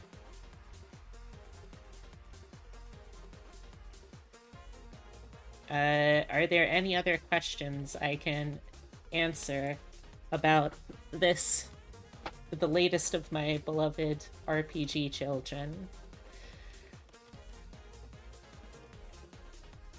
Oh, thank you. But yeah, I ended up drawing a lot of a lot of inspiration for things like outfits from Anna May Wong. I don't know how many people are familiar with her since it would be very understandable if you're not familiar with Anna May Wong because she was an actress who worked back in like the 30s and 40s, but she was noticeable as being notable for being like one of the first major Chinese American actresses in Hollywood. And still, although she was really, really pigeonholed and limited in terms of what she was allowed to do, she still was a very successful and influential figure. And also, just as you can see from the pictures, a fashion icon. Absolutely gorgeous, you know? Uh, so yeah, she was a big, and that's also where we get the clan name of Wong from Anime Wong. She'd, I feel like if she was around in today's market instead of back then, she'd be kind of like on the scale of maybe like Michelle Yeoh. That level of success, at least. Let's see. Oh, I forgot. I also have, because a lot of the character design is also coming from Chinese opera, I decided, hey, you know what character she would really vibe with? The handsome Monkey King Sun Wukong. Because, I mean, it's Sun Wukong. How can anyone look at Sun Wukong and not think, oh yeah, this is the fucking most fun. Sorry for anyone who isn't used to my language. This is like the most fun you can have with a character in Chinese opera.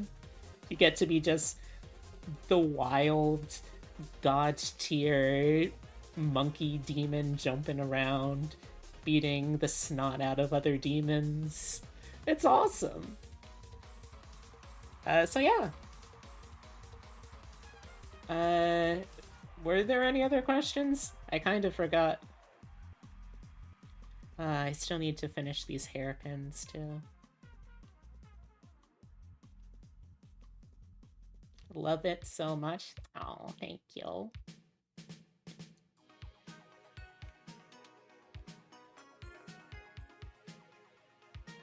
Initially, I was designing Feng with the idea of, what if I could make a character who was, like... And you know what? I don't know if you're actively listening right now or just lurking, but Roselia, very similar to the vibes that you bring to your whole paladin. I really wanted to try making a character that was a self-proclaimed villain, a wannabe overlord, like someone who wanted to rule the world, but make them a very ineffectual villain because they're actually not a terrible person, which means that they're not very good at the villain part of the villainous mastermind overlord. But I sort of drifted away a little bit from the concept, but the camp is still there. 110%, we gotta have Feng be the most campy personality available. Oh, also, her favorite radio serial is The Pernicious Perils of I had it right. The Pernicious Perils of Professor Yao. Which is like an in-universe kind of XP of Fu Manchu, but making it sort of more of a anti-villain type of deal. Like, historically, you know, some of the things that Fu Manchu in the stories was, like, fighting against? Stuff like fascism, capitalism, colonialism, so it's like, oh, this is just a character who is a protagonist that, because we're supposed to be looking at this from a Westerner's perspective, is meant to be bad. Okay. I gotcha.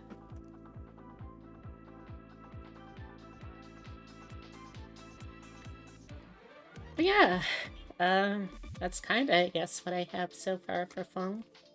This is fun, though. I liked talking about my girl. Are there any other questions? Comments? Concerns?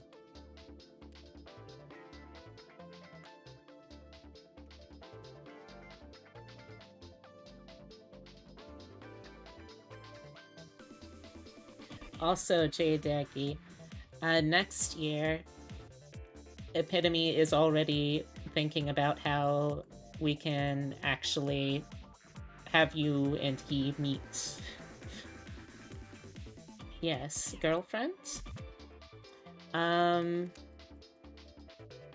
For Feng? I don't know yet. See, the thing about Obsidia's campaigns are she loves to have a lot of NPCs that are very hot and they're party companions, so you get to know them a lot. And you can potentially end up boinking the companions. You can also end up boinking other player characters. So I'm still leaving myself a little open-ended. I mean, I guess golden ending could just be a polycule, but I want to be open to other ideas as well. See where things go with it.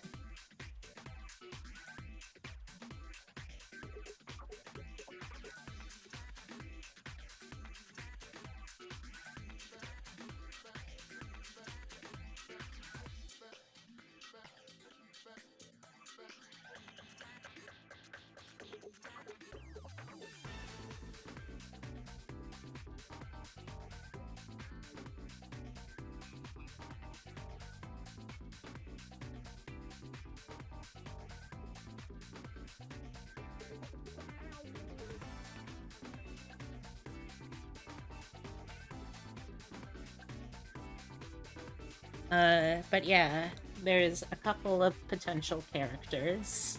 I don't want to say anything about the other party members because that's the other player's business. And I don't think I should say anything about the NPC companions either because, again, I don't want to chomp on Obsidia's steez on her flavor, you know? It's up to her when those characters get revealed and how. So yeah, there are possible ones. Would I like to find Feng a partner? Yes. I am like the old Russian woman in Fiddler on the Roof.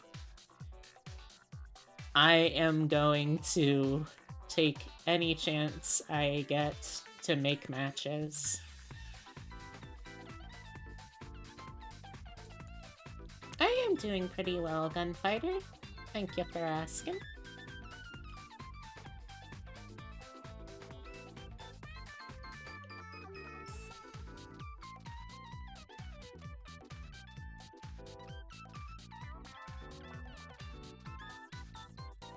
I wish I could focus better.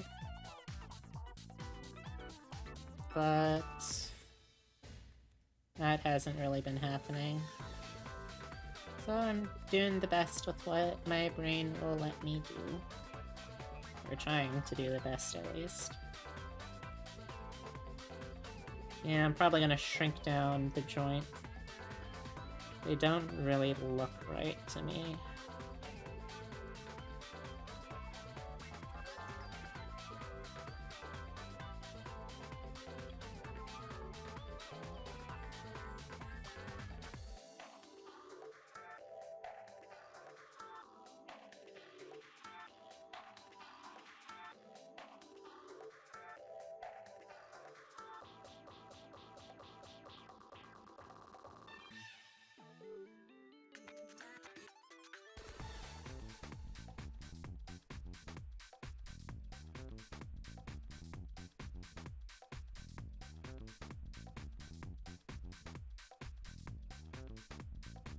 Any other questions?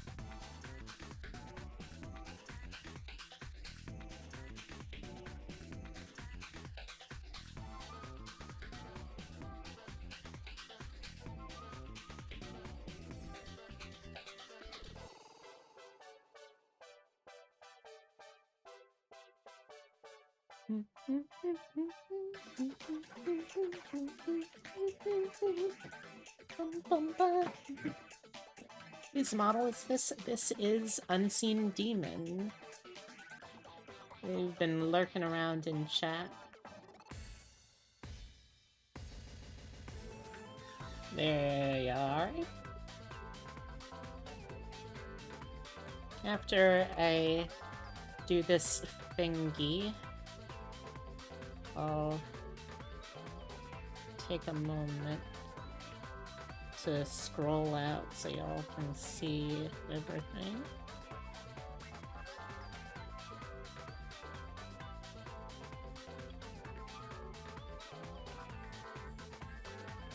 Alright, so I had to turn off the leg for a bit, so we don't have everything on right now.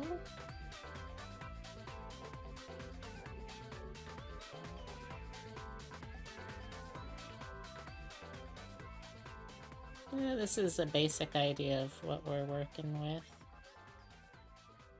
The clipping is gonna make things look pretty weird for a little while, but...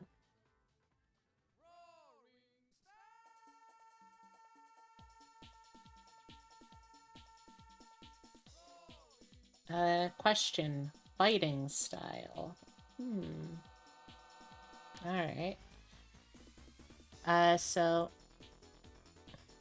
The group so far has, a wizard, a ranger, who is a melee-based ranger. And also is going to have a dragon, so that's going to be fun. A blood hunter. I'm not super familiar with the mechanics, but I know they're kind of a melee-ish class. And then kind of not. And they use their hit points, so even though they use their hit points as fuel for something, so even though they have a decent amount, they also are kind of squishy too. And then I'm playing as an artificer, and because I didn't really click with any of the vanilla subclasses for artificer for this one. There were a couple that I was thinking about. Like, I was thinking maybe I could do an armorer. That would still give me the ability to make the artificial limbs, but it didn't really feel right. I ended up with Master Maker, whose whole deal is prosthetic limbs. They make prosthetic limbs that are also weapons. They're the cyborg subclass. Your favorite class is Warlock. You like the invocations customization? True. Surface level, there is a lot of customization options for Warlock. The problem I have with Warlock is that everything feels pretty shallow still as well. Like, you don't really... Outside of a couple of specific builds, which are kind of the optimal ones, the ones that it's designed to function best for, which 9 times out of 10 is focusing on Eldritch Blast. It doesn't really have as many options, really, and especially considering how spell slots work for Warlocks, it ends up feeling pretty limited in terms of what you're actually allowed to do. Most of the invocations, I feel, are either options for Eldritch Blast, or they allow you to cast a spell once without it being a spell slot. Which, like, okay, I guess. That can be true. It's why you're happy with some of the new changes they introduced for 1D&D. I haven't checked in on that one for a while because, you know, Wizards has done a bang-up job of making people not trust them anymore.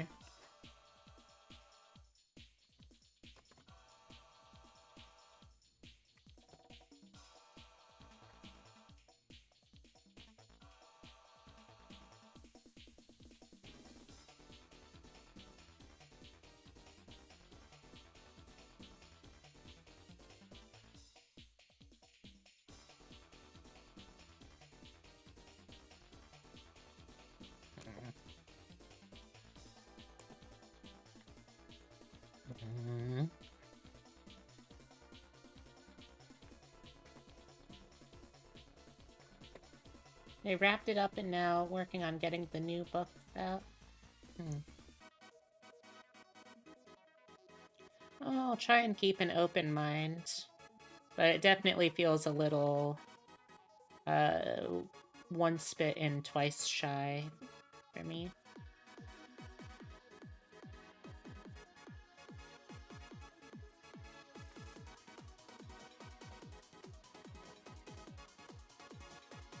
Oh my gosh. How many times will I have to draw this one line before I'm satisfied? I don't know.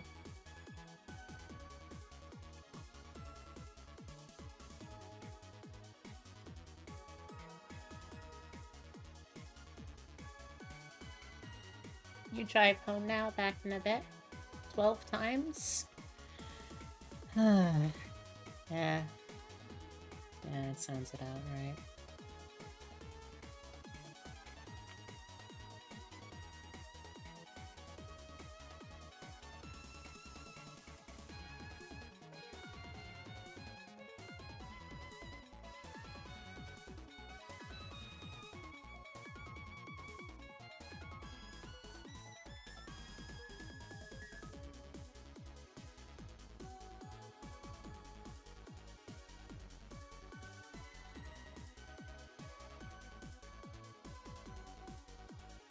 Ring Fit Adventure.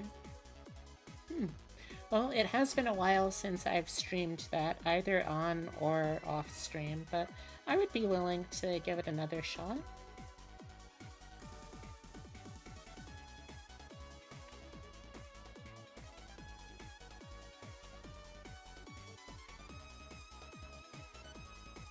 Heck, that might make for another decent incentive if I need to improvise.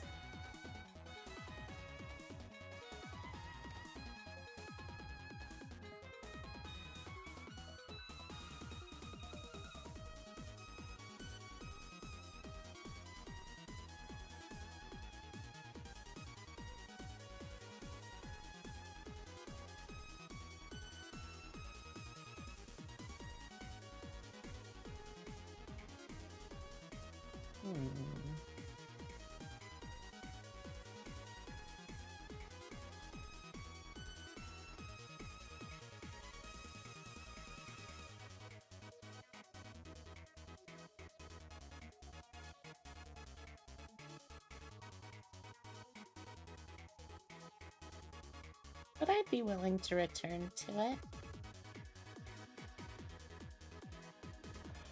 Or rather, return to doing it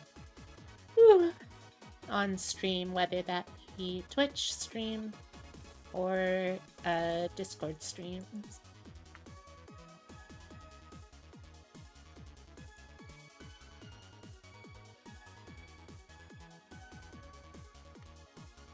I'm starting to get hungry though. I'm looking forwards to making some fried rice tonight.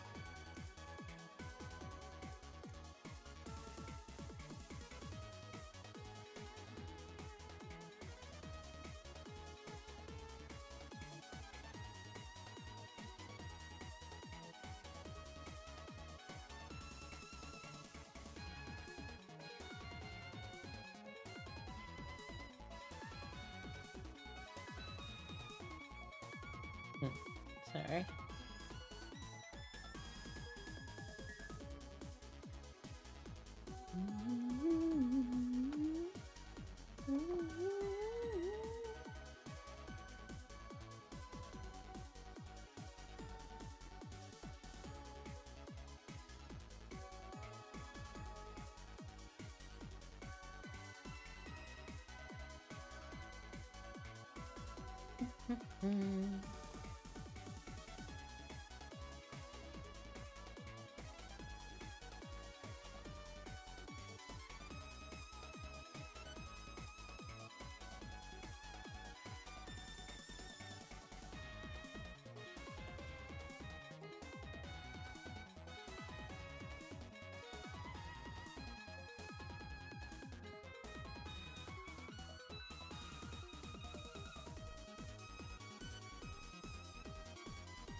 I've got to say though, one of the incentives for the subathon that I am most excited about and most nervous about is if we hit a certain goal, I am going to be doing a phone interview with my Papa Dear, like my actual real life papa. And I have specifically instructed him, outside of things that would potentially dox either of us, to bring his best stories, his juiciest bits of humiliation. So I don't know if I made a good choice telling him that, but I certainly made a choice. And if we're able to reach that goal, it's one that y'all will get to take advantage of.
Okay.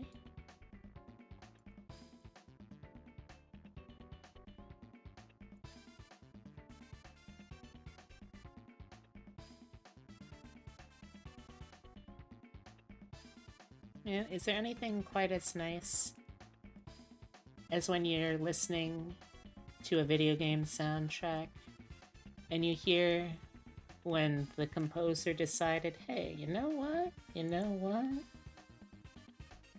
How about we make this a little funkier?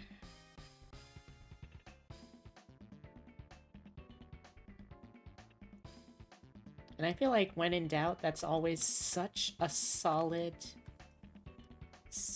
tool that a lot of composers don't really grasp.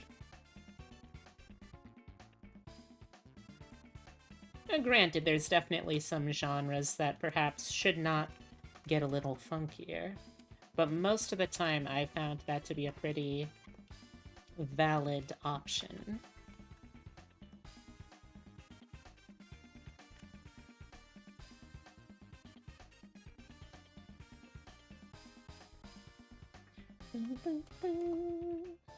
Just gotta get funky monkey. Gotta get real funky Kong.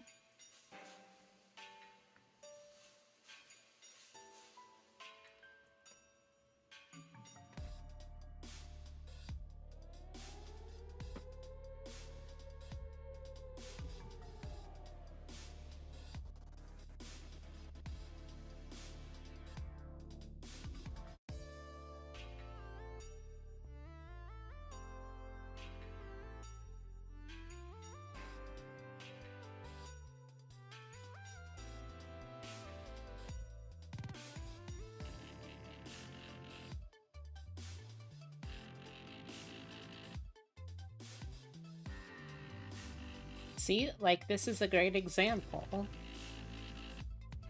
I was kind of worried that this track wasn't gonna really do it for me, but then they really started amping up the drum hits. They leaned into it with those riffs on the synth. And you know what? They made it a little funkier. Just a little bit funkier, and that makes all the difference, baby. Yeah, let's get a little funkier with this.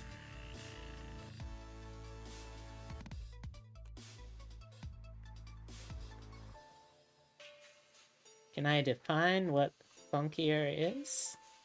Nah, that's something only the music can do.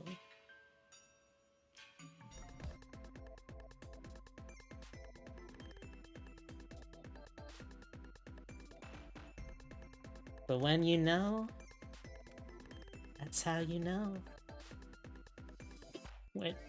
When you know, that's how you know. Brilliant. I am the world's greatest wordsmith.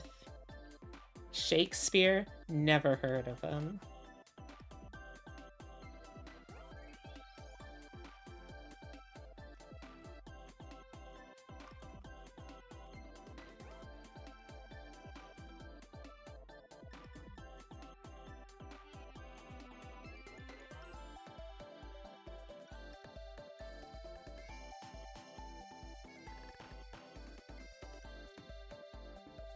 Funk isn't a technical term, it's a vibe.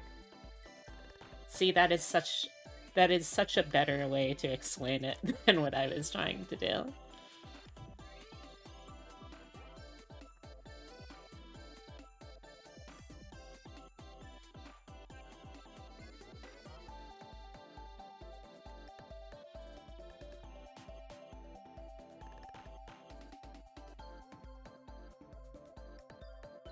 Yeah, no.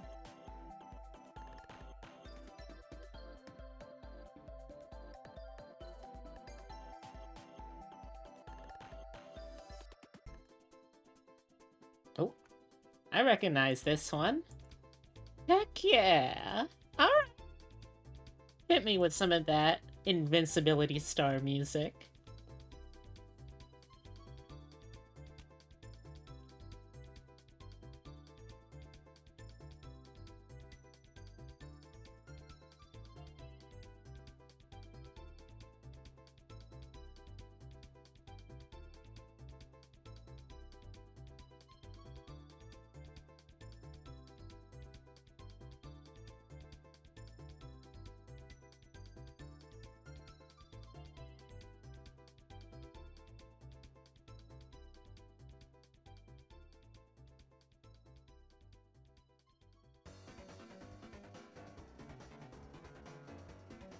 Ooh.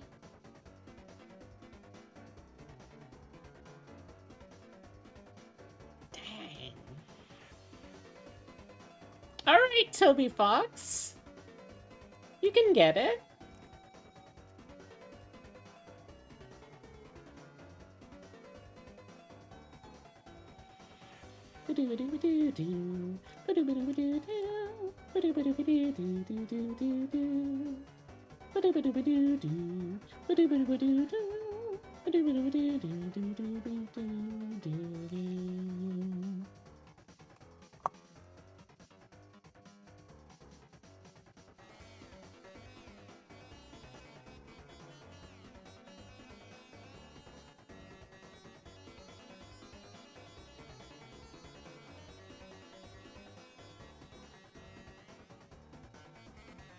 I'm gonna have to make myself a snack for while I'm cooking, though.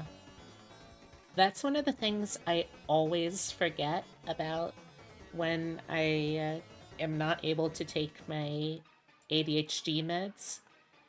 I get so much hungrier so easily.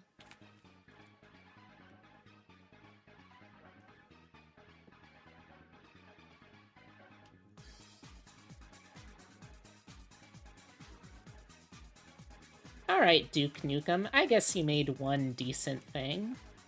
This song.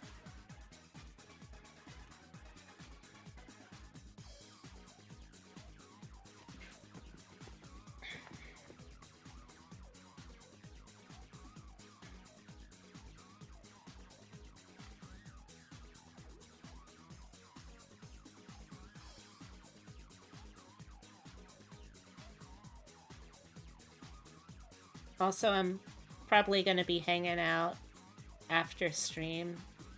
Well, between when I'm cooking and... Or between after dinner and... I'm gonna be on Discord call sometime after stream. There we go. Because I want to hang out, and I also really want to catch up on more stuff like the Fluffy Barrage with everyone. I think that would be really fun.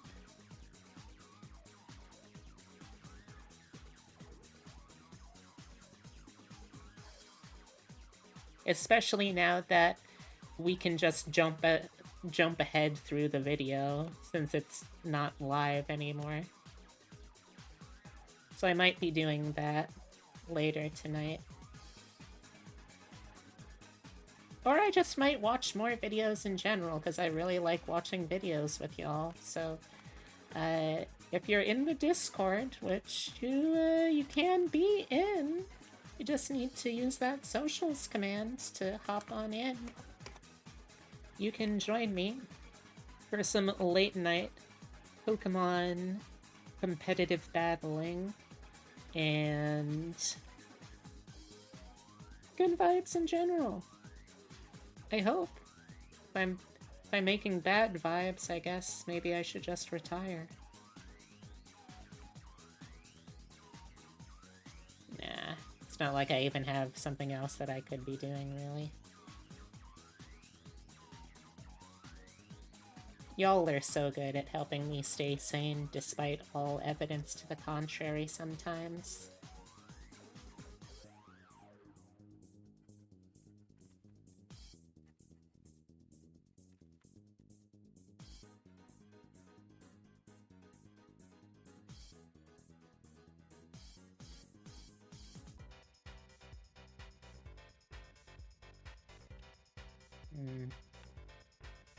This fingy don't look right.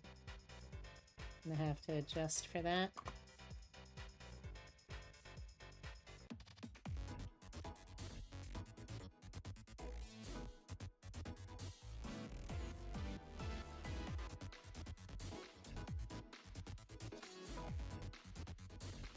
Also, chat. Can y'all keep a secret? Can y'all keep a saucy little secret for me?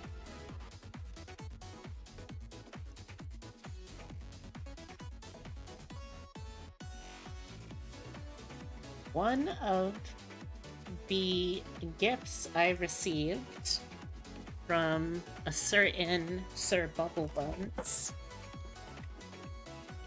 is a very special sweater that some might say could bring harm to people who haven't had sex before, if you catch my drift. I was just thinking,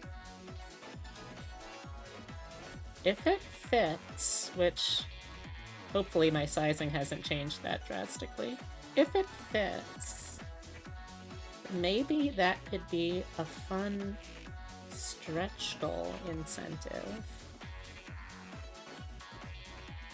To wear that and things underneath it. I'm not risking anything slipping out on stream. Or at the very least, to get some nice pictures. What do people think of that?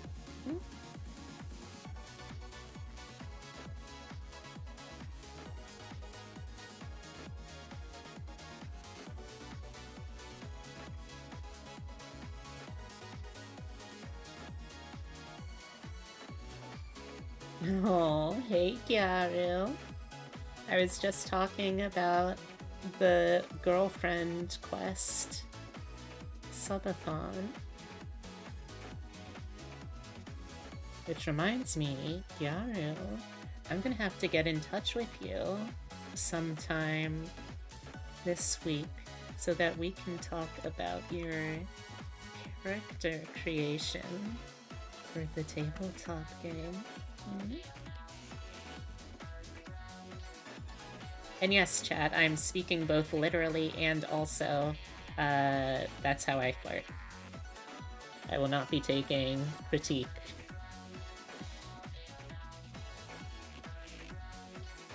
How you been doing today, Kiara?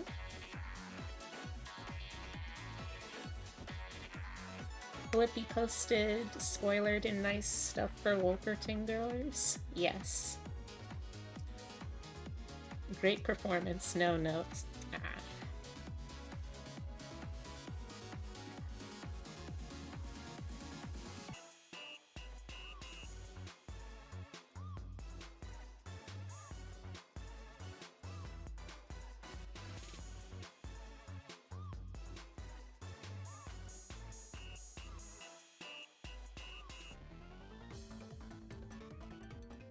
While I have this open, I feel like one of the incentives that is probably going to be outside of potentially the secret incentive of me wearing the very special sweater dress. I think one of the ones that Gyaru will probably be excited about is at 250, I have to learn how to play a fighting game. I don't play fighting games. Like, I I have never really been able to click with any of them. But if I'm gonna be visiting my lovely girlfriend Gyaru at a fighting game convention, I better at least try and learn one or two of them. I've been told to try and find one that clicks with, that really like clicks with me in terms of this is fun. This gives me motivation to try and learn all of this stuff. I have yet to succeed with that. But there's still a chance. That's the hope. Also, could you stand on this X here? Yeah, sure. Let me just... Is this better? Do I need to be further over? Thank you for the head pat.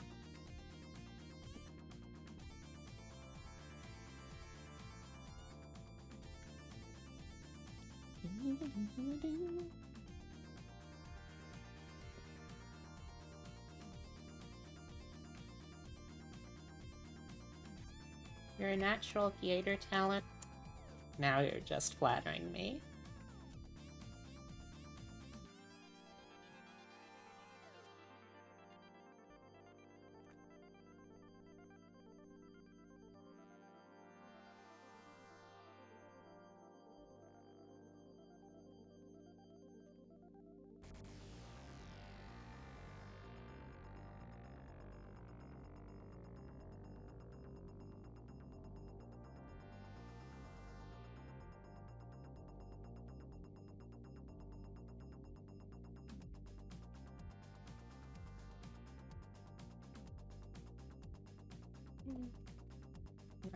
Okay.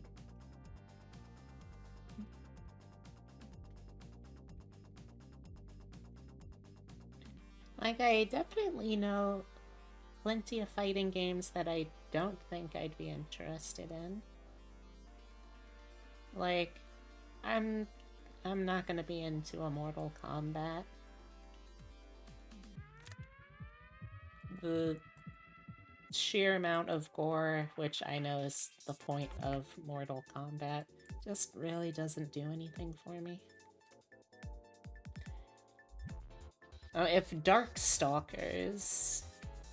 If that was still making games, if they were still making Darkstalkers games, there would be potential for that. But unfortunately, because they don't, I feel like all of the people that are going to be into that are going to be like really knowledgeable and into it, and that's going to make it so I am not able to really like make progress. You know how some games get where it's like they've been out long enough, public interest in them has come and gone. The only people that are still playing are like the real diehard devotees.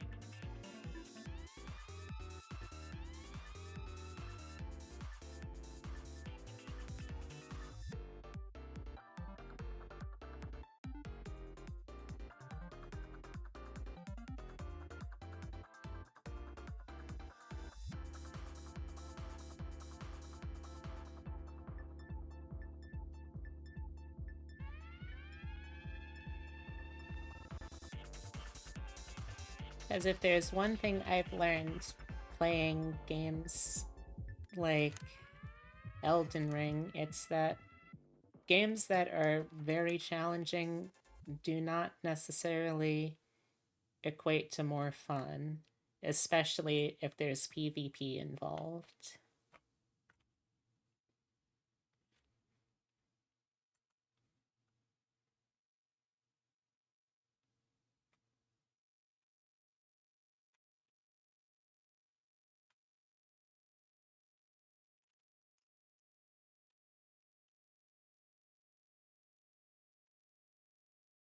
Oh, done with another music, but we're also almost done with stream.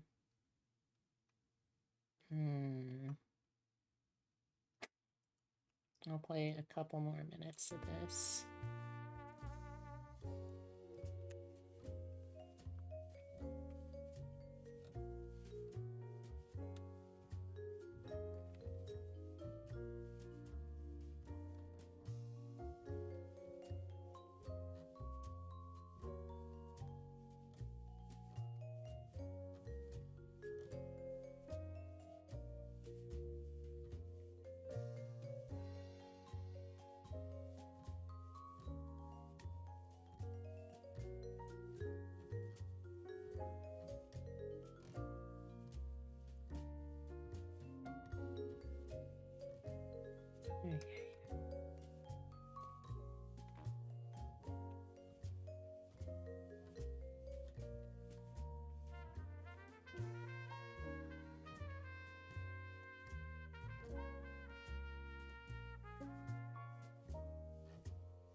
Incoming raiders. Oh no! Hello!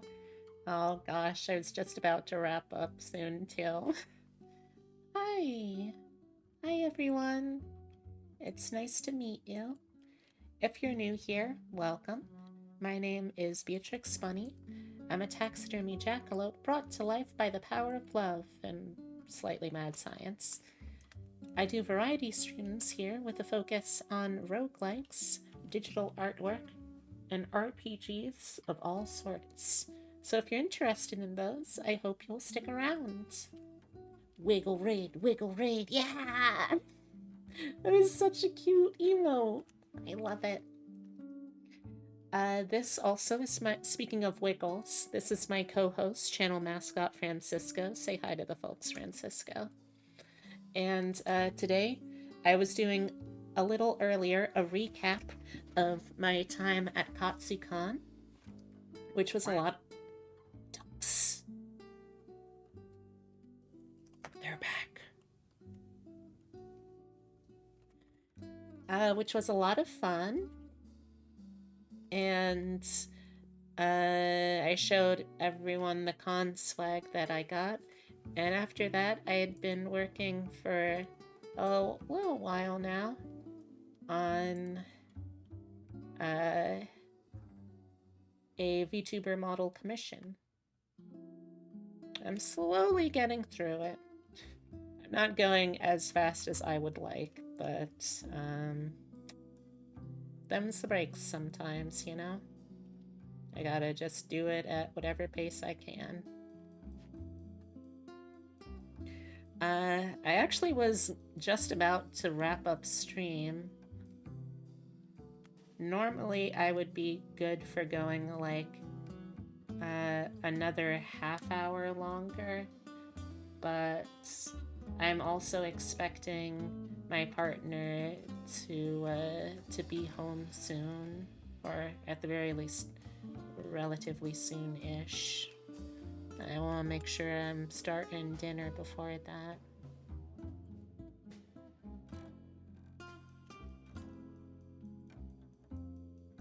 Where are we going? I am not sure. Oh, thank you all very much, though. I really do appreciate it. By the way, if you need to raid and run yourselves, please consider, if possible, I would really, really, really appreciate it if people are able to come to my birthday subathon. I had my birthday last week, but I wasn't able to celebrate with online people. And also, I've been looking for an excuse to finally debut my 3.0 model. And on top of that, I'm also raising money. I'm raising money right now to be able to visit my girlfriend, Gyaru Garo, who is also lurking about in chat. And also to just be able to improve stream things in general. Like, one of the goals is definitely, I want to be able to do cooking streams, but for that, I'm going to need either a totally wireless camera, or I'm going to need an extension cord, so I'm trying to figure that out right now. But yeah, I hope to see you all there. Oh, hold on a second, I got a phone call I need to answer.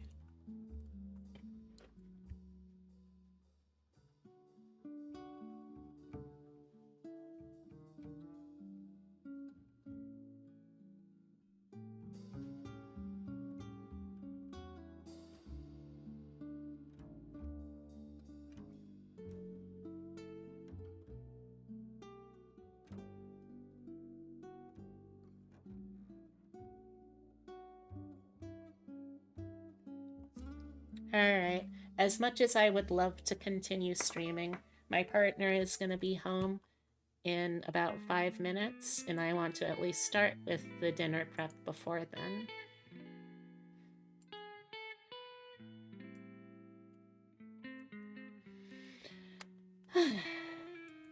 So, let's bounce. And no worries. Thanks for taking us along to another place. I'll do my best. Let's just throw a little smoke bomb.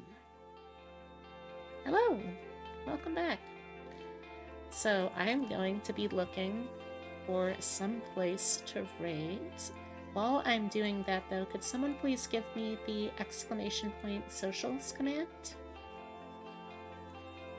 I've got to say, I have been absolutely blown away by how much affection and attention I've been getting from all of you wonderful folks coming in. It really makes me feel very seen, very noticed, very, very loved.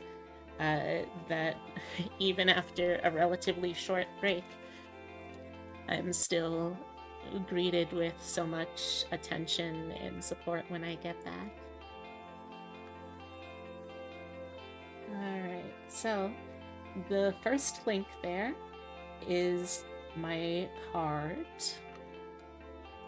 If you want to see all of the things I've got going on in one fell swoop, excuse me, or if you want to get in touch for commission info, which I'm actually going to be updating because it's a little out of date now, but regardless, that's where you can find that stuff.